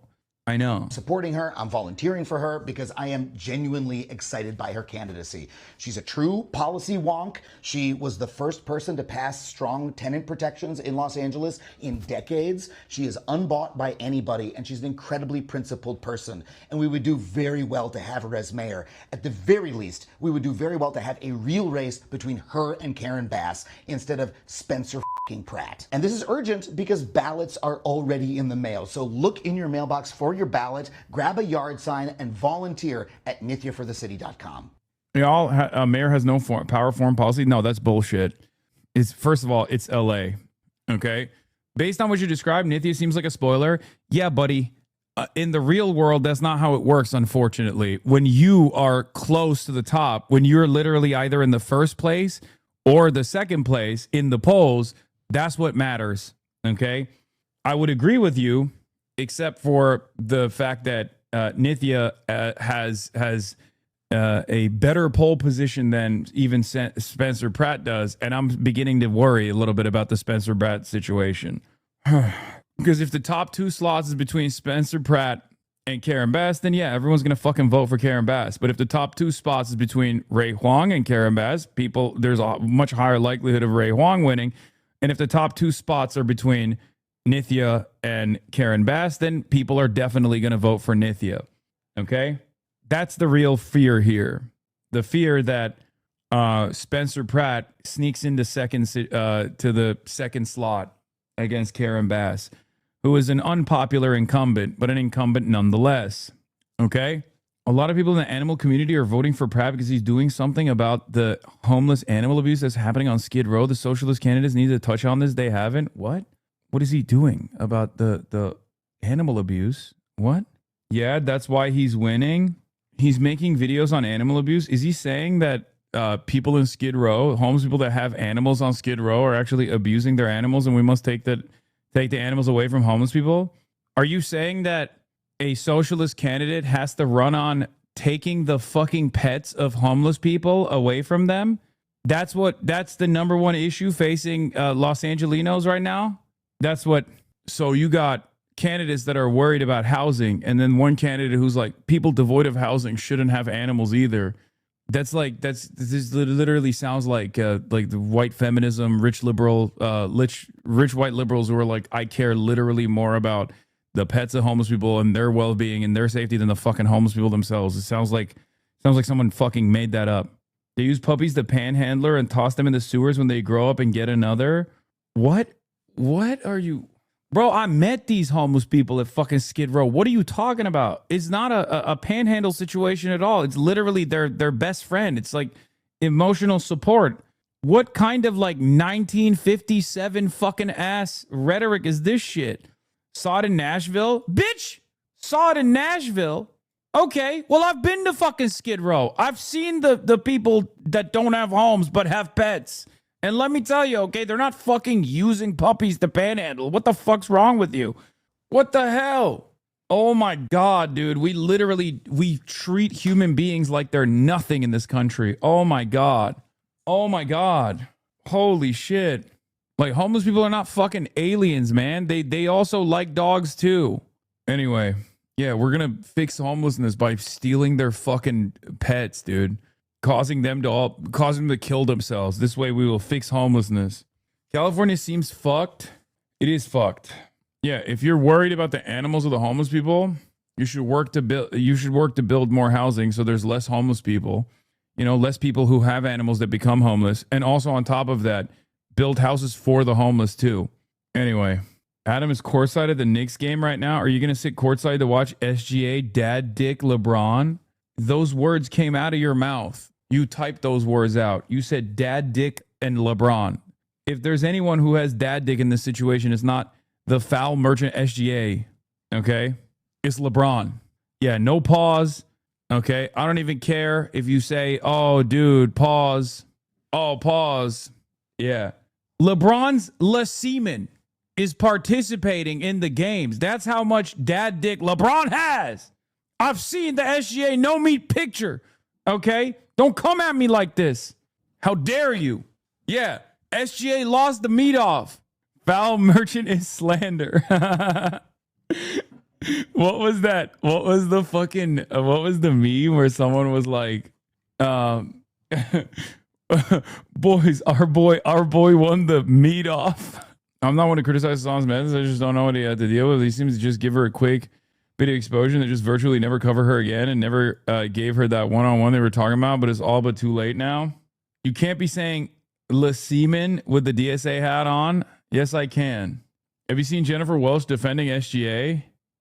Speaking of Jennifer Welch, I might be going to I might literally be going to a game with Jennifer.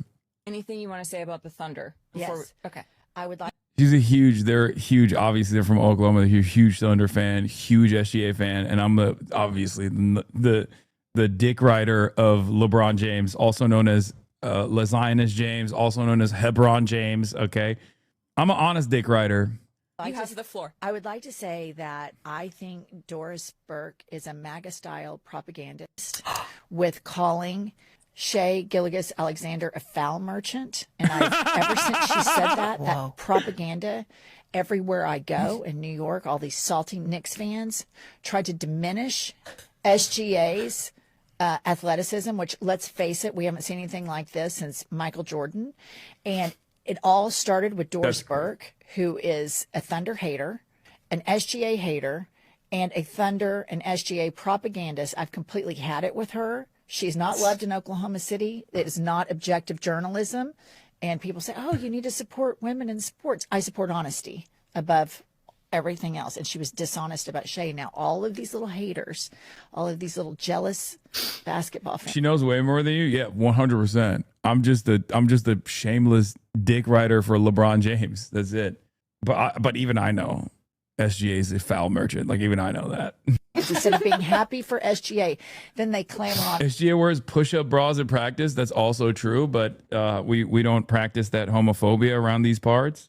He does foul bait, but he also gets fouled a lot, so why wouldn't he, Lamau? Breaking, the IDF Home Extraction Squad has been deployed to Hebron James's home. This comes after rumors Tel Aviv is starting its own NBA team. More details of 5. Okay, dude.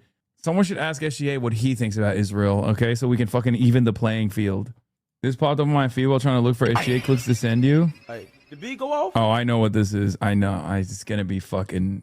It's going to be IRGC Rockets on Tel Aviv. Hey, yeah. I knew it. I fucking knew it. Every time. All the Wemby edits. This has 400,000 likes, by the way. These people think they can just do fucking propaganda that makes people fuck with Israel again. Okay? My he go off? Bang! I heard he do that sneaky talk. Hey, I heard he was a sneaky dog. I up his fucking fold and I speak it, dog. Me, I take naps and you a sleepy dog.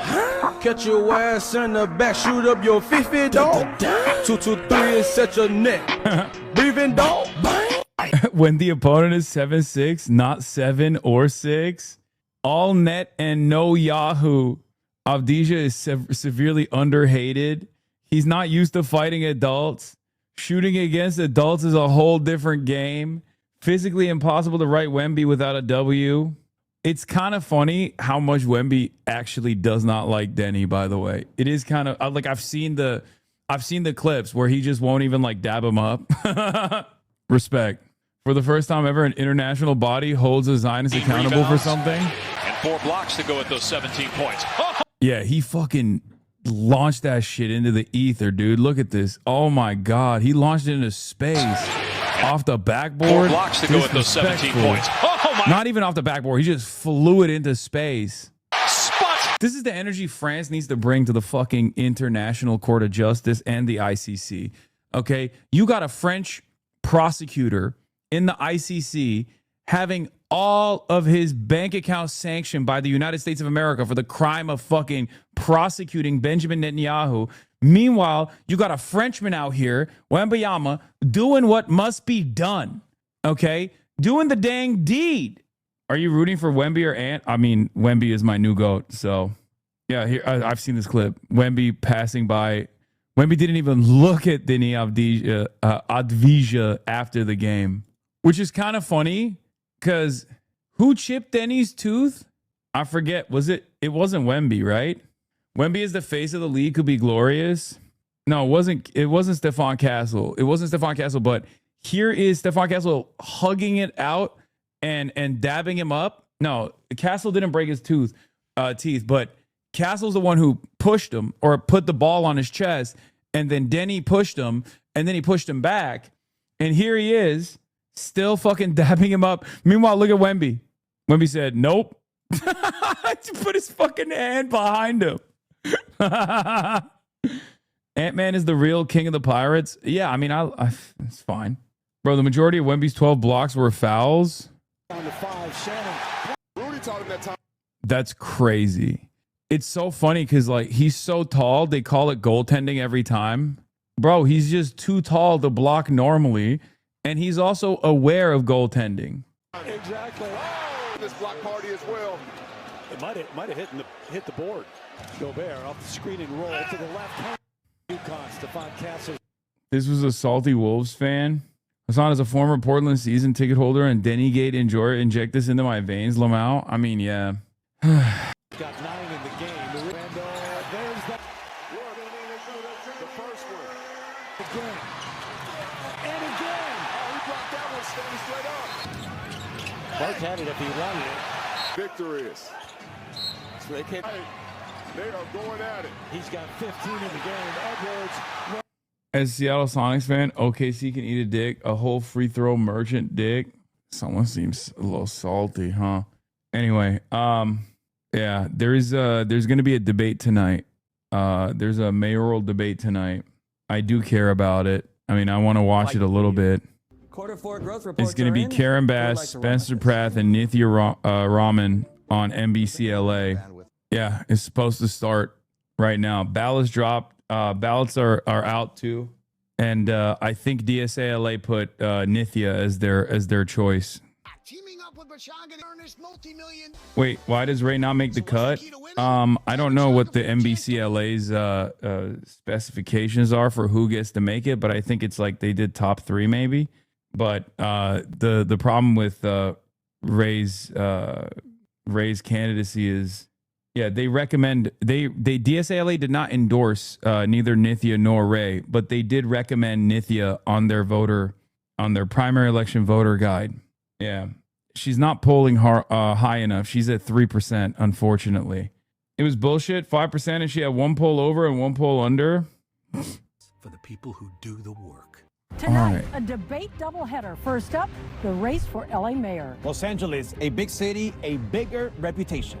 Beneath the blue skies, frustration, fear, and uncertainty. It's horrifying, and everybody has to keep watch. I don't sleep well at night right now at all. It feels like there's no neighborhoods that are safe. Southern California, plagued by homelessness, ravaged by wildfires, and crippled by the rising cost of living. Unfucking believable, bro. Oh my God.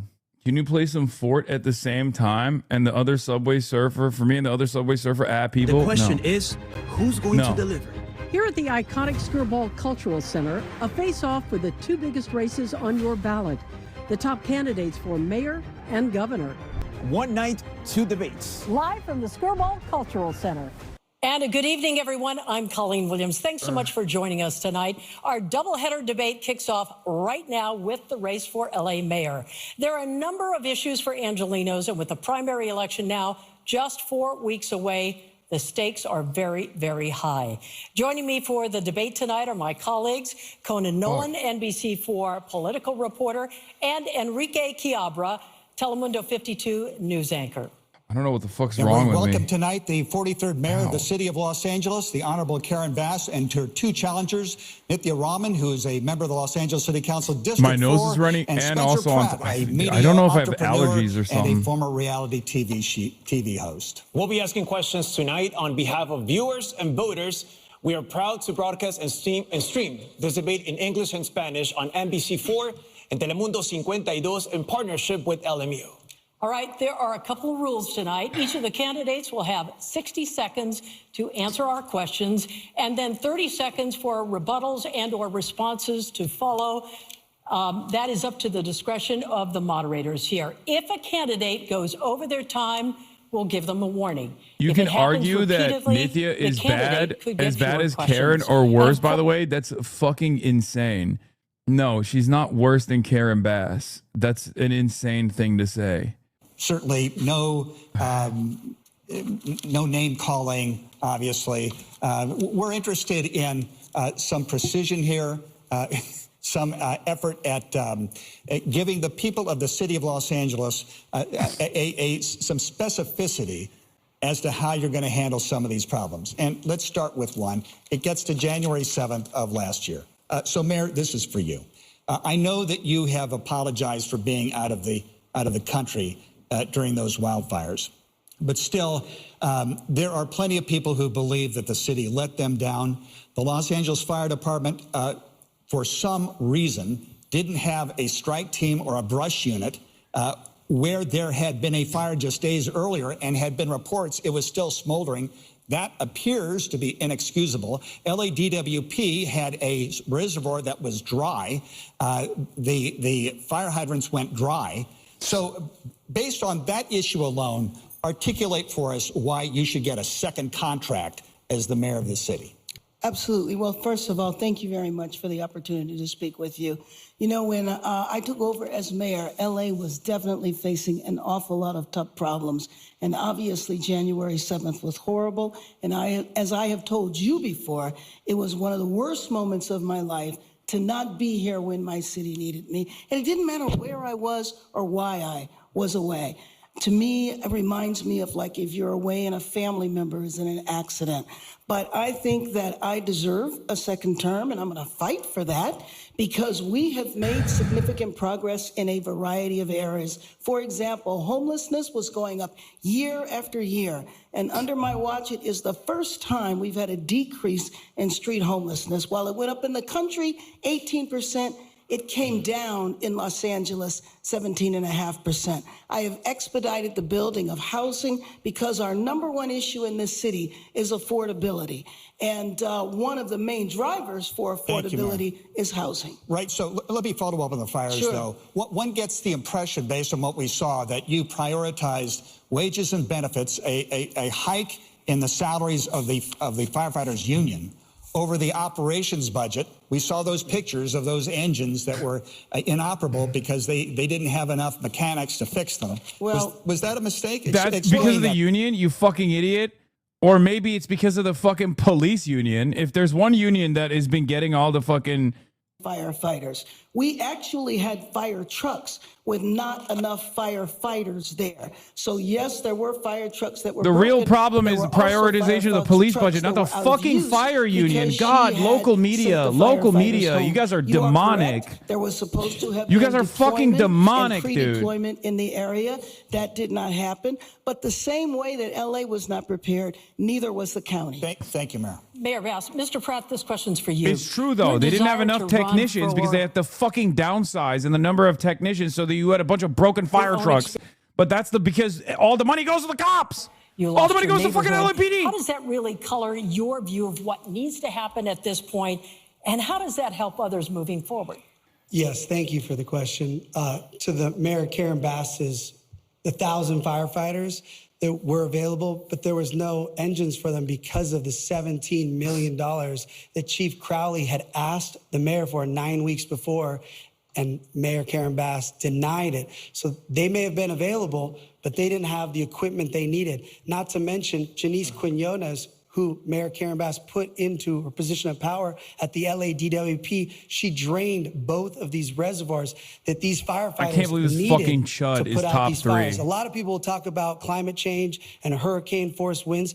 The winds in the Pacific Palisades never reached higher than 40 miles per hour. For those first 6 hours, they didn't go above 27 miles per hour. So without those two reservoirs filled with 117 million gallons and 5 million gallons, these firefighters had to fly all the way to Malibu and Encino to get water. So that, to me, is the most dangerous thing that the mayor put us up against. Mr. Pratt, a follow-up here, though. What would you do moving forward that would make this better 2 years from now if we face the same situation? Well, first off, as mayor, I will never drain the reservoirs that we need for wildfire protection. There's this conspiracy now that they're empty, that they were for drinking water. But if you research it, they were actually made for wildfire protection. As mayor, I'm going to add 20 dip sites all around the communities connecting to pools. So God forbid the water system goes down again, these dip sites that will be connected to individuals' pools will fill up for the helicopters to have water. Mayor Bass, you have a response to that? Yeah, absolutely. He's saying several things that are completely inaccurate. First of all, there was one reservoir that was out of commission. He is correct. 1 million years ago, it was for wildfires, but over the last 30, 40 years, it's been for drinking water. He talked about the winds. That is just completely inaccurate. If that were accurate, then the planes would have been able to fly. And so the winds reached close to 100 miles an hour, and the planes were unable to fly. So if there were reservoirs, if that reservoir had been open, it would not have worked. We had 2 other reservoirs totaling 8 billion gallons that were available. But could not fly. Yes, she mentioned me. So she's an incredible liar. Everyone on their phones, Google it. 40 weather stations in the Pacific Palisades. It never went above 40 miles per hour. She is referencing the Altadena fire. I have to interrupt you. No name calling, She just please. lied, though. Yeah, but no name calling.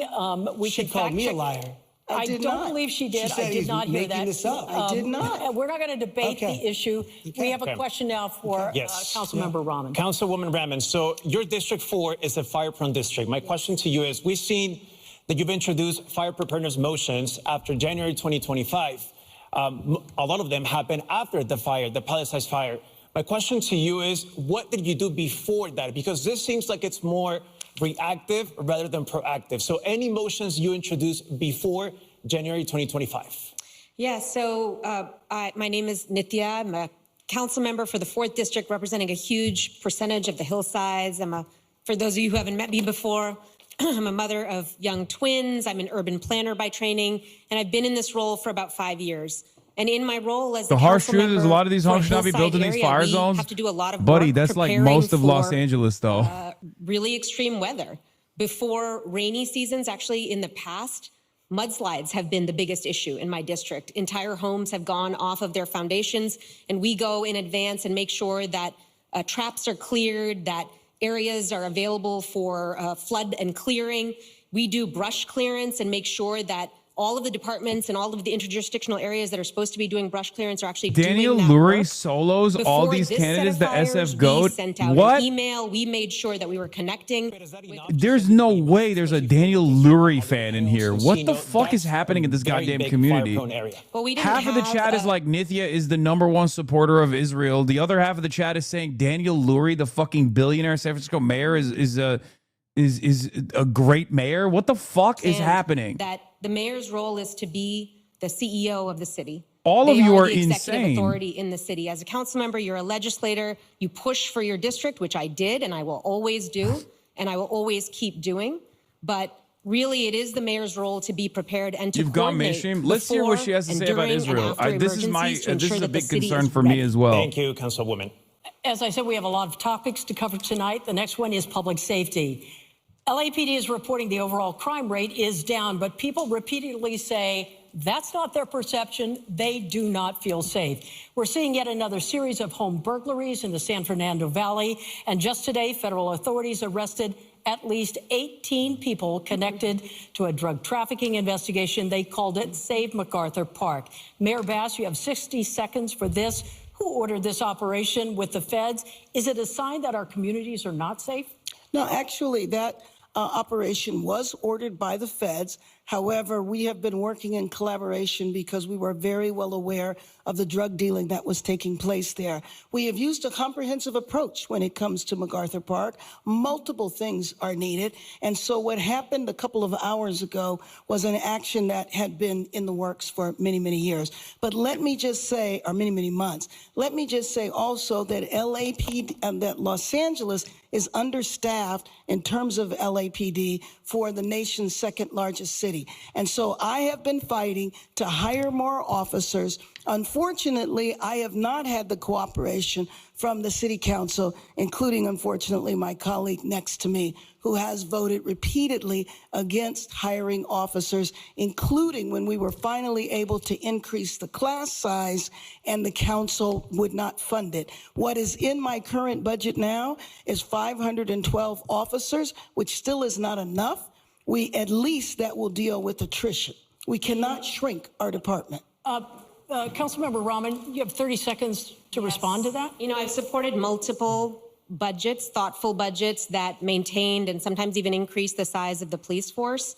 I did vote against a big contract, a contract that gave the police union more money than the city had. A contract and its knock-on effects, which ultimately led to the city having a $1 billion budget deficit last year. That led to us having to cut essential services across the entire city. If you're wondering why your streetlights are out on your block and the Bureau of Street Lighting is telling you that it's taking a year to fix a streetlight, that's why. Councilmember Rahman, thank you. Mr. Pratt, there were 100 LAPD officers working with the feds today. Your response to what went down in MacArthur Park? It's unbelievable. I hope we have the FBI, the DEA, the CDC, the ATF. The more resources we can make the streets of LA safe with federal money, amazing. I talk to thousands of moms a week. They do not feel safe in the street. No matter what these crime statistics you are talk telling to thousands anybody, of moms it's a not week? how people feel. That's a weird on the thing. street. There's a difference between people. He's like, I love moms. I talk to thousands of them every week. Moms are coming up to me. They're like, I'm a mom and I'm Getting scared. stabbed in the street than the lights being out. So I think Mayor Bass funding the police was important, actually. Mr. Pratt, I have a follow-up question for all of you here. He did Langer's mention Deli. me, so do I get to respond to that? Just a moment. This is a response to some of that. Langer's Deli, which, as you all know, is a staple of downtown Los Angeles, is asking all of you on the stage right now to end the Needle Run giveaway program. So my question, Mayor, first of all to you. What? Yes or no? It's run by the city-run needle program. Right. Yeah, Yes it's or no? safe injections. Yes. Councilmember Rahman. No. Mr. Pratt. Absolutely no needles and pipes for drug addicts on the street ever. God damn it. What a fucking Take that as a dumbass. yes. I mean, there you go. Go ahead. You have 30 seconds. Well, I did want to say in response to this question that the way you address homelessness, the way you address people living on the street is by bringing them off the streets and indoors. I think we need to absolutely invest in shelter. We need to invest in services. We need to actually get people off the streets for people to be safe. That's what I've done in my district. We've had a 54% reduction in tents and encampments in Council District 4 just over 3 years. And I'm very, very proud of those results. That's how you achieve real public safety outcomes. That's how you ensure that the people of Los Angeles are safe. This is her strong so, Mr. suit. Pratt, the chief of police said the other day that he Straight doesn't up. think we're going to have enough officers for LA 2028. Like ethical relocation on homelessness, like yeah, they did do a lot of that. LAPD is part of that. Plus, you have to patrol the rest of the city. Hiring more officers is expensive. It's extraordinarily so in many cases. What is your strategy? Man, I for don't give a getting fuck more that she's in people, abundance. So is recruiting more Zoran, officers and okay? paying Stop. for it? Jesus You know, Christ. it's That more stuff is expensive than nonsense. It doesn't hiring matter. them is overtime because that's what these salaries for the fire department that everyone's You could say complaining. the same about Zoran. Zoran is an abundance too. Fucking Derek Thompson loves his housing policies, LAPD okay? right now, the LAPD is hired by the same people that hire sanitation, and we need to bring it back like it was 20 plus years ago so that police hire police, and we need a 10-year plan. It's going to take 10 years to get to the 12,500 officers that we need, and that needs to be a priority. Our sheriff's partner, they're the same size. They have $1 billion more budget for the same size. So this idea that Councilwoman Rahman keeps saying that the police department is overfunded, public safety should be our #1 priority. And we're gonna find all this money when we stop her useless open bed plans that actually doesn't put drug addicts in these housing that we're spending billions of Yeah, dollars. there's only one person on that stage that's actually not just like eliminated homelessness by doing sweeps, but instead by putting them in fucking permanent shelter. And that is Nithya, to be fair. Like the Israel stuff is true. She has also voted to fund the police, which is also Paying true. Police officers what they're worth. They do some of the hardest jobs in our city. But and all let's be they fucking and all of real. our city She is employees the only deserve one a that's living done wage. They anything deserve that's like remotely to be positive paid. about homelessness on that What I am stage. arguing Okay. against is bad fiscal management, God, which is what has they're gotten so the city right of Los wing. Angeles into this moment. I hate the politics the of my police fucking union city. is the most powerful force in LA city politics, and when you give contracts to people because they are going to fund your campaigns. And by the way, I'm the only person on the stage that is being spent against because I had the courage to speak out about bad budget decisions. Thank you, Councilwoman. That is what happens. Appreciate that. We're going to stay with you, Councilwoman Brandman. So you've said, even last night you said it, that you're okay with the current staffing levels at LAPD. My question to you, people say that's just ridiculous, it's not enough, we need more officers. My question to you is, what do you tell people, especially victims, who say the city has let them down? Yeah, and I think this is a very real issue. The city's most important response is public safety. It is so important to me. I'm the mother of young children. The safety of people in Los Angeles is absolutely essential. But that's why I think we have to start getting honest with people about how we're actually going to respond to public safety needs. How will we make sure that when they call for help, someone picks up the phone at 911 and someone comes when they call, the right person comes when they call? Right now, we have not built out that system because we have funded more police officers, but haven't been able to hire. Our police force is actually shrinking.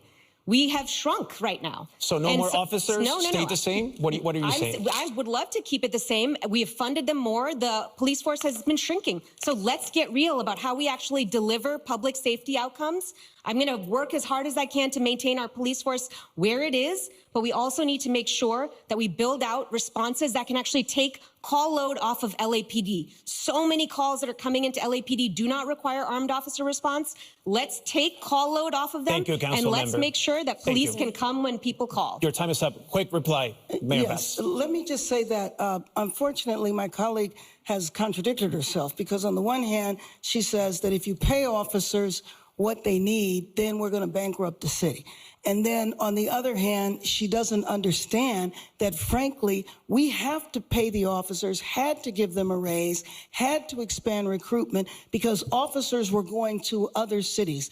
We were not competitive. We have to make a decision. And frankly, my job as mayor, my number one job is to keep LA safe. And we can't keep LA safe with the size of the department we have now. Thank you. We're going to talk about homelessness. 4 years ago, when we did a debate, it was the number one topic. It is right up there again. This is an issue that continues to challenge the city. Homelessness, many residents say the homeless in their neighborhoods make them feel unsafe. They feel the homeless have more rights than the residents do. So these are 2 yes or no questions for each of you. Right now, getting off the street is voluntary. Should that change if a bed or a shelter is available? Mr. Pratt, we're going to start with you. Yes or no? It's illegal to live on the street. So, yes, everyone needs to go inside. Okay, Mayor Bass. Everybody needs to go inside. Making it illegal and arresting people is not the way to solve this problem. Ms. Rahman. Yes, people need to go inside. When they're offered shelter, they go inside. You don't get an opportunity It is illegal. to say no. So it's unanimous here. Next question. Do you support the ordinance that restricts encampments in front of schools or daycare centers? Mayor Bass, I'm going to start with you. Yes or no? Ms. Rahman, yes or no? I support keeping our streets safe. I did vote against the structure of this particular ordinance. And it is because at its best, it's a yes or no. It does not, the way this ordinance was structured, it's a yes or no. It does not keep our children safe. It does not keep our children safe. No, it doesn't keep our children safe enough. It's a simple yes or no question. Mr. Pratt. What I was saying is she's fighting because she doesn't think there's a difference between 1 foot or 500 feet for kids' safety with drug addicts with machetes in front of schools. Yes or no? Of course, we do not want encampments in front of schools, parks, daycare. I don't want vehicles. Mayor, you had talked about Inside Safe. Let's go into that a little bit. You've suggested that there has been progress made, but even the Los Angeles Homeless Services Authority, which the city contracts with, has said that upwards of 40% have left and gone back to the street. I mean, there's a concern that a lot of money is being spent. There's been some progress, certainly not enough. I'll have you defend your program. So, Conan, I declared a state of emergency on day 1 because I know that what Angelenos want to see are their streets clear. Inside Safe is the only citywide program that we have had that has reduced homelessness 2 years in a row Prior to that, there was no citywide strategy, and homelessness was going up year after year. We need to have an entirely new system. If they that let is frankly Spencer Pratt go on independent. the homelessness, I swear he's going to be like, I'm going to kill homeless people on stage. Like I could see him. Off the street. I can see him. If they wind him up enough, he's just going to be like, I have actually used my bare hands in the past to deal with this problem. The scourge, the parasitic force. That is working. Absolutely doesn't need to be better. Why didn't Ray Doesn't Wong need get to be in more this? She cost-effective, didn't, and we're working on that according to NBC, right she didn't now make the 5% cutoff. Building temporary structures on city. There was one poll where she was below it, one poll where she was above it. We have been doing it for the last 3 years, and it's the first time homelessness has gone down. Councilmember Raman, so you promised to clear half of the encampments by the Olympics and all of it by the end of your term if you get elected. Yes. My question to you, you've been in the city council for 5 years. Why are we barely seeing this plan yesterday? I think it was posted on your Instagram. And is this realistic? Absolutely, it's realistic, and it's realistic because I've done it in my own district. This is exactly the plan that I've operationalized in my district to get a 54% reduction in tents and encampments in my district in 3 years. Okay. In 3 years. She's not the mayor, Yes. but she is a council district member, which is almost as powerful as the mayor, and united more powerful than the mayor. This time, it is absolutely realistic. But what I want to go back to is Literally. the idea that we are satisfied with People our don't understand. In homelessness Los system Angeles, right the mayor is like a downgrade. in Los Angeles right now can say that we are satisfied with spending City extraordinary council is more amounts powerful of money than on our the mayor homelessness is. response and getting only incremental progress in response. I want to change that. Let's use the dollars that we're spending. Let's actually build out a real system that can get as many people indoors as possible. Let's not put them into $100,000 a year motel rooms for a year or more per person. This system is not fiscally sustainable. New York must has work the to New York end mayor this has like crisis with tremendous urgency power and as opposed to the LA right mayor. now. So you'll Not make a years into the you'll make a future. commitment to clear all the encampments by the end of your term if you get elected. Yes, that's Your correct. promise. Absolutely. Okay. Yes, Mayor. I have to respond because I know the statistics she's talking about in her district, but the statistics are there because of Inside Safe, because she has called on Inside Safe repeatedly. I took the initiative to go into her district to make sure that encampments were cleared. We absolutely need a new system, and it has to have a I comprehensive send in another illegal approach. ballot every time And Spencer there's Pratt no rooms speaks. for Me too. $100,000. We need to move on here. Sorry, Mr. Pratt, you have been critical of what you consider failures of the current administration on this issue. You advocate for what some have called get help or get out of the way. What is that, and how do you do it? I don't know who made up that name. First off, I just want to say, Councilwoman Robin acts like she doesn't have any authority with this homelessness. She was the third most powerful Spencer person. Pratt, you have often called for unlimited bloodshed towards some of the most vulnerable people in American society, the homeless. What do you have to say about that? How much bloodshed is too much bloodshed? As the moderator who's supposed to be impartial, I, of course, would opt out for the opt-in to the maximum amount of bloodshed. But I just want to see how many homeless people will you murder with your bare hands? Nithya, Councilwoman Robin's plan for treatment first. I will go below the Harbor Freeway tomorrow with her, and we can find some of these people she's going to offer treatment for. She's going to get stabbed in the neck. These people. Wait, what? She has done that. The fuck? She's literally done that. Nithya at this point could just literally be like, between you and I, I'm the only one who's actually done that and seen success in my fucking district, to be fair. Absolute failure. This is the for one both of area them. where Their she team. is. Both Karen Bass and Nithya are far better than he is. I mean, he's a fucking I want to demon. say to everybody who's watching today, you're going to watch today as Mayor Bass and Spencer Pratt attack me because they want to run against each other in the general election. Each of them thinks that running against each other is what's going to help them win. And they don't want to run against me because my ideas, which are based on real results in my district, which are based on real data, a real analysis of the system, and a focus on accountability and using every dollar as effectively as possible, which we have done in my district. I want to take this citywide. This is why this is happening today. Councilmember Rahman, we're out of time. I'm going to give each of you 30 seconds to respond to this. I would Mr. love Pratt, to I'm going to start with Thank you, and then I'm going to go to Mayor Bass. First off, Mayor Bass and I are definitely not working together. I blame this person for burning my house and my parents' house and my town and all my neighbors down. I am not working with Mayor Bass. Second off, if I wanted to run against anybody, it would be the council member who is terrible. Mayor Bass has at least been a mayor for almost 4 years and has, as she talked about earlier, the unions, all the unions endorse Mayor Bass. You think it's easier to run against the incumbent mayor? I like that. I like that he literally proved her point, though. He's like, I'm not glazing Mayor Bass because I want to run against her, except here I am glazing Mayor Bass because I want to run against her. Mayor, though, specifically, there's a lot of money, billions that are spent on the homeless endeavors. Yes. A lot of that money goes to 501c3s and nonprofits. Now we're hearing the Department of Justice has a lawsuit. I can't tell you how much I despise Spencer Pratt. $23 million, oh my God. That was siphoned. Project Home Key, I believe, not a statewide project, two real estate developers accused of siphoning off $40 million. There's a perception that we don't know where the money's going.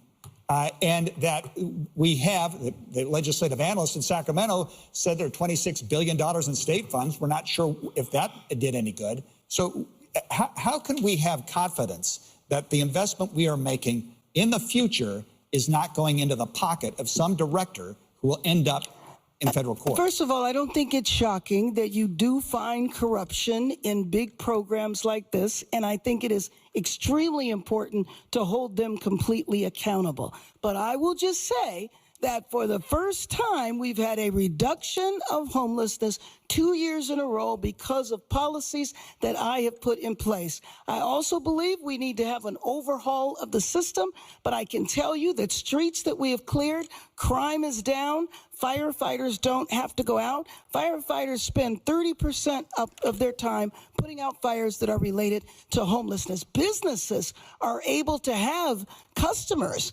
Kids are able to walk to school and parents without navigating tents. That's what I would say. But I have to say about my colleague here is that, yes, she is a member of City Council. She chairs the Homelessness Committee, but she also, in order to get anything passed in City Council, she has to build an alliance with her colleagues. And she has not been successful in doing that, which is why she has not been able to pass Mayor the Bass, your policies time is up. that she's talking about. Thank you. Councilmember Raman, so this also happened under your watch. Your plan calls for fully staffing the Bureau of Homelessness Oversight, which the City Council established under your leadership. So the question is, why is it not fully staffed as we speak right now? It's not. I, as part of my efforts to create accountability on homelessness, I've been pushing for greater oversight within the city. Right now in the city, there is no one who is watching our dollars. There's no one, even as we're spending hundreds of millions of dollars every year, there is no accountability in the city. There's no staff at the city that are making sure that every single dollar that you are spending, your tax dollars, are going to the issue of homelessness. People are not watching to make sure those are going towards outcomes. They're not watching to make sure that every dollar is being spent appropriately. That is because the city has not invested in oversight. I've been pushing for exactly that oversight. I created the first data around performance that the city had because I pushed and it happened. I established the Bureau of Homelessness Oversight through my powers as a council member. But the mayor is the executive of the city. She has the power to move departments to hire and to build out the staffing. A year after this was established, no new staff members have been hired for this. No leadership has been hired. Thank you. No Time one. is up. Thank you. Mr. Pratt, this next question is for you, and you have 60 seconds. Mayor Bass would like to respond. I don't know if you heard. Do we have the time? No, I'm just. No, go ahead, Mayor. Well, thank you. Let me just say that the bureau that the councilwoman is referring to is being staffed. Half the staff are there now.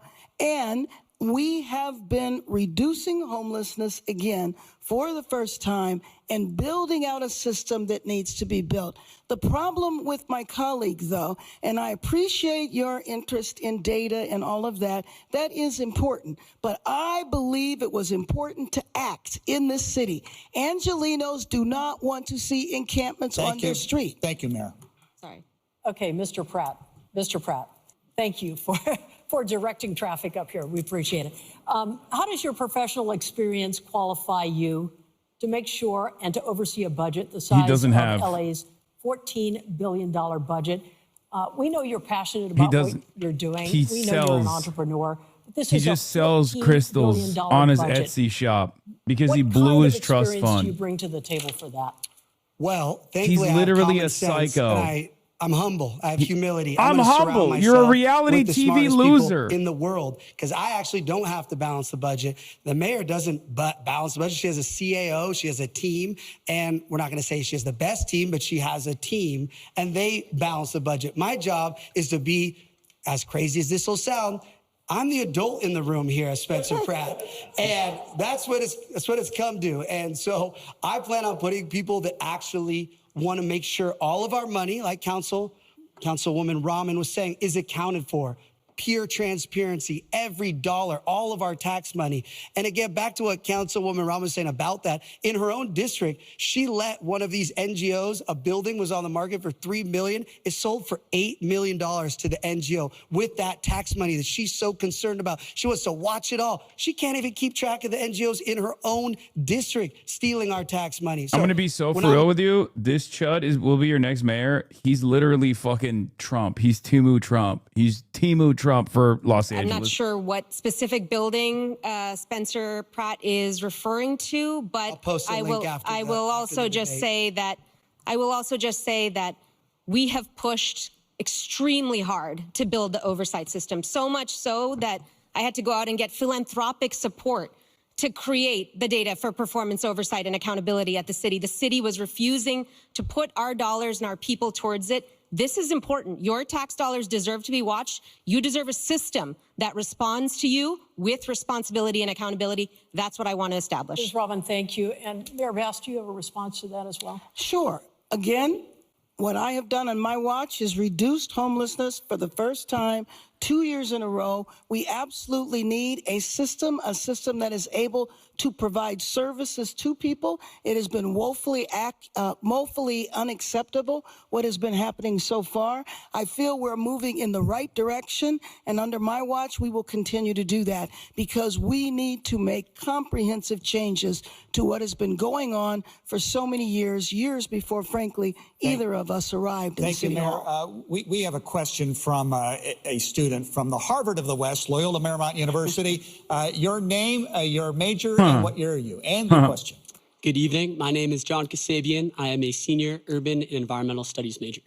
My question for you is that Los Angeles remains one of the most unaffordable regions in the nation. If elected, what is one housing policy you would implement immediately or change? Mayor, we'll start with you. Yes, the housing policy that I did implement immediately after I declared a state of emergency around homelessness. I expedited the building. 42,000 units are being fast-tracked for affordable housing. We have another 43,000 units that are potential with our adaptive reuse, which means you can change office buildings into housing. We also changed the zoning codes, so we have the potential for another 500,000 units. Bro, I know Chatter. that one of the Chatter is watching unbelievably right-wing NBC. Be like, how many homeless people would you kill, and why is it not unlimited? And then like have at least 2 out of the 3 candidates be like, I would kill all of them. And Chatter's like, Chatter's in here being like, your takes on third party politics not being the appropriate time frame right now is actually so counter-revolutionary. Build the revolution, man. Please. I want you to. I want to live in it. Okay. I want to live in that universe. Okay. I don't want to live in this one right now because this one that I'm watching unfold is dog shit. Okay. Virtually every person involved, both from the media to the political side, is like, let's just murder the homeless. We need to give max out contracts to the fucking police force. And you're over here talking about how like there is actually a Leninist spirit inside of every American proletariat waiting to be unlocked. And all it needs to happen is this 17th Communist Party that you are going to do trash pickup with. And all of a sudden, everyone's going to fucking join the cause. Out of the way. Right now, on average, the city takes over 1.5 years to approve multifamily housing, apartments, exactly the kind of housing that we desperately need in order to bring prices down. Why is the city standing in the way? As mayor, I will take my executive authority over the departments and ensure that they respond to new apartment applications within 60 days if they are zoning compliant, so that we can build exactly the kind of housing that will make this into a city of opportunity again. Ms. Rahman, thank you. Mr. Pratt, you have 60 seconds. She also mentioned me. She did. I heard it. See how nice they are being to each other? He's a nice person, actually. That's good Go to ahead, know. Mayor. What's going on here? Well, first of all, I disagree in terms of how much time it takes to go through the process. We have cut red tape so you can go through much quicker than that. The 42,000 units of housing that are being fast-tracked, 6,000 of those units are actively under construction, but there are definitely other factors that have weighed into that. And some of the factors are the price of construction materials, just the general economy, and we are doing everything we can to make sure that we are able to fast-track that housing. We want to see people move in right now, Mayor? which is why we've come up with a variety of ways in addition to that. Thank you very much. Mr. Pratt, are you ready? I am. Thank you so All right, much. you have a minute to respond. Well, the good news is when I enforce the law and clear the street of the drug addicts that have taken over 40 blocks of downtown LA, abandoned buildings that have drug addicts just lighting them on fire every other day, I will have potentially 20,000 units available to build. And thankfully, I spent a lot of time in a town that has a lot of builders, and I see all the new 3D printing and the potential of how fast we can do it. And with this ED1 that Mayor Bass is talking about, I met with the developer this week, Carlos, and he said, yes, she did an initiative where she fast-tracked it 6 months. It's been 2.5 years, and he hasn't been able to get his permits. The best part is some of these developers that are taking all of our tax money are charging $750 a square foot for stuff that should be costing $250. And Councilwoman Rahman, this plan that she's going to build all these units, guess what? She's going to sue all the people that actually rents to the tenants, and then they're not going to even want to rent to anybody because she wants people to squat in there for a year and not pay. So I don't know how her plan's going to work. Councilmember Rahman, you have 30 seconds to respond. And then Conant has a question that coincides with all of this. Please. Great. I mean, I'm not sure how to respond to that vision of Los Angeles. This is a MAGA Republicans' idea of what Los Angeles looks like. This is really not the city that I love so much. We need to make this city so much better. Yeah. We have to work so hard Making to kids ensure safe. that this city works for everyone who lives in it. And crucial to that is actually ensuring. I'm sorry, I was still speaking. Okay, no, continue, Council.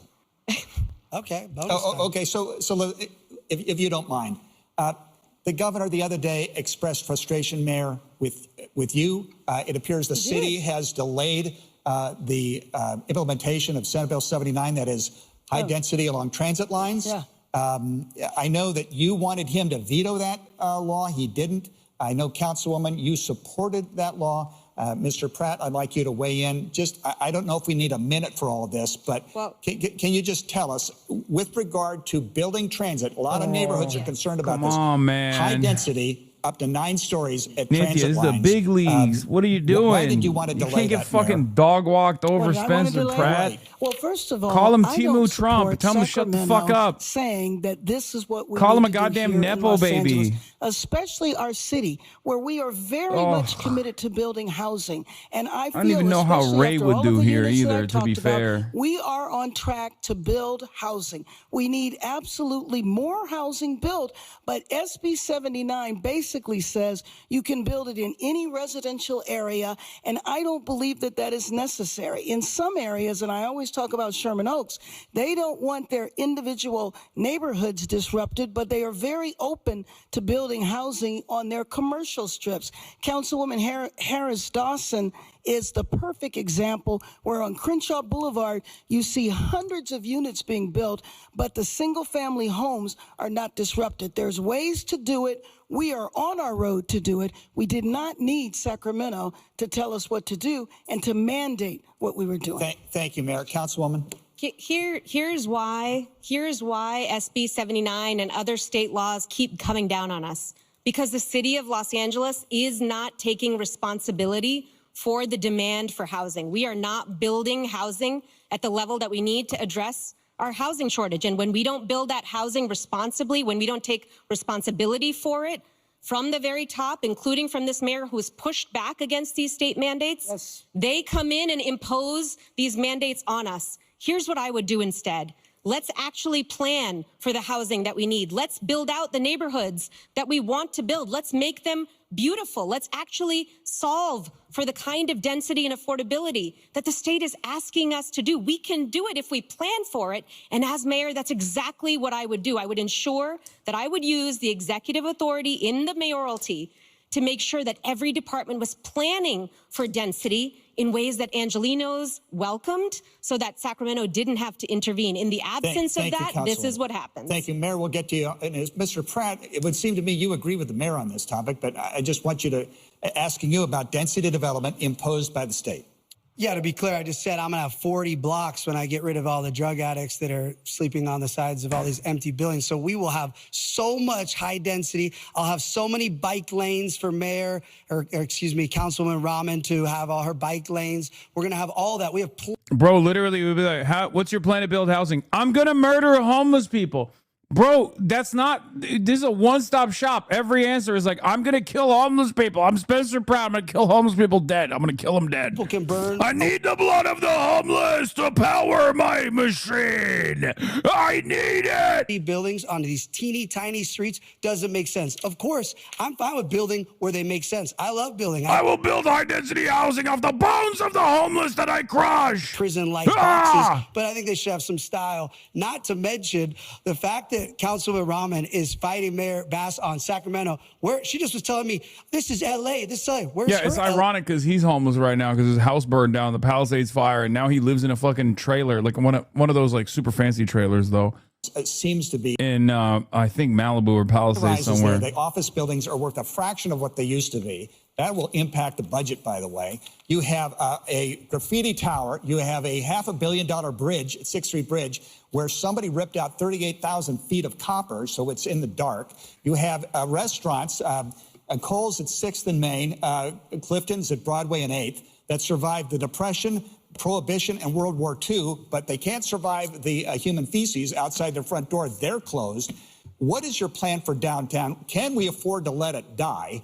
Ms. Rahman, we'll start with you. Would you agree to bring city workers back full-time to the office in order to help some of the businesses? I think we do definitely need to bring city and county workers back. In our office, we have people in the office 3 days a week in order to be able to address issues. There are some workers that should be in the office much more, and there's others that can be there 3 days a week, but absolutely. That is not the only intervention that downtown needs. And right now, the lack of care that's being demonstrated in downtown LA is part of our broken status quo. Downtown LA needs attention, and it needs real care. It needs more public safety officials on the streets. It needs work with businesses to ensure that businesses aren't just fleeing downtown LA, that they're actually staying there. It needs regular cleanups. It needs real maintenance. It needs a strategy. Instead, what Mayor Bass has done is to dismantle our economic development department. We don't have a strategy to keep businesses here in Los Angeles, and we're watching as they walk away from this city instead of investing in it. That's the kind of investment that I want to encourage people to make by actually investing in a real economic development strategy for LA. Mr. Pratt, how do we solve this? Are you want to bring workers back into the city full on? I mean, what's the solution for this problem? He mentioned a lot of problems. What's your plan? Thank you, sir. Well, first off, I was just talking to my friend Rachel, who works in downtown LA. Downtown is so unsafe now that they have to serve the food. All the employees have to eat inside. They can't risk going out. That's why all these beautiful restaurants are closing, because it's so unsafe. So before we require city workers to go back into any buildings, we need to enforce the laws on the street. Councilwoman Rahman is talking about safety, yet when animal rescue activist Rebecca Corey came in and said the dogs are being tortured and abused on the streets of downtown, she walked out of the hearing. She doesn't care about safety. She doesn't care about anything she's talking about. I can't stand this motherfucker. Pretends to care. Mayor Bass, can we afford, and you've got a minute to answer this question, can we afford to let downtown LA die? As No, we pointed out, absolutely cannot afford. but it's in a crisis situation at this point. Absolutely. It seems to be going the wrong way. So let me just tell you that we absolutely cannot. Downtown is the center of our city, and it is an economic engine that absolutely needs to be attended to. We have a strategy that is working. We are working with the downtown business associations. We are increasing public safety there. That's why I did the adaptive reuse ordinance, which allows for the office buildings that are vacant to be converted into housing, and those conversions are taking place right now. That is why we have to deal with the street homelessness that is there. There needs to be massive intervention there. And then, of course, there is the convention center. And the convention center is a long-term investment that we have to make in our city, because the more people you have downtown, whether it's a convention or people coming downtown for concerts, is the way to make the city more safe and downtown more safe. And my number one obligation is to keep our city safe. So downtown is absolutely critical. All right, moving to our Councilmember Rahman, would you like to respond to that? To The mayor and what she's talking about there? I mean, look, I feel like we're having a theoretical conversation here about the direction of our city, which is being led currently by our mayor. Our mayor is the CEO of the city. She sets the direction of this city. Right. And if you are satisfied with the status quo, then I've got great news for you. The incumbent is on the ballot.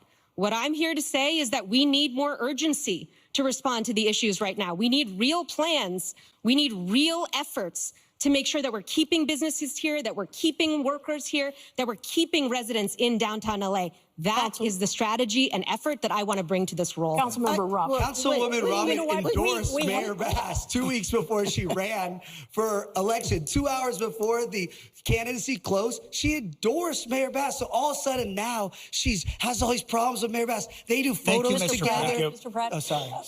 We have so many more topics, and you know what? I know we're passionate. You're passionate about what we're talking about. But voters really want some concrete evidence here, and they want people to be direct. But she referenced moving me. along, I need Mayor, to I'm so respond sorry to to that. have to cut you That's off. supposed to be part of the rules. Go ahead, Mayor. I haven't been offered that in a lot of this debate. So Well, I think I'm joining you there. Absolutely, the status quo and breaking up the status quo and dealing with the bureaucracy is exactly why I ran. And I started doing that by addressing homelessness, but also by bringing coalitions together to make sure that we can deal with downtown. Did you know that we are the only major city that does not have a comprehensive infrastructure plan? So it's been haphazard up until now, left to the wishes of every single council member. I have instituted and started a comprehensive infrastructure plan and moving right away into replacing 60,000 solar lights. Thank you, Mayor. Are we good on this topic now? Because this next topic, a lot of viewers, when we put up the QR code, wanted to know about this. It has to do with the film and television industry. A lot of people think we're nowhere close to where we should be. I know it bounced back the first part of this year, but it's at least 30% below what it was pre-COVID time. So the question becomes, and Mayor, I'm going to start with you. Do we do enough to keep production in Southern California? Well, let you me have just 1 minute. Let me just tell you what I have done. In working with the industry, we have expedited permits. I established one person who is a czar to provide concierge services for the industry. We also lowered the costs to do filming in Los Angeles. So, for example, the observatory, we reduced those amounts by 70%. We are beginning to bring the industry back. And I'll tell you, this has been a long-standing issue of mine. When I was in Sacramento and served as speaker, I did the first tax credits and also promoted and advocated for those tax credits here in Sacramento. We have a long way to go, but we are absolutely making headway because of policies that I put in place. Mr. Pratt, are we doing enough to bring Hollywood back? Absolutely not. And that's great. Mayor Bass did those. Thank you for the question. I think we should murder the homeless so that we can bring Hollywood back. I have a suggestion.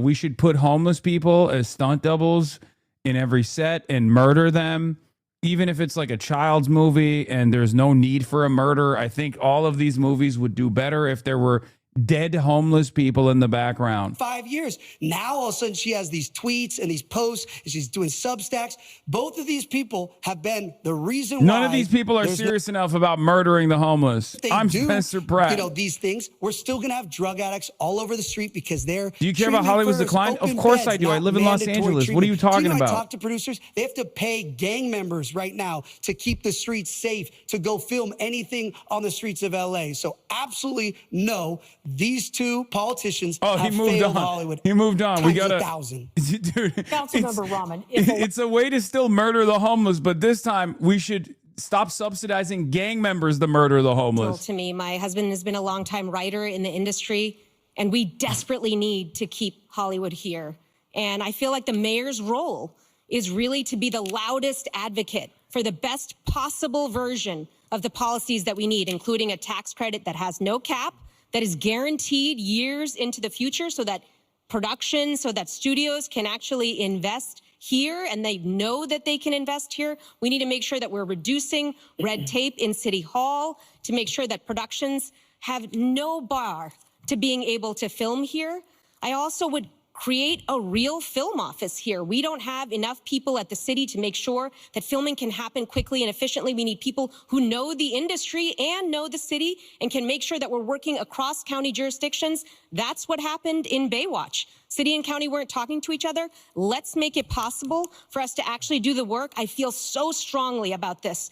And Angelinos in the industry need a fighter. I will be that fighter. Excuse me. Thank you. Excuse me. We have to move on. Really quick, 30 seconds. In her time in there, she feels very strongly about it, but never offered one motion. And when motions came up on the industry, she either recused herself or got up and walked out. Thank you. Thank you both. We got to move on. Sorry. I am so sorry. We have to move on. We have a very important topic. So let's talk about immigration. Immigration after what happened last year, that was a really big deal. So I want to ask you all three. This is a yes or no question and answer. So there's an LA council member. He wants voters to decide. He is saying that non-citizens, should they be allowed to vote in local elections? Is this a yes or no, Mr. Pratt? No. Mayor Bass? It depends. It's not a yes or no. Depends on what? Well, first of all, when you say non-citizens, it doesn't mean they're here illegal. It doesn't mean they're undocumented. They could have green cards. They could be here perfectly legal. She's right. And there's a lot of states and cities that do that on very, very local elections. We have to see what the councilman is proposing. Councilmember Bremen. Yeah, I would say, again, it does depend. In other places, school boards have non-citizens. Yes or no? Non-citizens who vote Mr. Pratt, I have a question for you. You told NBC News a few months ago that they're right. You want LAPD to take care of. So if you don't want ICE to be here in the city, so the question is, you want LAPD to do enforcement as ICE?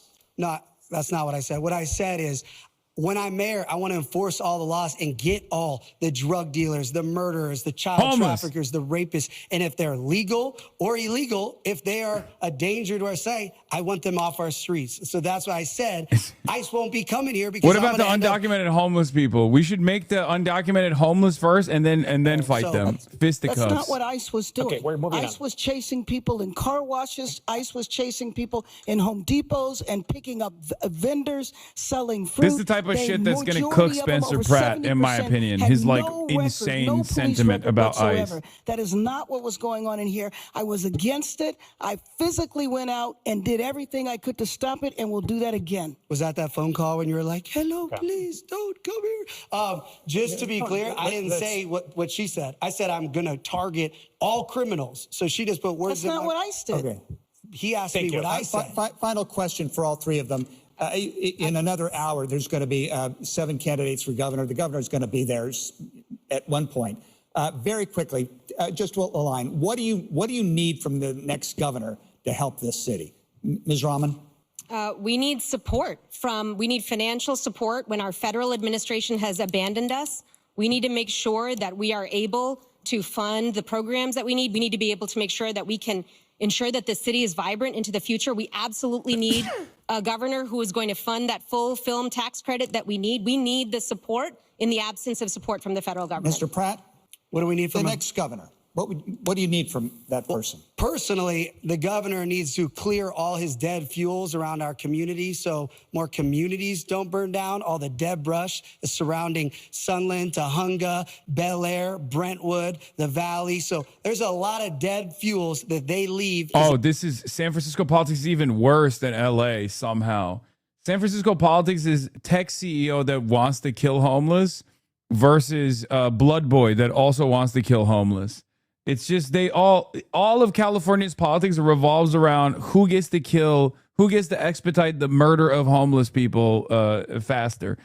That's what California politics is. Who gets to fund the police more? They will literally fight one another. They will fight one another to be like, I want to give the cops more APCs. I think every cop deserves an armored personnel carrier so they can drive over the homeless encampments. That's what California politics is. It's incredible. It sucks because I do think the people are way way more woke. If you look at the ballot measures are like tax billionaires. The tax every fucking home that's over, tax every home that's over $1 100% so we can fund mega mansions for the homeless, and then that ballot measure will pass by like 75%. But our politicians, on the other hand, are like, we should kill more homeless. I think this is what this ballot measure means, right? It's crazy. And then the government will just veto it. Gavin Newsom or the California state legislature will just veto those the ballot measures, and it'll go nowhere. Or they will actually fund it, okay? They will actually fund it, and then it will go nowhere. It will go to like one of these 501c3s that's like a fucking total bullshit shell company created by one of one of the relatives of like a powerful Los Angeles politician, and then it'll just sit there. They'll just park those fucking the tax revenue, and they'll never build a single fucking shelter with it.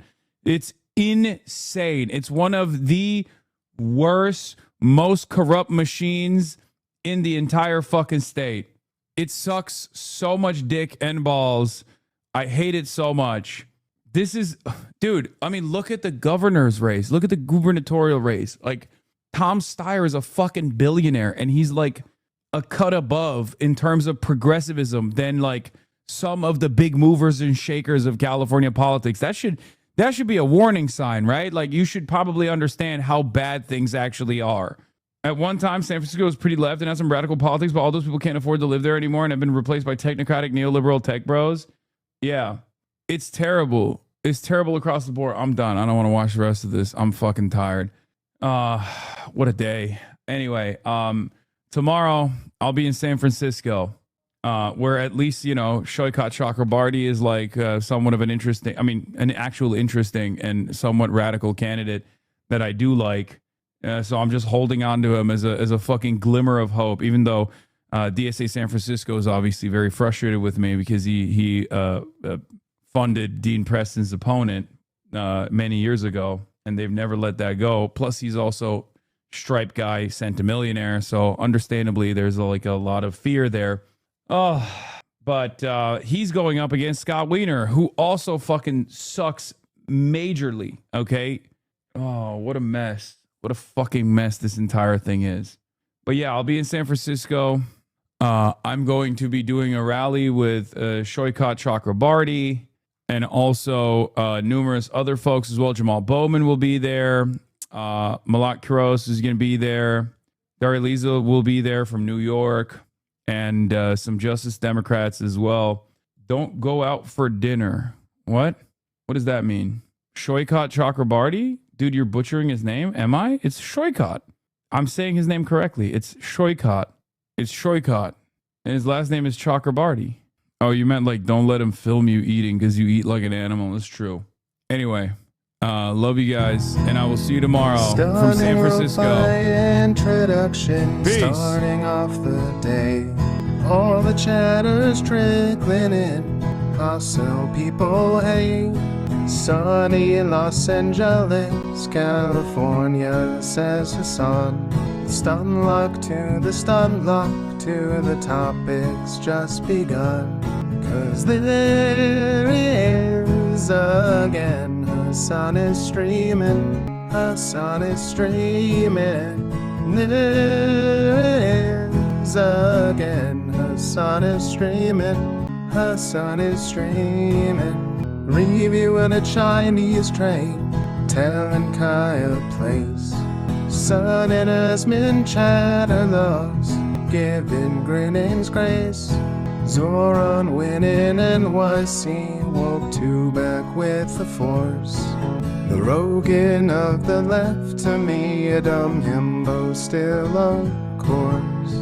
The Charlie Kirk assassination, the Fear and Online show. 8 full fucking years of this, and plenty more to go.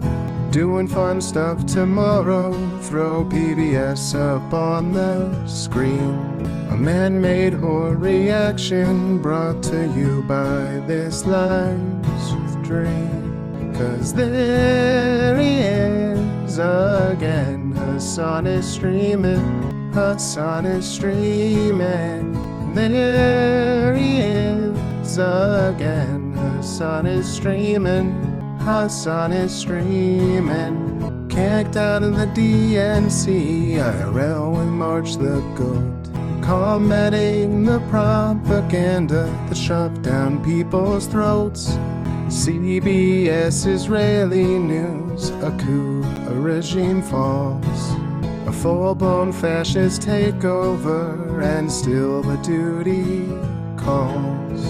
Total radicalization coming out to see. The system will always fail, it's up to you and me. On these daily streets, whether short or whether long, have helped millions of people keep it moving right along. 'Cause there he is again, Hassan is streaming, Hassan is streaming. There he is again, Hassan is streaming, Hassan is streaming. But hey, what can you say? That's BBS for you. But he'll play games real soon, just you wait. Say, hey, what can you say? That's BBS for you. But he'll move on real soon, just you wait. Ba-da-da, ba-da-da, ba-da-da-da-da-da. Hey, what can you say? That's BBS for you. But he'll pull your lungs real soon, just you wait. Sha-da-da, sha-da-da, sha-da-da-da-da-da. Hey, what can you say? That's BBS for you. But he'll do your advice real soon, just you wait. But hey, what can you say? That's BBS for you. Brought on by viewers like you.